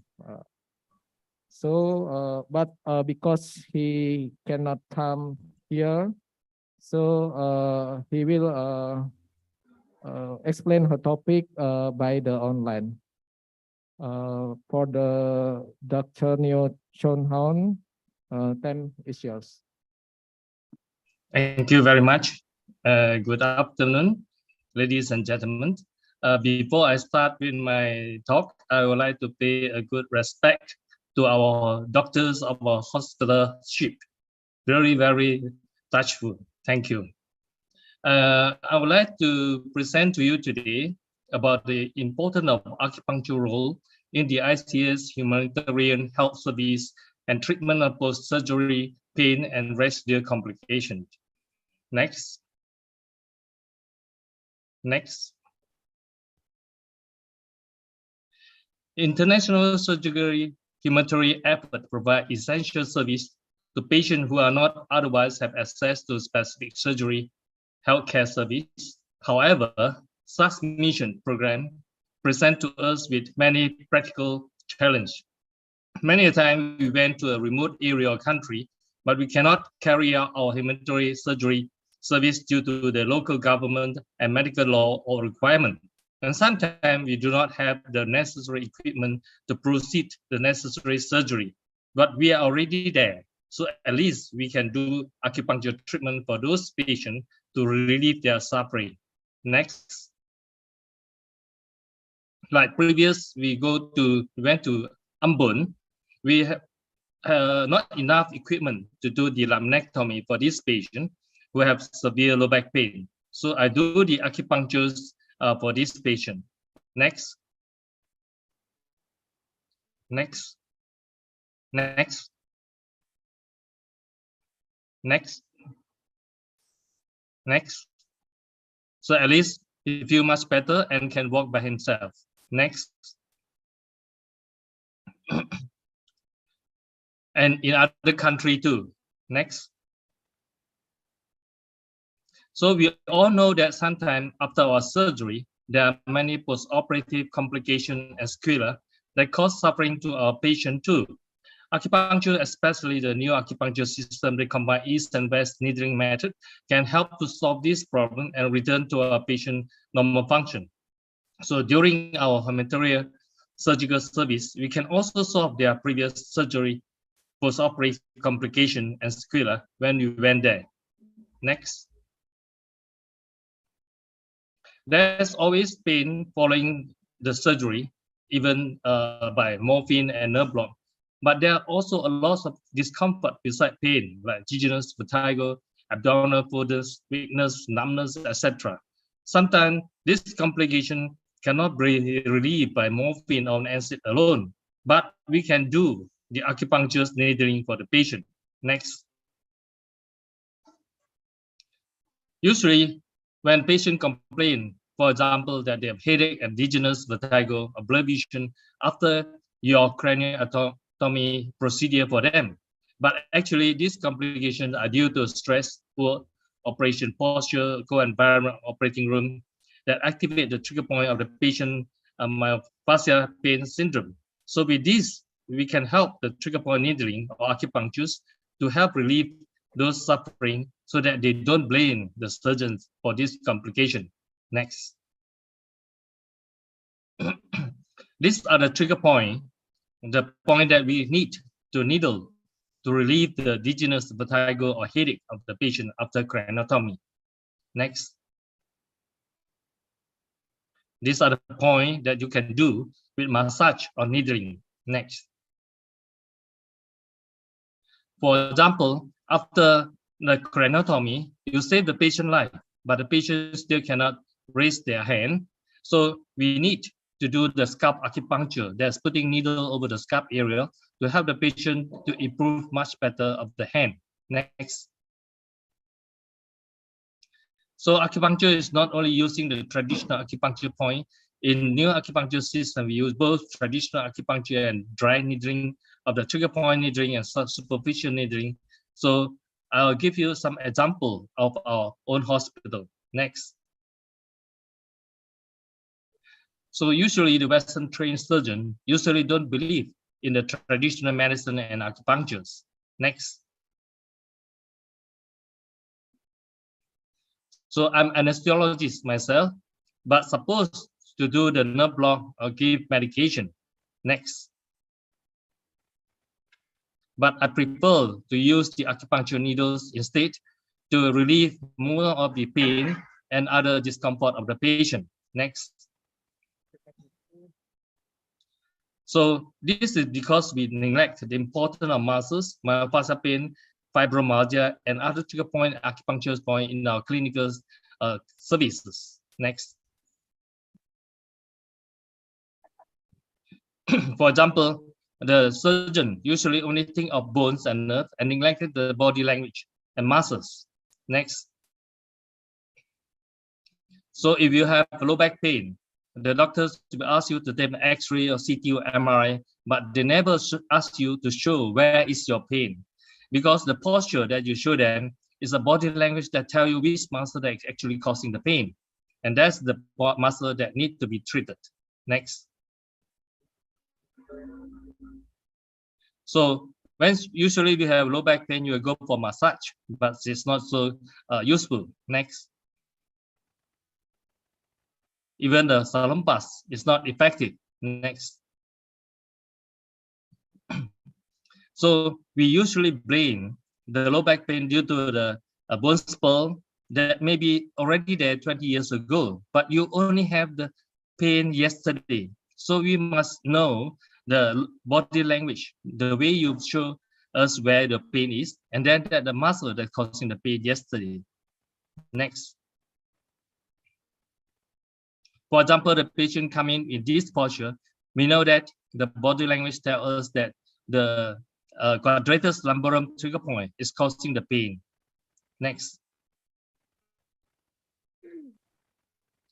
So, for example, the patient showing you that the pain is horizontal going in the back pain, then that means the pains come from the rectus abdominal and not the back. So you need to needle at the front area. If the patient show you in a vertical direction, then the pain is causing the iliopsoas muscles that you must needle at the thigh area. So in this way, you can help to improve the low back pain. Next. So different muscles were causing the different pain. Next. Next. So sometimes you have abdominal pain and the doctors can scan you and say that you have nothing to find there. So you may be neurosis, but actually they don't know where is the trigger point. Next.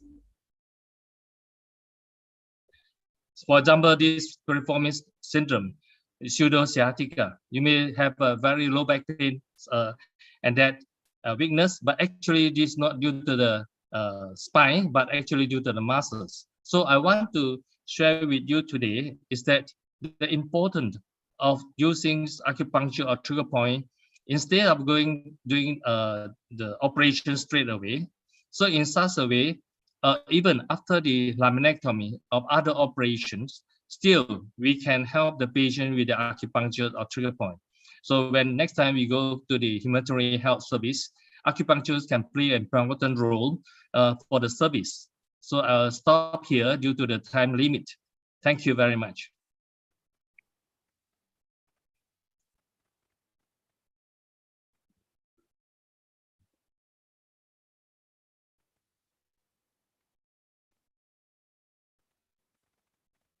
Thank you for the Dr. Chon On New. Because the limitation of the time, no discussion time, so I invite the all speaker, Dr. Adi Paramarta and Dr. Agus Haryanto to come to the stage for the some of special things. Okay. Okay.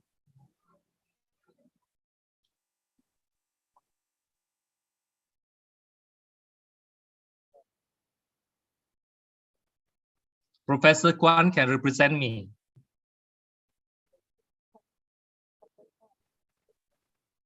Kwan IG can represent me.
Thank you so much. Okay, give applause once again to our speakers and moderators. Okay, moving on to our last, which is the sixth session. The sixth session will be moderated by Komang Adi Paramaharta, MD, Cardiovascular and Thoracic Surgeons. To Dr. Adi, the time is yours.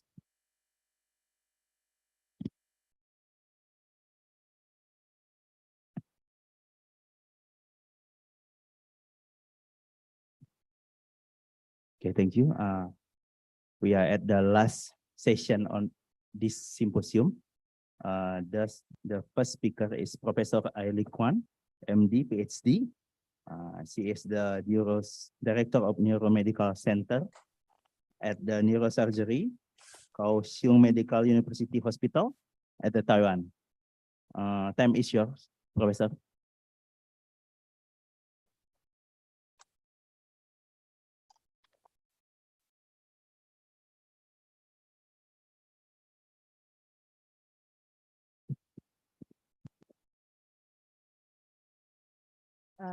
Good afternoon. First, I would like to say thank you to all of you because you are stay until the last minute with us. Okay.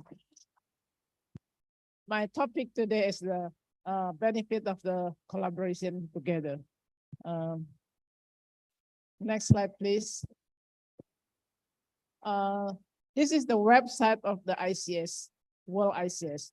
And we know that World ICS is established as 1935 is by Dr. Max Torek. And he wanted to be all the surgeon on the whole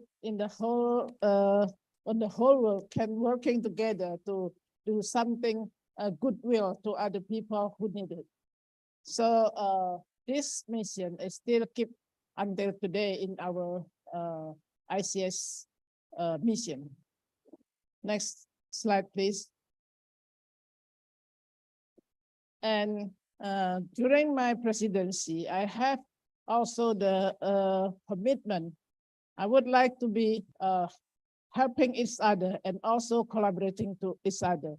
And we are the non-government organization. It's a legal non-government organization in the WHO. But if we keep this position, but we don't have anything to share with others,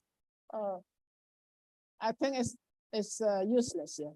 That's why my commitment is we must doing something that WHO really think that World ICS is useful. So I'm agree with Dr. Agus Haryanto. So we have the same things, the same heart. We would like to do something in goodwill. Next slide, please. In our website, we can see a very special partnership, the World Health Organization. But what? This is the problem. So in this recent 11, 12 years, we always try to do something good. So we can keep this very special partnership. It's really special partnership, not only oral subject. Okay, next. We can find in our website, our mission is humanitarian surgery, but how to do that? Next slide, please. We can see in our website, the Nigerian mission. Nigerian mission is done by Swiss ICS, and Paraguay mission is done by several federations working together. But I think in our website, we are missing. We also do a lot of humanitarian surgery in Indonesia, but I cannot find in the website. I think this is maybe Max after go back to Mexico. I hope that we can put also Indonesia medical mission. Next slide, please. Since 2011, I become the it's not really a core member, but I'm the president of the Taiwan ICS. Then I starting to working to collaborate with other ICS in the world. So in 2011, the first time I organized the conference in Macau. Mexico is also there. But the purpose of this conference is for the medical education, and also we would like to invite Macau Surgical Society also become our ICS member. But finally, I'm failed. But it's better to do than nothing. Yeah. Next slide. And since that time, every 2 years, at least every 2 years, I organize a meeting in Taiwan or in other over the world. For the Asia Federation conference in Kaohsiung, I invite every from the 6th Federation ICS come to Taiwan. The purpose of to invite them to come to Taiwan, not only to Taiwan, but for me it's easier to in Taiwan because I'm familiar in Taiwan, and I invite the Federation, 6th Federation come to Taiwan because we wanted to have, we know each other, if we know each other better and better, so it is good to collaborate and we can go far, I think. And after, next slide, please. And 2015, also I organized a conference. At that time, a lot of Federation member come together, but because of the COVID, I think we have this time is Asia Federation, Asia Pacific Federation in Bali is I think a lot of people is because of COVID-19 is not coming yet. Otherwise, I think this is the conference is very important to make. I think it's a direct contact. You know, communication is even we can do by Zoom, but by Zoom still cannot replace direct communication. Like we have the party yesterday. Yeah, it's different. Yeah. And next slide, please. Next slide, please. So this is in 2015. I think Professor Tahalele and also Max and a lot of people is coming to Taiwan. This is the most best is because we have 4 generations together. Because if only one generation is not enough, you know, we need to have senior and we have also the young generation together, so we can circulate our generation as generation by generation. It's not like a gap, yeah. Okay, next slide, please. Next slide, please. And this is 2017. 2017 is during, please come back.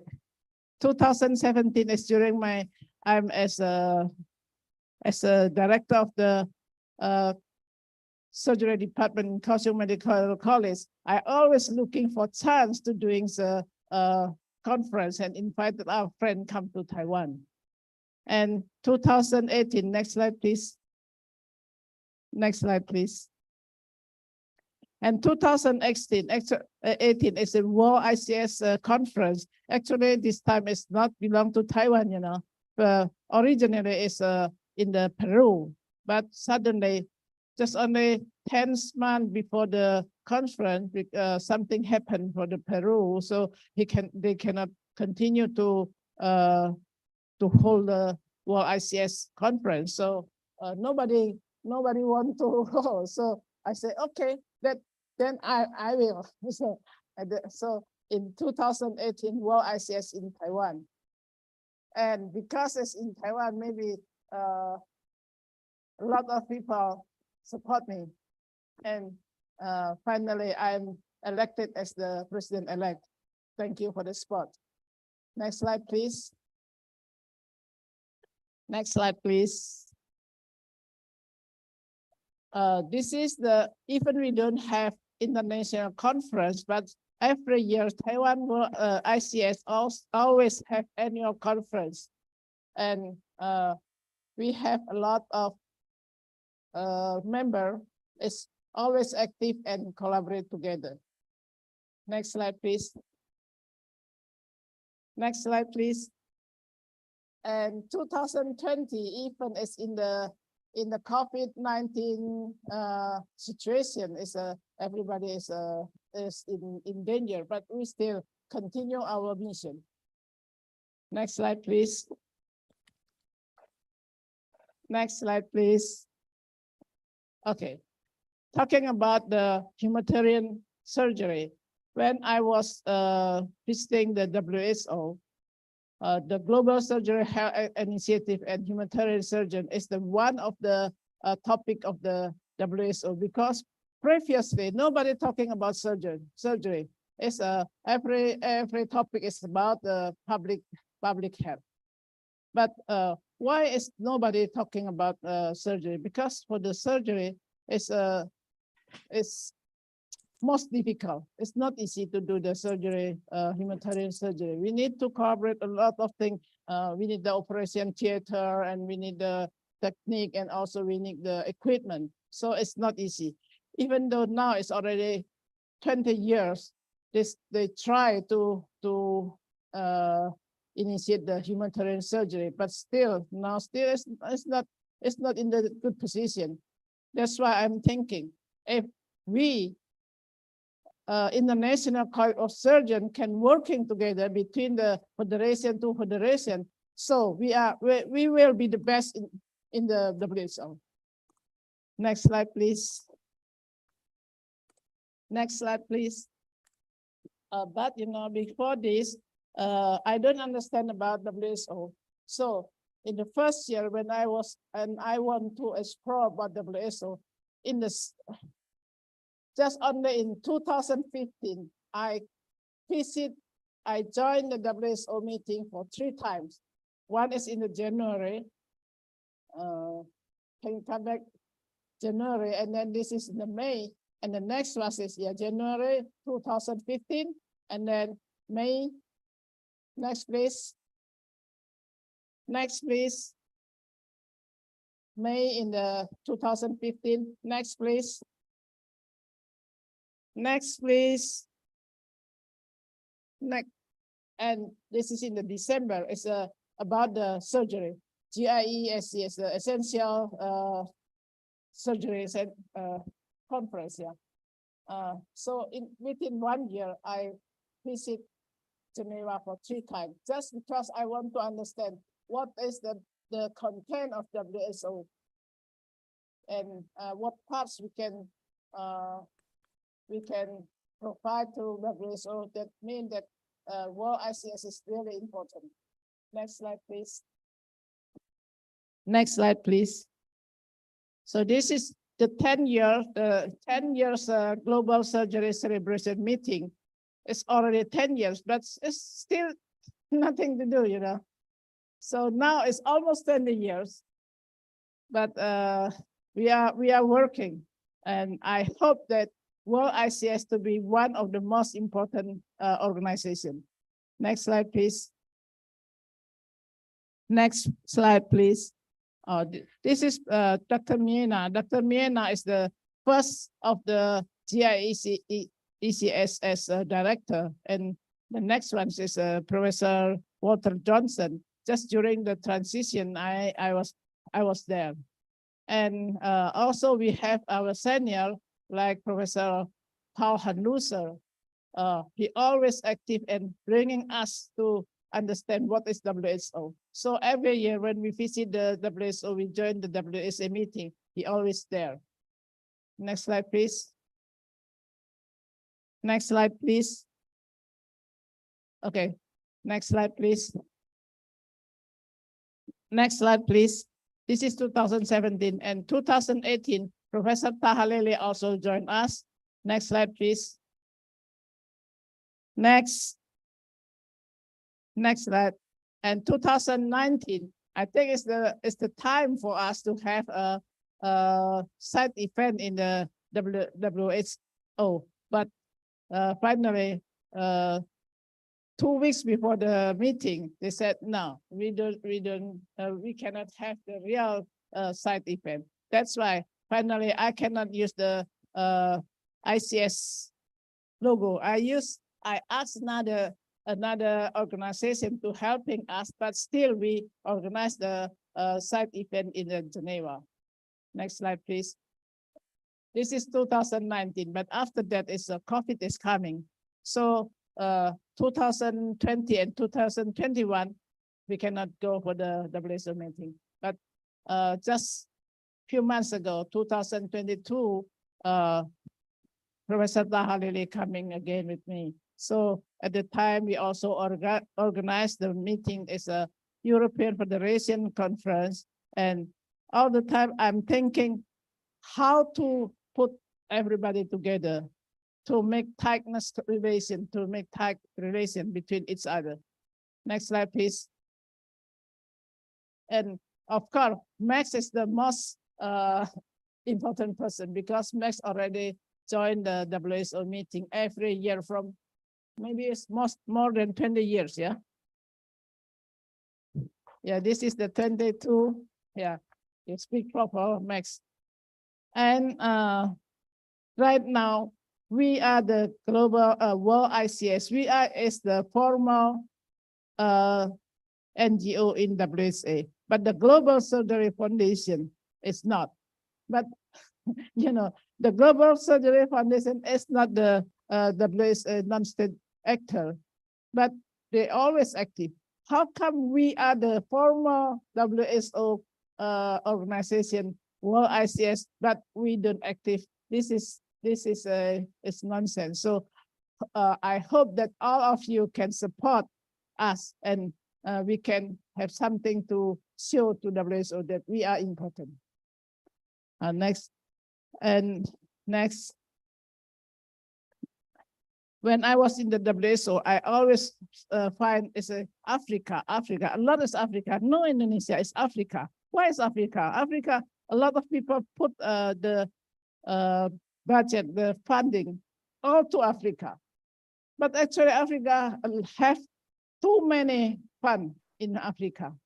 But nobody know about Indonesia. I know Indonesia is good in the Jakarta, Surabaya, the Basar is good, but we still have a lot of, because we are island country. We have 17,000 island country, and there is no transportation. So I think Indonesia is also one of the focus of us. Next slide, please. Next slide, please. But to do this, it's not easy. So for the beginning, we're starting to sign MOU with Udayana University. Next slide, please. Next slide, please. And sign the MOU with Surabaya, Makassar. And next slide, please. Next slide, please. And also we signed the MOU between the ICS, Halusi Hospital in Ambon and Kaohsiung Medical University. And first time, 2015, we are starting to do the humanitarian surgery in Ambon. And Dr. Peter Manopo also there. Yeah. Okay, next slide, please. This is the patient with the hydrocephalus we operated, and then we still follow up, and the baby now has become 6 years old. It's already good. And we also get the appreciation from the Maluku government. I think to working this humanitarian surgery is better if we can join with the local hospital and also with the government. Next slide. This is the we also starting to do in Paraguay. But before we starting to do this, the mission, we visited the health ministry and also the hospital that we can collaborate with. And during the COVID, we know we cannot do everywhere. We cannot go everywhere. Everybody is fixed in each country. Yeah? But still, when I'm hearing that about Indonesia physician have a trouble. More than 600 physicians in Indonesia passed away because of the COVID. And then I talked with my friend, and my friend said, "Oh, do it just right now." And within 1 week, so I can contact Professor Tahalili. Then I got the funding from my friends surrounding me, about 35,000 USD, and then I send it to Professor Tahalili, and Professor Tahalili do it in Indonesia, everything. So I think collaboration is very important. Next, please. Next, please. This is, okay, next, because the Professor Tahalili already. Next, please.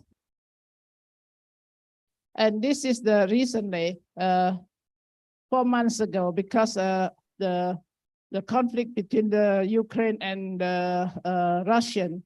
So Poland is the most nearest the border of the country. So a lot of Ukraine people go to Poland to escape to Poland, and Poland need to care everything of them. So I think what we can do is helping our friend as Isabella doing a lot over there, and then and also in the same time I'm also asking my friends surrounding me, and then finally I got 50,000 euro, and then I sent to Isa. Hopefully can help Isa to do more smoothly. Next slide, please. And this time, before I came here, I went to the Paraguay and Mexico. Why we go there? Because we need to have the humanitarian surgery in Paraguay, not Paraguay, Guatemala and Mexico in the next year, in the January. Yes, and also the one before. Excuse me, can you go back? Excuse me, can you go back one? This is the president of the Guatemala. So we come to visit the president, and the president also support our project.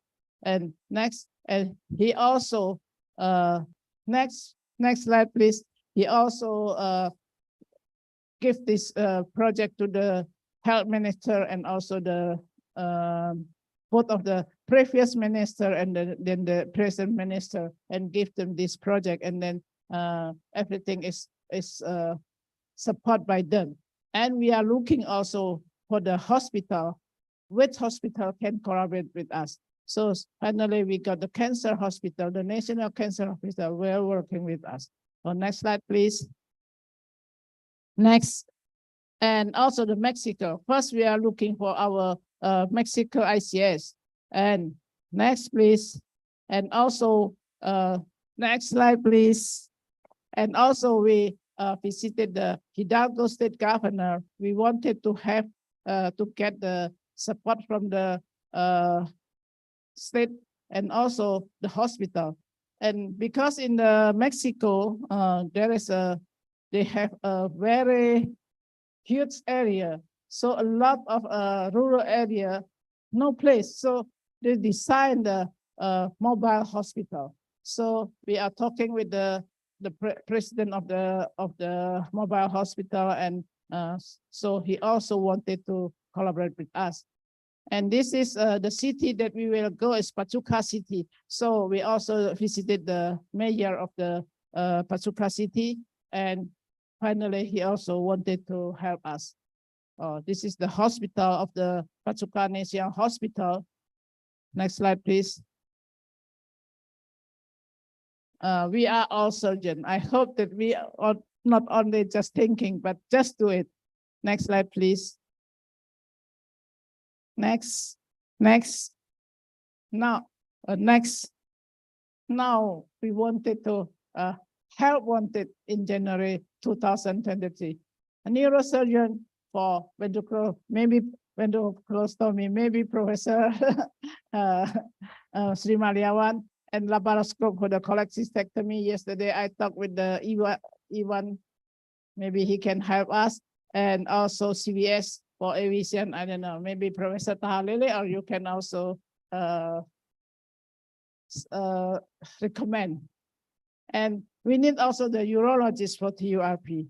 This is maybe Professor Sri Maliawan also can recommend your member to go with us. And the other one is okay. Okay, so a lot of things we need to really do it. So don't think that this is a little thing. we cannot do a great thing, but we can do small thing with great love, like Dr. Agus. So when you ask what is inside, I know love. Okay, thank you very much.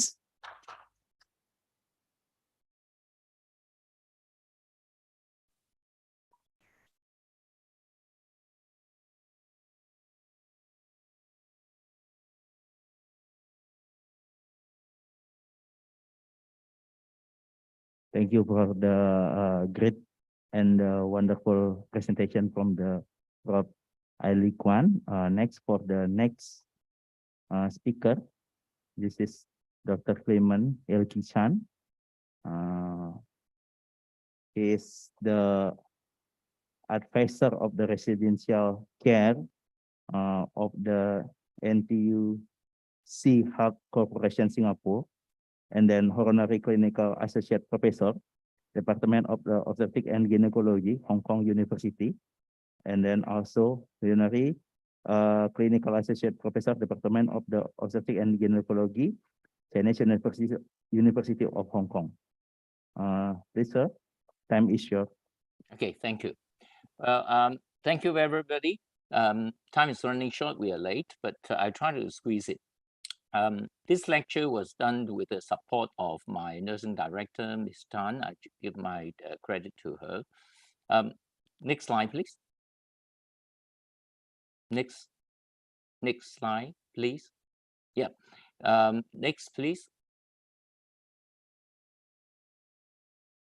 Yeah, this all the contents are part of our intellectual products of our group. So if anybody wants the slide, just direct to me. I'm happy to support, but I would be concerned if it is widely spread otherwise. Thank you. Next. Well, I mean, I'm not a surgeon myself, so I'm trying to throw out this, the Chinese say, I throw a bricks and hopefully I get the J at the back. So I welcome all sort of question after that. Next. Next, please. Yes, these are just some legend. Next, please. Next. Next, please. Next. Next. Okay. This is a interactive thing where normally I expect to be interactive face to face. But the first thing is, can anybody tell me what is the difference between these two words? Aging without E or the aging with E, which is the correct way?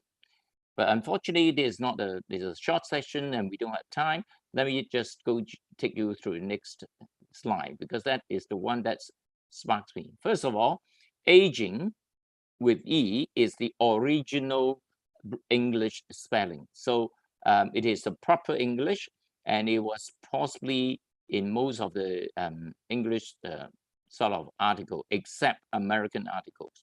American articles usually go without the E. So just to illustrate, they are supposed the same. It's just that it's just like anemia, American spell without the A. Okay. Okay. Next. Well, initially this lecture started about one and a half years ago when I joined as advisor to the group, because I will have two roles. One is for the training of all our clinical staff, including doctors and nurses. And then also I have some responsibility to promote how our work or business plan should be. So initially it was supposed only the aging population, prospect, and reversion, and but then because to fit into this, I take away the third one, the prospect and reversion. How do we revert the problem? So and just replaced by the new direction of surgery. Next, please. Next, please. So next, please. All right.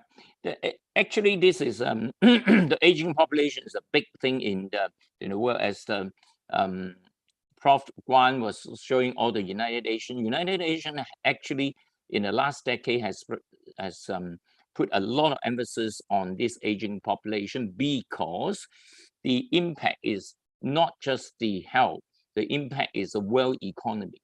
So next. Well, even in United Nations themselves, in 2017, and then they published another one, World Population Aging 2019, you can realize that they changed the definition of elderly from age 60 to age 65, because they realized that if we take age 60, and the figure is going to be horrible and shocking to everyone. So the whole concept of elder is changed. I'm not going to spend time on it because time doesn't have. The whole concept about aging is no longer using the age, but using the function of the person. That means you can be 70 years old, but most important, you have to be better than an unhealthy 40 years old. This is a basic, simple concept, which is carried out by this kind of publication. Next, please. Well, actually, this problem, it is nothing new. It's not in 2000. If you study all these age 60 or above from 1980, you realize in 1980s, the Europe is the one that we are talking about aging population. But in 2000, it's not just the Europe, the North America, the Oceanic, therefore leading even the world is seeing this aging population. And in another 10 years ago, the Asia and Latin America, which is one of the big population in the world, also joined in the problem. And in 2020, even the Africans. So looking at this graph, no area, no region is immune to this aging population problem. Next, please. Well, people all looking at aging population without realize that for economy-wise, there's another big problem which has been undermined for a long time. It is the working people in the next 10 years, 15 years, 20 years. Actually, this problem actually existed in 1990, right? You see in 1990, the birth rate worldwide is flattening. And of course, in 2005, you see the escalation of elderly. So you can see the whole world is going to have a lot of elderly not supported by the working people. Next, please. Well, the whole world seems to be quite more or less the same. It's around the last 5 years in the world, the young birth rate is much slower than the age 65 above. Next, please. And another third impact is people didn't realize the escalation of elderly is no longer in the high income countries like Europe, Japan, and now the thing is moved to the lower middle income country, which is the main area of production and manufacturer. So if you know that, that means you can see in the future, our production is getting more expensive, our manufacturing is getting tight. And so I don't know whether it can explain to a certain extent our inflation, the escalation in the last 6 months. Next, please. Well, what about Singapore? Singapore is not immune. One of the reasons is Singapore, the healthcare has escalated since 57 years ago when the country is established and independent, from the death rate of 63 per 1,000 elderly, now dropped to only 27. So you can see it's about 16% drop in the death rate. That means people don't die now. Next, please. And therefore, you can see, compared to the world, which is a red line, Singapore is unfortunately accumulating more elderly than the Asian country together, about 30% more. Next, please. Well, you can see 10 years ago, it's only about 12% people are 65 or above, right? and then supported by this working group, about 100 working person only support 12, 65 years, 10 years ago. But now, just 10 years down the line, 100 working people have support double the elderly. So you can see the economic strain is going to be a lot. And you can also see that from a country point of view, you have to increase the income, because you cannot continuously tax on the working people. You may have to introduce things like direct tax and all these things, or wealth tax, whatever. Next, please. Well, one of the reasons is Singapore doesn't have a good birth rate. You can see in the last virtually 10 years, there's hardly any increase in population despite the elderly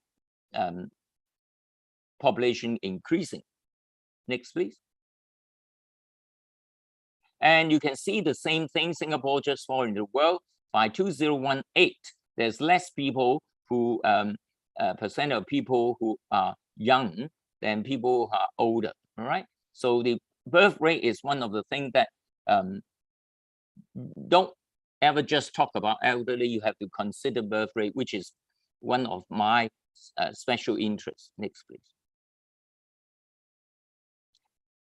And because of that, you can see the dependency is getting worse.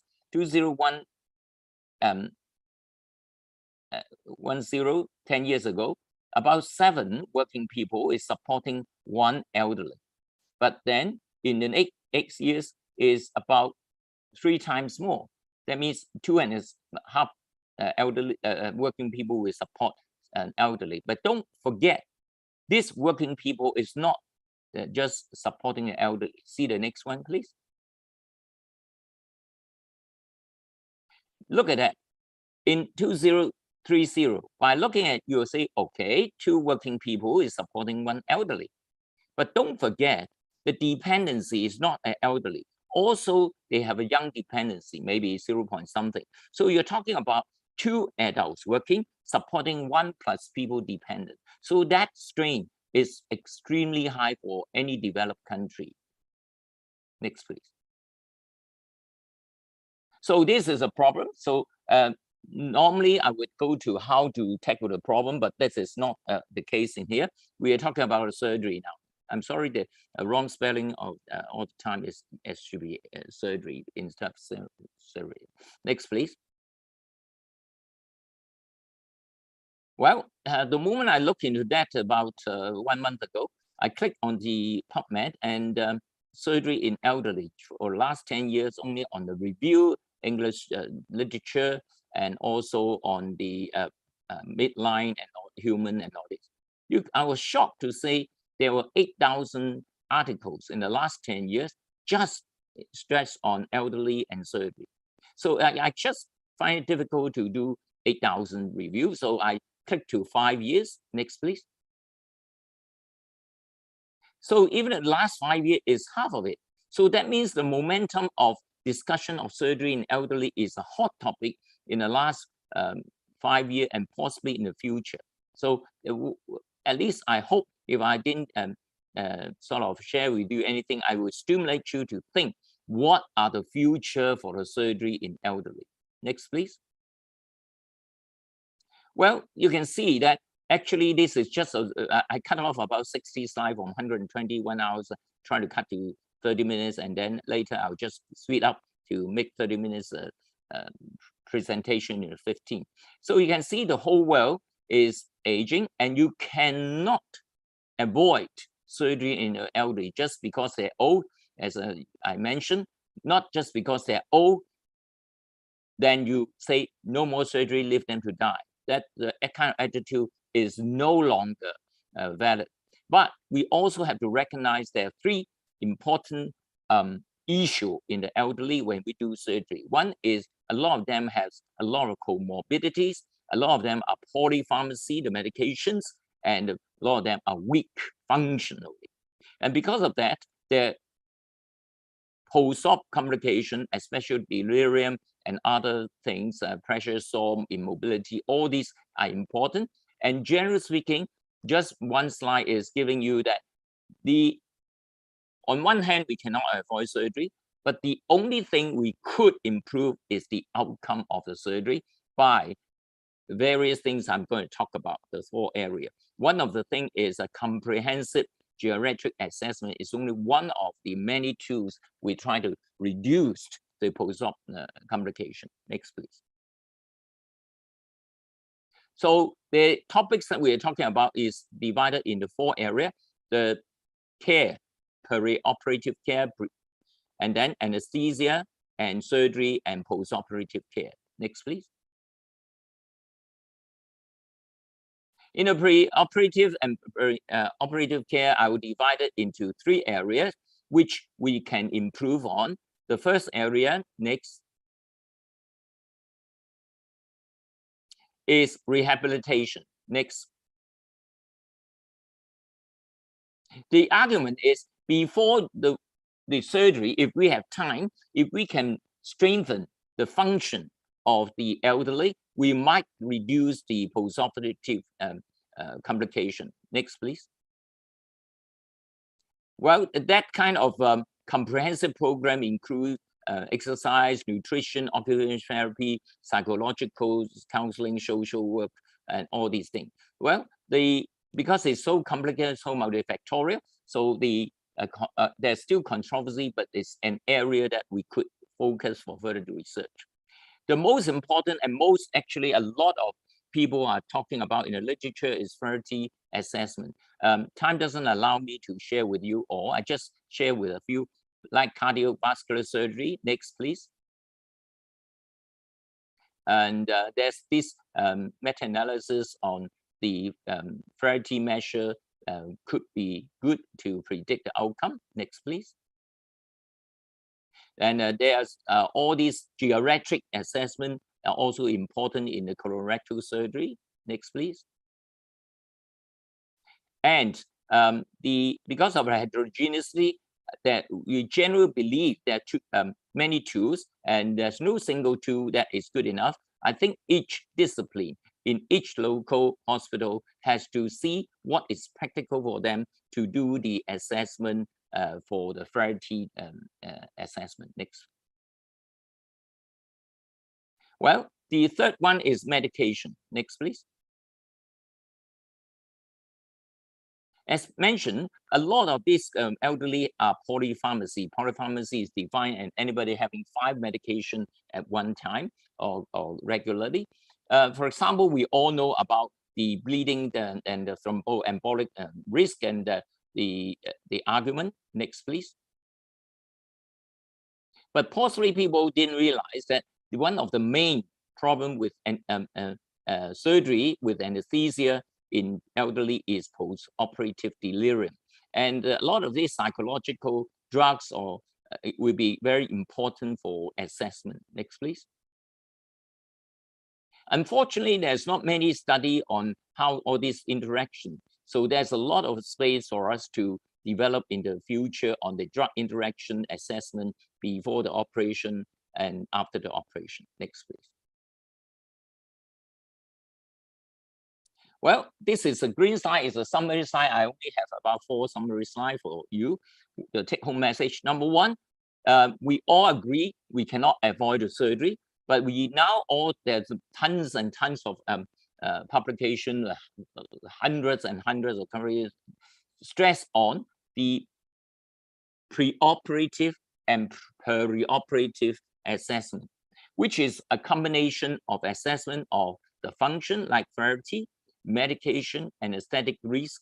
And there's no one single tool, and each discipline, each hospital has to develop its own assessment. And there's a lot of room to improve our publication. Next, please. Well, then what about anesthesia? What about anesthesia in elderly? Next, please. We all know that elderly, I just mentioned, one of the things people have ignored very special is despite the surgery is done very well, there's a high risk of postoperative congenital dysfunction or delirium. So the whole issue should be stressed on how to minimize it. For example, people have talked about a different method instead of inhalation agents. They talk about propofol sort of anesthesia. Next, please. But generally speaking, I think all of us realize there's need a lot more understanding basic science on the elderly in response to anesthesia. I'm sure they are different because just like everybody knows, 1/3 of the elderly, they don't show fever to infection, right? A lot of our elderly with serious infection, even septicemia, without any fever because the hypothalamic thermoregulation center is desensitized. So we have to understand how the elderly respond to the conventional anesthesia rather than keep changing anesthesia. And in fact, there are other areas, once you know the understanding, you might control the depth of anesthesia, control the duration of anesthesia, or change to regional anesthesia with light sedation. Next, please. Well, at the moment, we don't see there are true benefit of develop new anesthesia, but we should be more careful with the assessment, as I mentioned before. Next, please. Next, please. Well, this is the second take-home slide. The most important about anesthesia is because we know the elderly respond very differently to anesthesia than a young adult. So the assessment is particularly extra careful, and we need more research and understand of basic science. At the moment, possibly we may modify the anesthetic depth and the duration, or change to a regional anesthesia for cases which doesn't need inhalation or general anesthesia. At the moment, there's no true indications that we change the current anesthesia mode, but of course, in the future, people are talking about changing to propofol type of anesthesia. People are changing to a xenon type of anesthesia, but all these need a lot more research. Next, please. Well, we come to the surgery itself. Surgery is too complicated. There are thousands of cases. Let me just tell you the answer of it. Virtually all kind of advanced surgery, now there are publications say you can still do it in elderly. That means elderly by itself, it is not a contraindication for the surgery. But next, please. I just very broad select a few to browse through to share with you the concept. For example, bariatric surgery, they need a multidisciplinary team assessment, as I mentioned before. Next.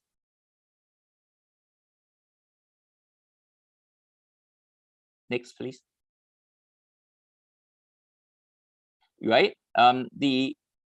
There was a liver transplant surgery, hematopoietic cell transplantation surgery. Also, by all these good assessment, you can have good outcome. Next, please.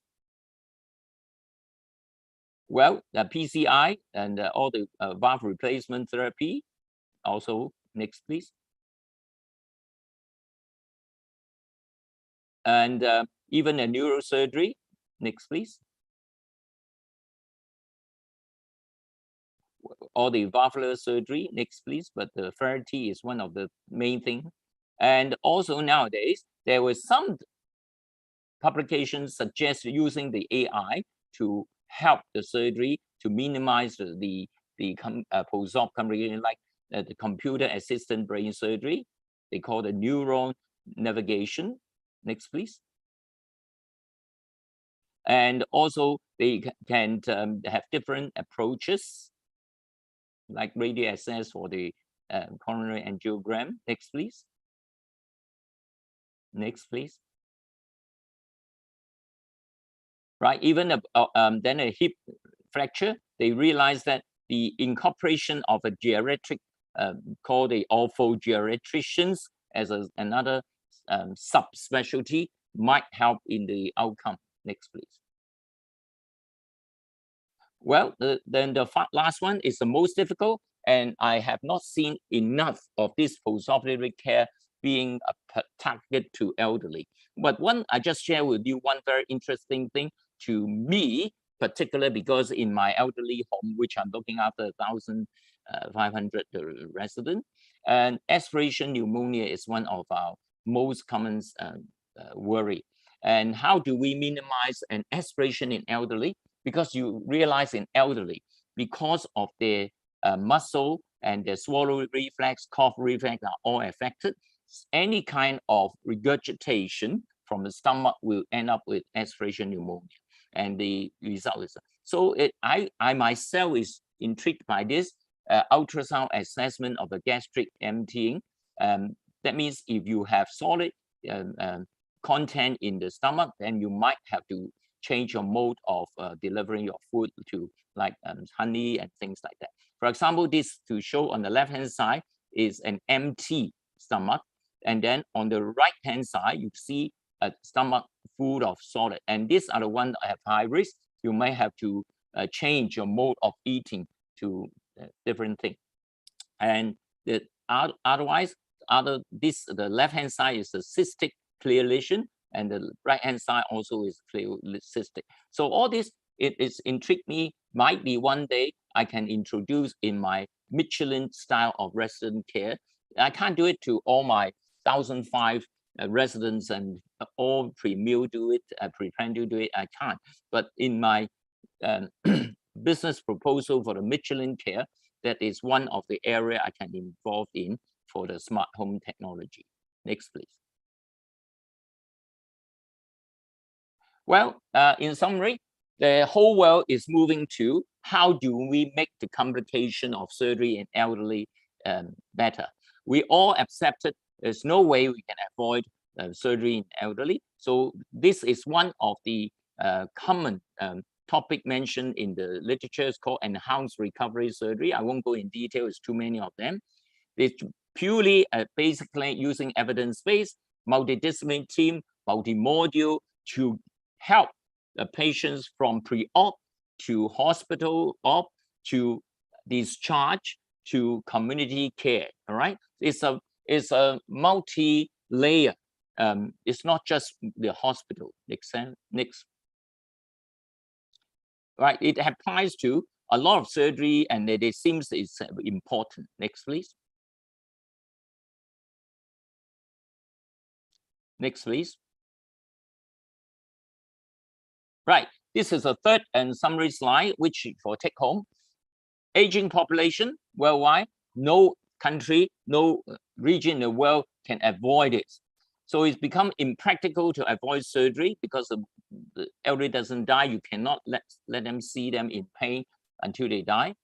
But also it's been shown with care and with all these multi-layer of rehabilitation, assessment, extra care, intra and postoperative, with the help of geriatricians and multidisciplinary team, the result is acceptable. And at the moment, all this enhanced recovery after surgery, which is just a slogan that you can use any terminology you want, which consists of very important assessment before, assessment during surgery, post-op care, which next. This is a interesting picture, because that means you have to use extra care. Basically, you have to be, the care is a proactive daily case follow-up.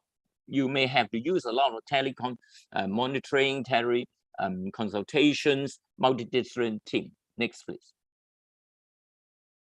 And the care is not just the surgery itself. From before the surgery, the hospital, the main people who conduct this kind of enhanced recovery is the physician, the surgeon, the anesthetists, and the nursing staff. But you need the administrative staff and all the support in the green. Then you also have to make a plan on discharge, how the patients can be discharged and how would they be followed up with the surgeons, the geriatricians, and the special nurses, and the other support teams like the physiotherapy, dietitian, pharmacy, occupational therapy, with the support of the patient and next of kin, and the care home so that they can go back home and follow up in outpatient and go back to the community. So it's a comprehensive, multi-layer, multi-module, multidisciplinary approach to elderly. With that, I concluded my talk. Thank you all.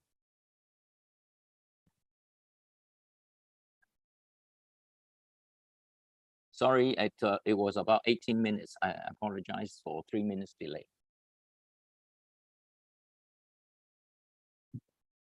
Okay, thank you for the comprehensive presentation, Dr. Clement. Thank you. So we go to next, the last speaker, Dr. Isabella Katsika Tragala, MD, PhD, MBA. Time is yours.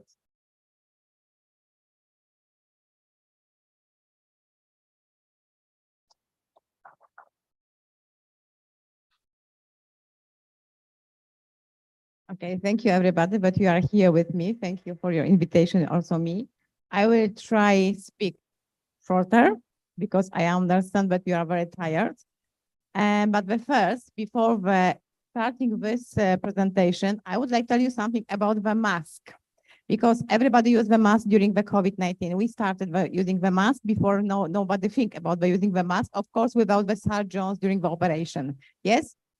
I done the 2 years ago and the 1 year ago, I done some kinds of research with my colleagues, with Barbara, for example.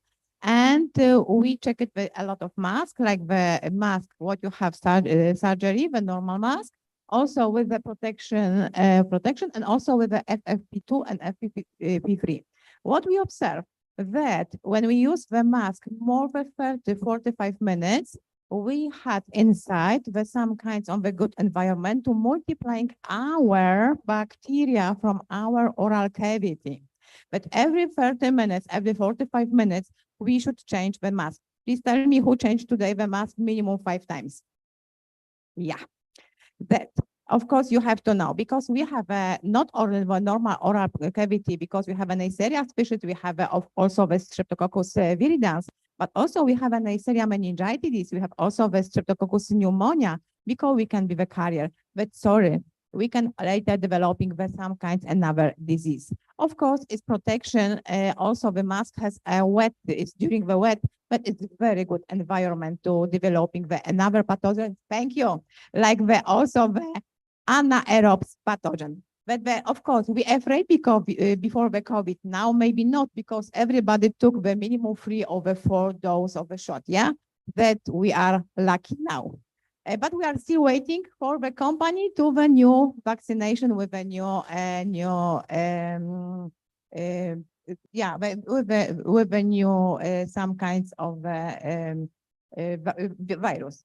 Okay, but what we have in the Poland? We have in the Poland, as you know, on the 24 February on this year, we had a problem because Russia had an attack on the Ukraine.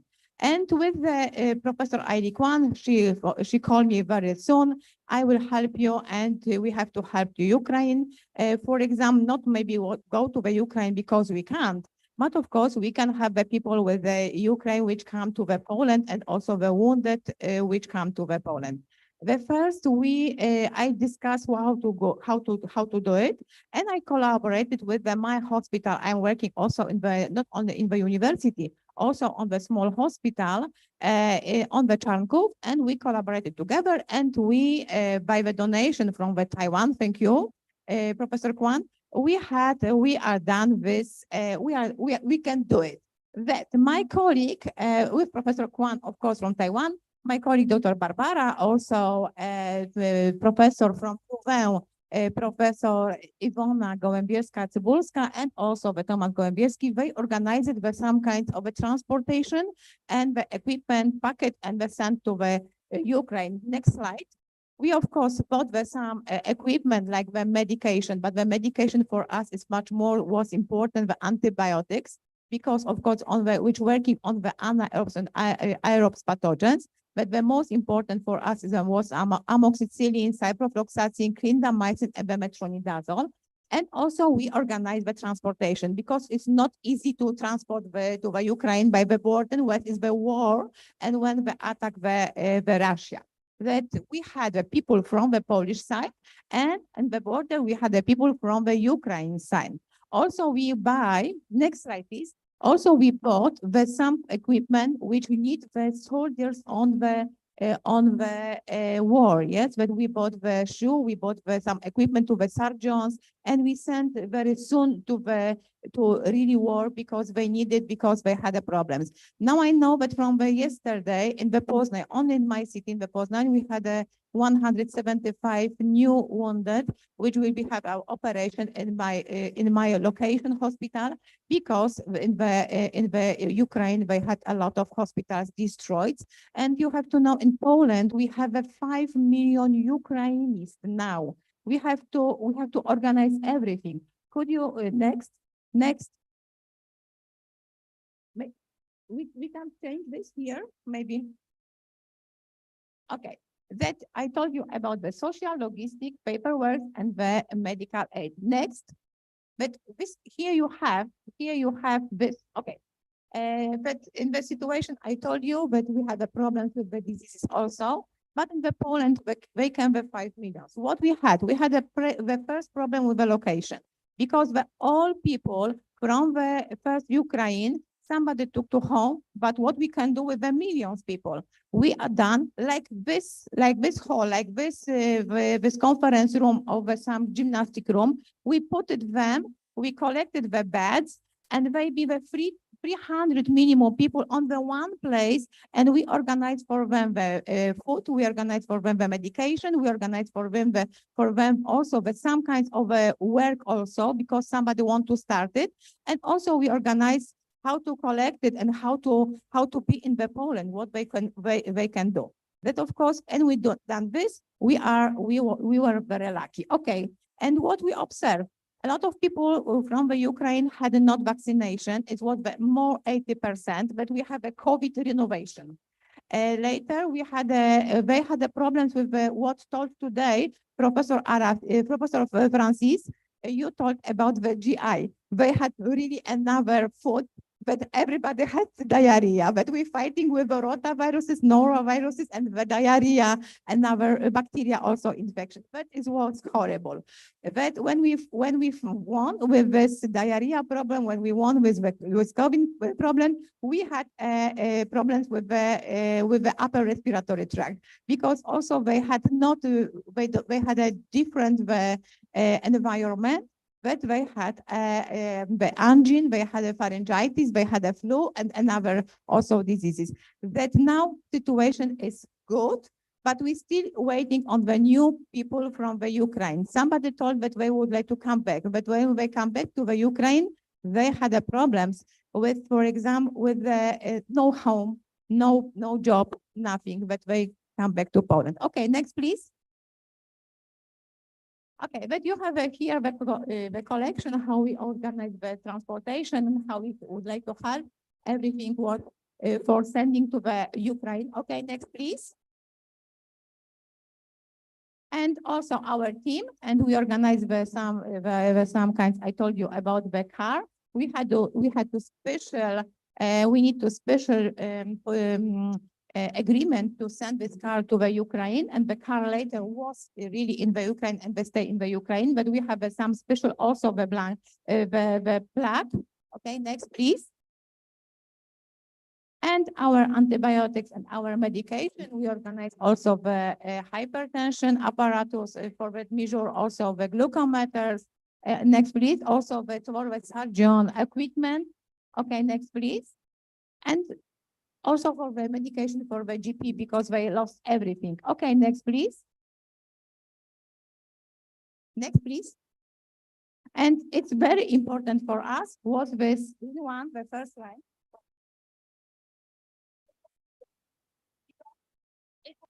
First aid on the war. We show when we send this, they crying, and they really was very happy, because what we done, we have to buy on the Israel, from the Israel they send to Poland, and we can send to directly to the Ukraine.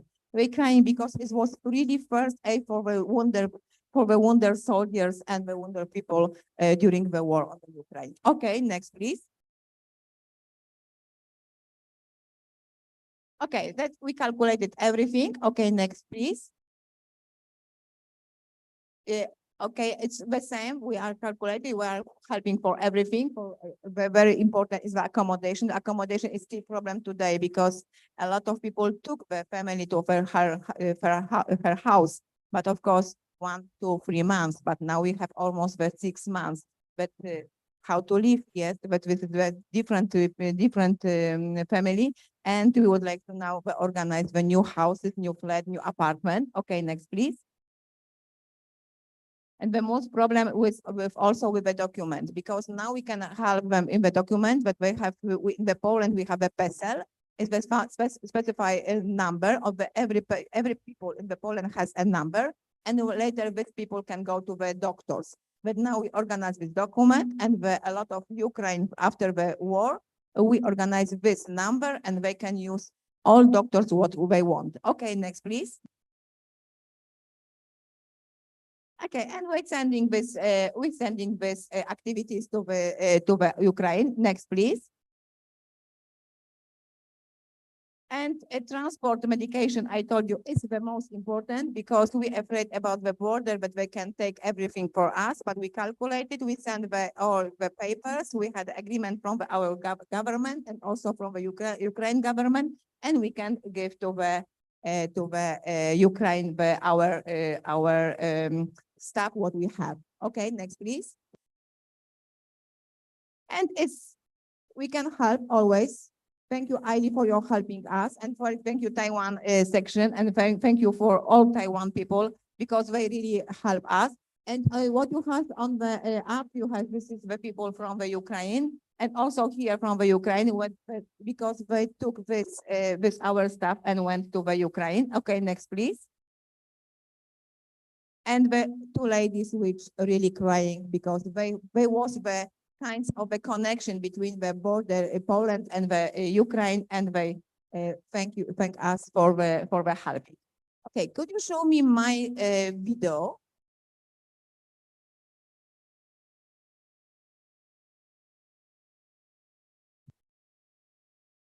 Now I have 2 minutes with the video, and I would like to show you this video. And why I'm here? I'm not sure if you know, but somebody know me from a few years. Somebody know me from maybe yesterday or today. But one day I met Professor Heidi Kwan. She invited me to Taiwan as a teacher, and she organized some kinds of. She told that maybe when she came to Poland, maybe we'll go to the voluntary mission, and we would like to stay. But it's the Taiwan, Poland, and the Ukraine. Okay. If something happened, that we are looking for, it's okay.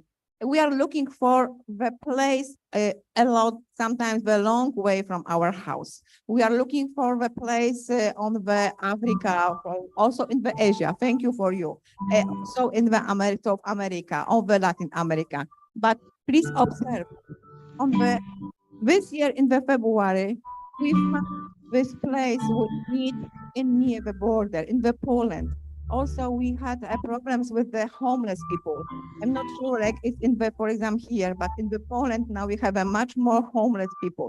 But I care also for them as a volunteer mission. But what we done, I am going on during the 3 weeks every time to the shelter homeless. But of course, I invite also them to my practice, and I giving them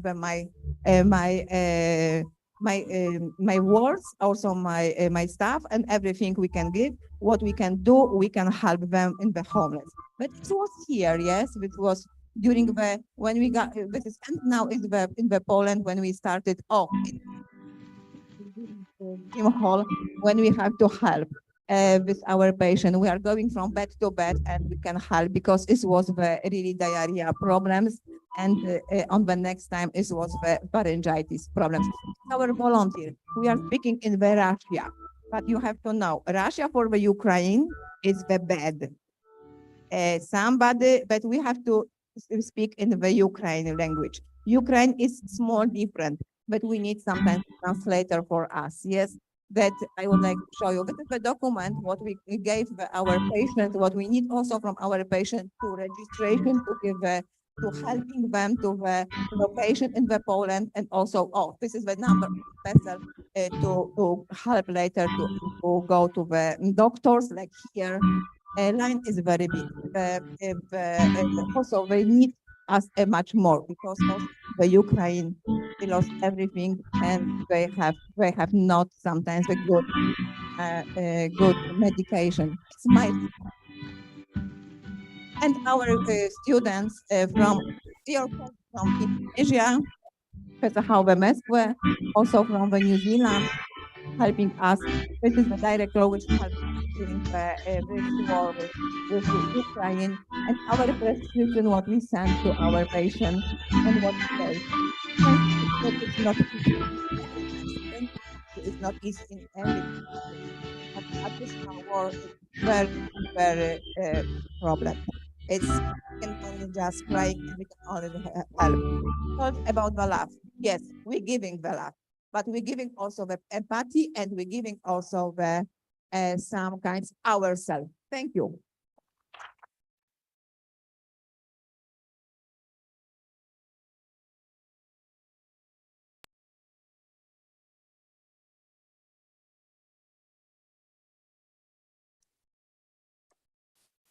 Okay, thank you for the nice presentation for Isabella.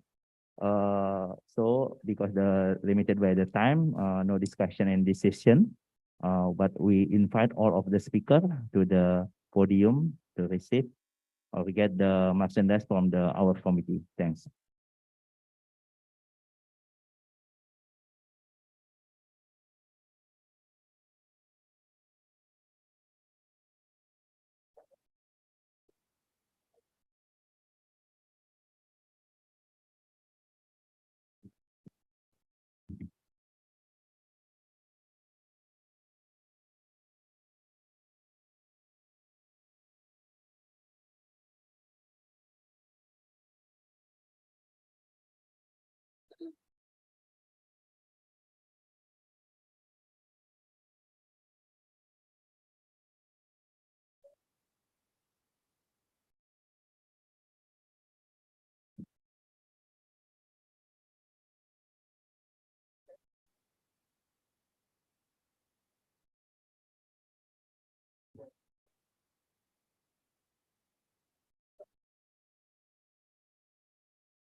Thank you. Thank you.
Thank you, Prof. Guan. Thank you.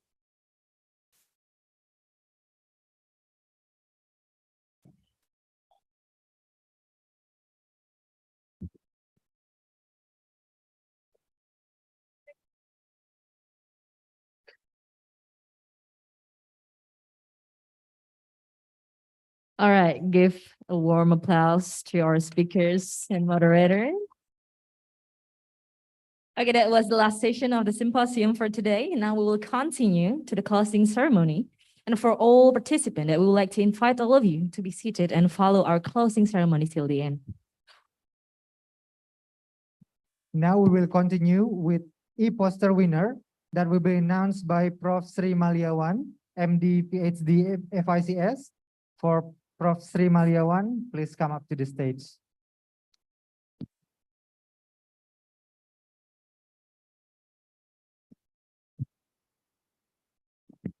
Good afternoon.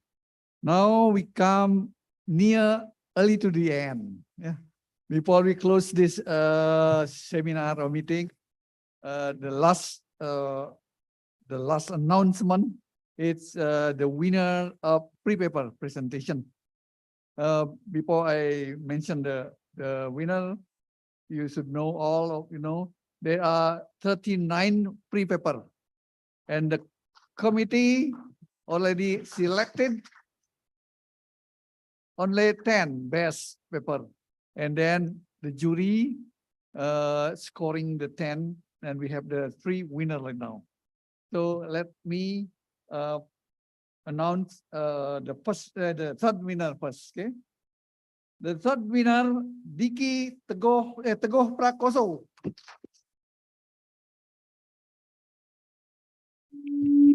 It was supervised by the senior Cokro Gede Bagus Mahadewa. Please, Diki, proceed to the stage. And the second winner, Maria Monica.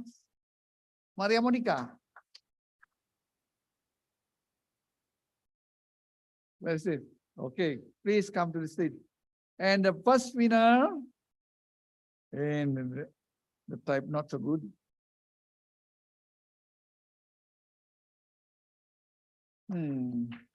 Citra Aryanti. Yeah. The first winner. Please come to the stage. I invite Profile and Prop One to to proceed the certificate for the winners. Propal, please, the first winner will be given by Prop One. The first one. No, the second one, the first one. The second one by Propal. Mr. Mac, you get the third winner. Yeah. Propal, please come to the stage. Mac, come to the stage. Yeah, the first winner will be delivered by Prop One.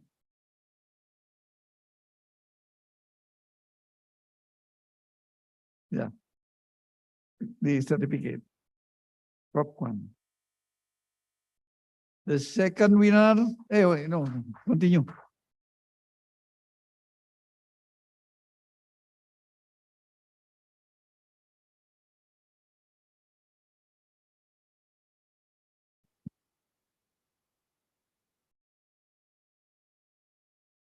Okay, applause for the first winner. The second winner will be delivered by Professor Paulo.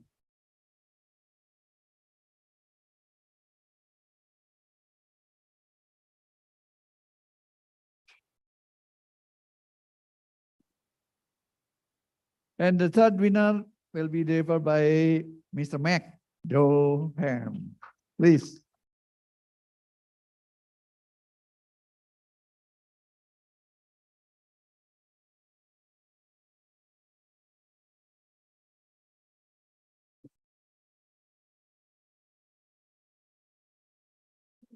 Last but not least, big applause to the first winner, second winner, and third winner. Okay.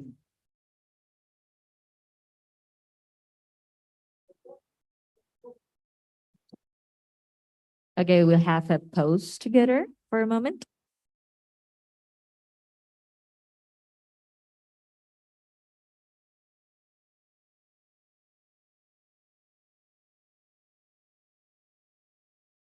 Okay, please, for all the participants. Okay.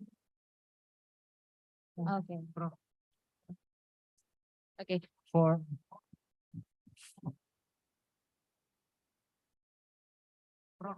Maybe we'll do it later, Professor. Okay, we'll proceed to the next event first, and then after that, we'll have to take photos together. For the poster winners, you may come back to your seat. And for Professor, please stay for a while because we will continue to the next event.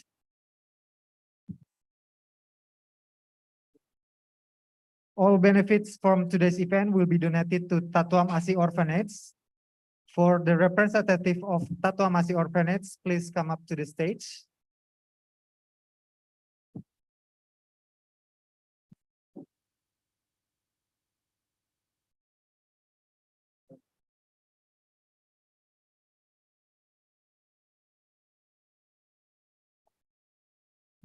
And we invite Prof. Paul Tahalele and Prof. Aili Kwan to come up to the stage once more to give the donation to Tatuam Asi Orphanage representative.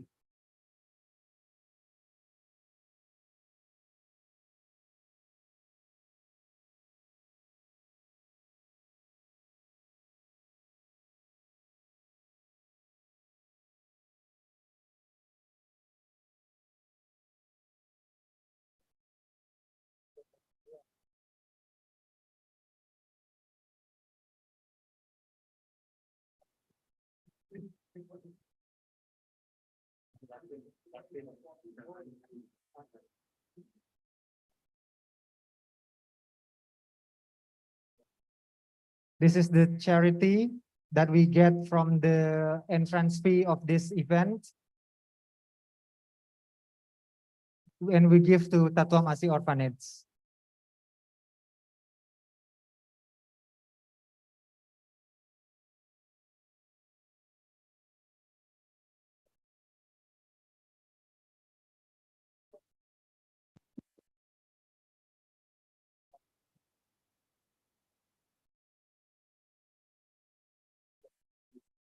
Yes, orang siapa? Kelebihan dari Propol.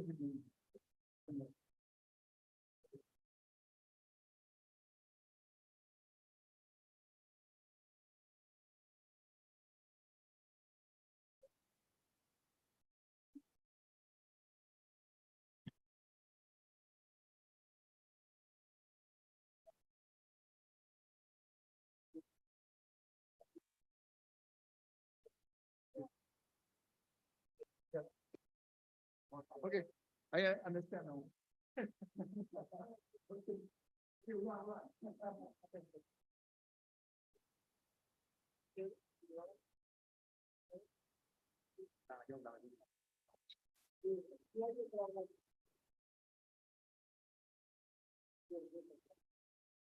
Now from Professor Aili Kwan as a symbolism to hand over the donations to Tatuam Asi Orphanage.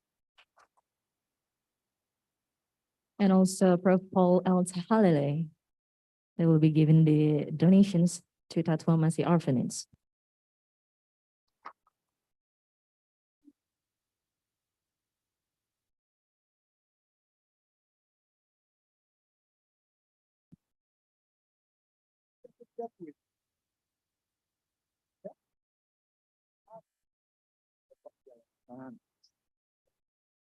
Okay, we are a little bit clear now. For this meeting, we have a charity because what? Because we have an extra. The registration is pay 100 rupiah. So all of this will be delivered, donate to Yayasan Tatuam Asi. That contain our yatim piatu people there, a lot there. Okay. So as I told before, this is a non-profit seminar. What we say, all kelebihan dari registration itu we donate to Panti Asuhan Tatuam Asi. Okay. Yeah, maybe I understand that. Now we would like to invite one more time the Prof. Sri Maliawan to say a few warm words to close this event. And Prof. Aili Kwan and Prof. Paul are welcome to have a seat.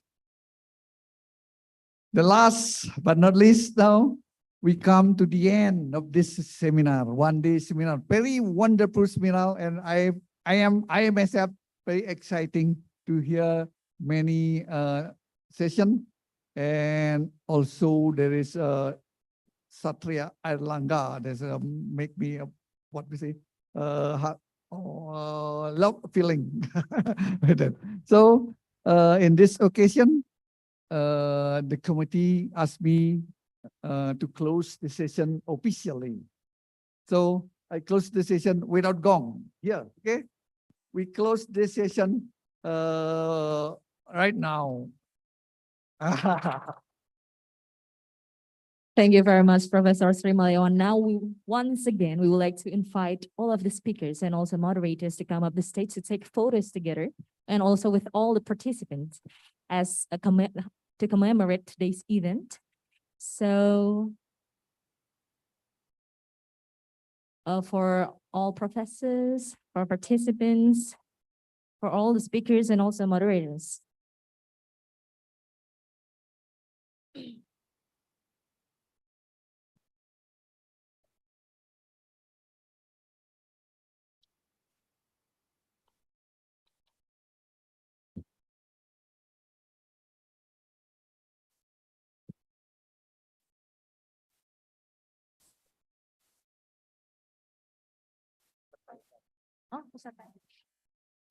Baik, kepada para peserta yang masih duduk di ruangan teater ini, bisa maju ke depan dan naik ke atas panggung untuk mengambil foto bersama.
Cek.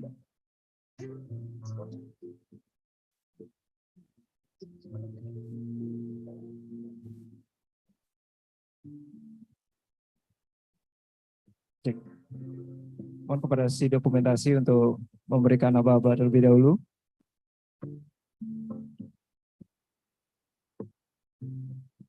Cek.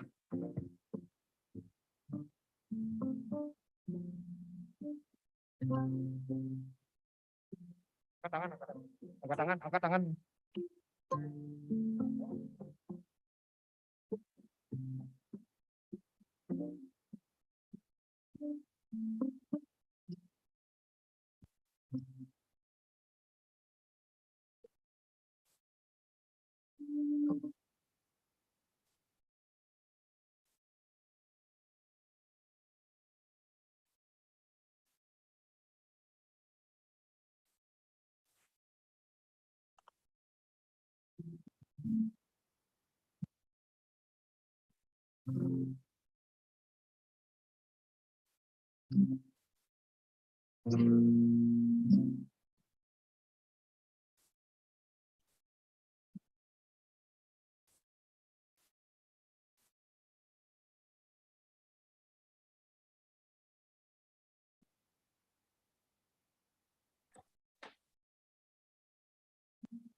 For the faculty member and invitation, please kindly we come now to a special restaurant, Nuri restaurant, before go to the hotel. Okay.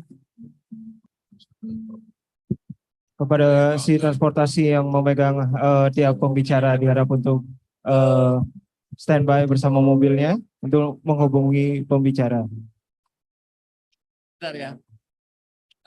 Ada residen dari TKV dari Surabaya ya. Ah ini, satu lagi mana aja? On the way. Iya, iya. Satu lagi siapa? Oh lagi sakit, itu tiga aja foto ya.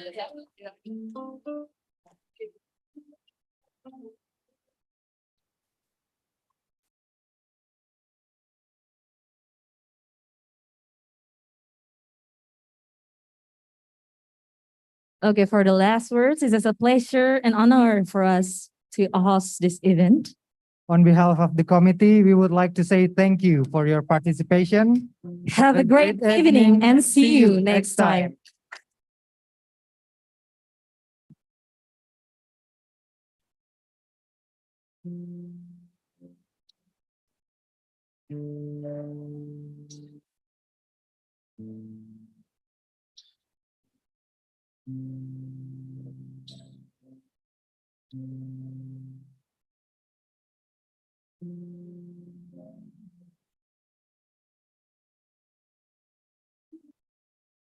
Untuk kepada para peserta, sebelum pulang dapat mengambil sedikit kudapan yang sudah kita siapkan di depan. Bisa langsung keluar dan mengambil snack yang sudah disiapkan. Terima kasih.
Sorry, Bro.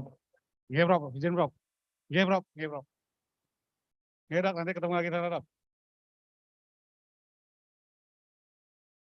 Ini pengumuman untuk Sergeant Army nih, residen wars kita nih.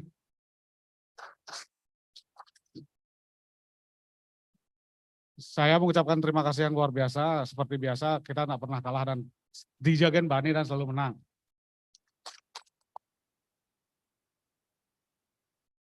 Nah, pertanyaannya adalah yang satu ke Nuris, kita mau kemana nih? Mumpung ATM saya masih warnanya ada nih. Ayo, kita mau kemana sekarang atau mau kapan? Saya serahkan pada siapa bosnya sini nih? Ivor, Gio, Elika, silakan putuskan. Sekarang? Oke. Oh, mana mau kemana kok? Nah, mau ke Nuris juga? Ayo.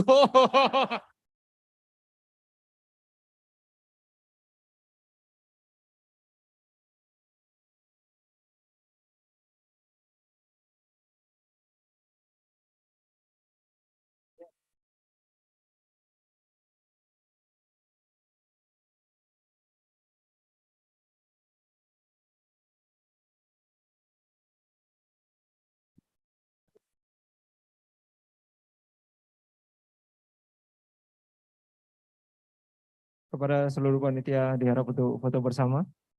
Silakan turun dulu.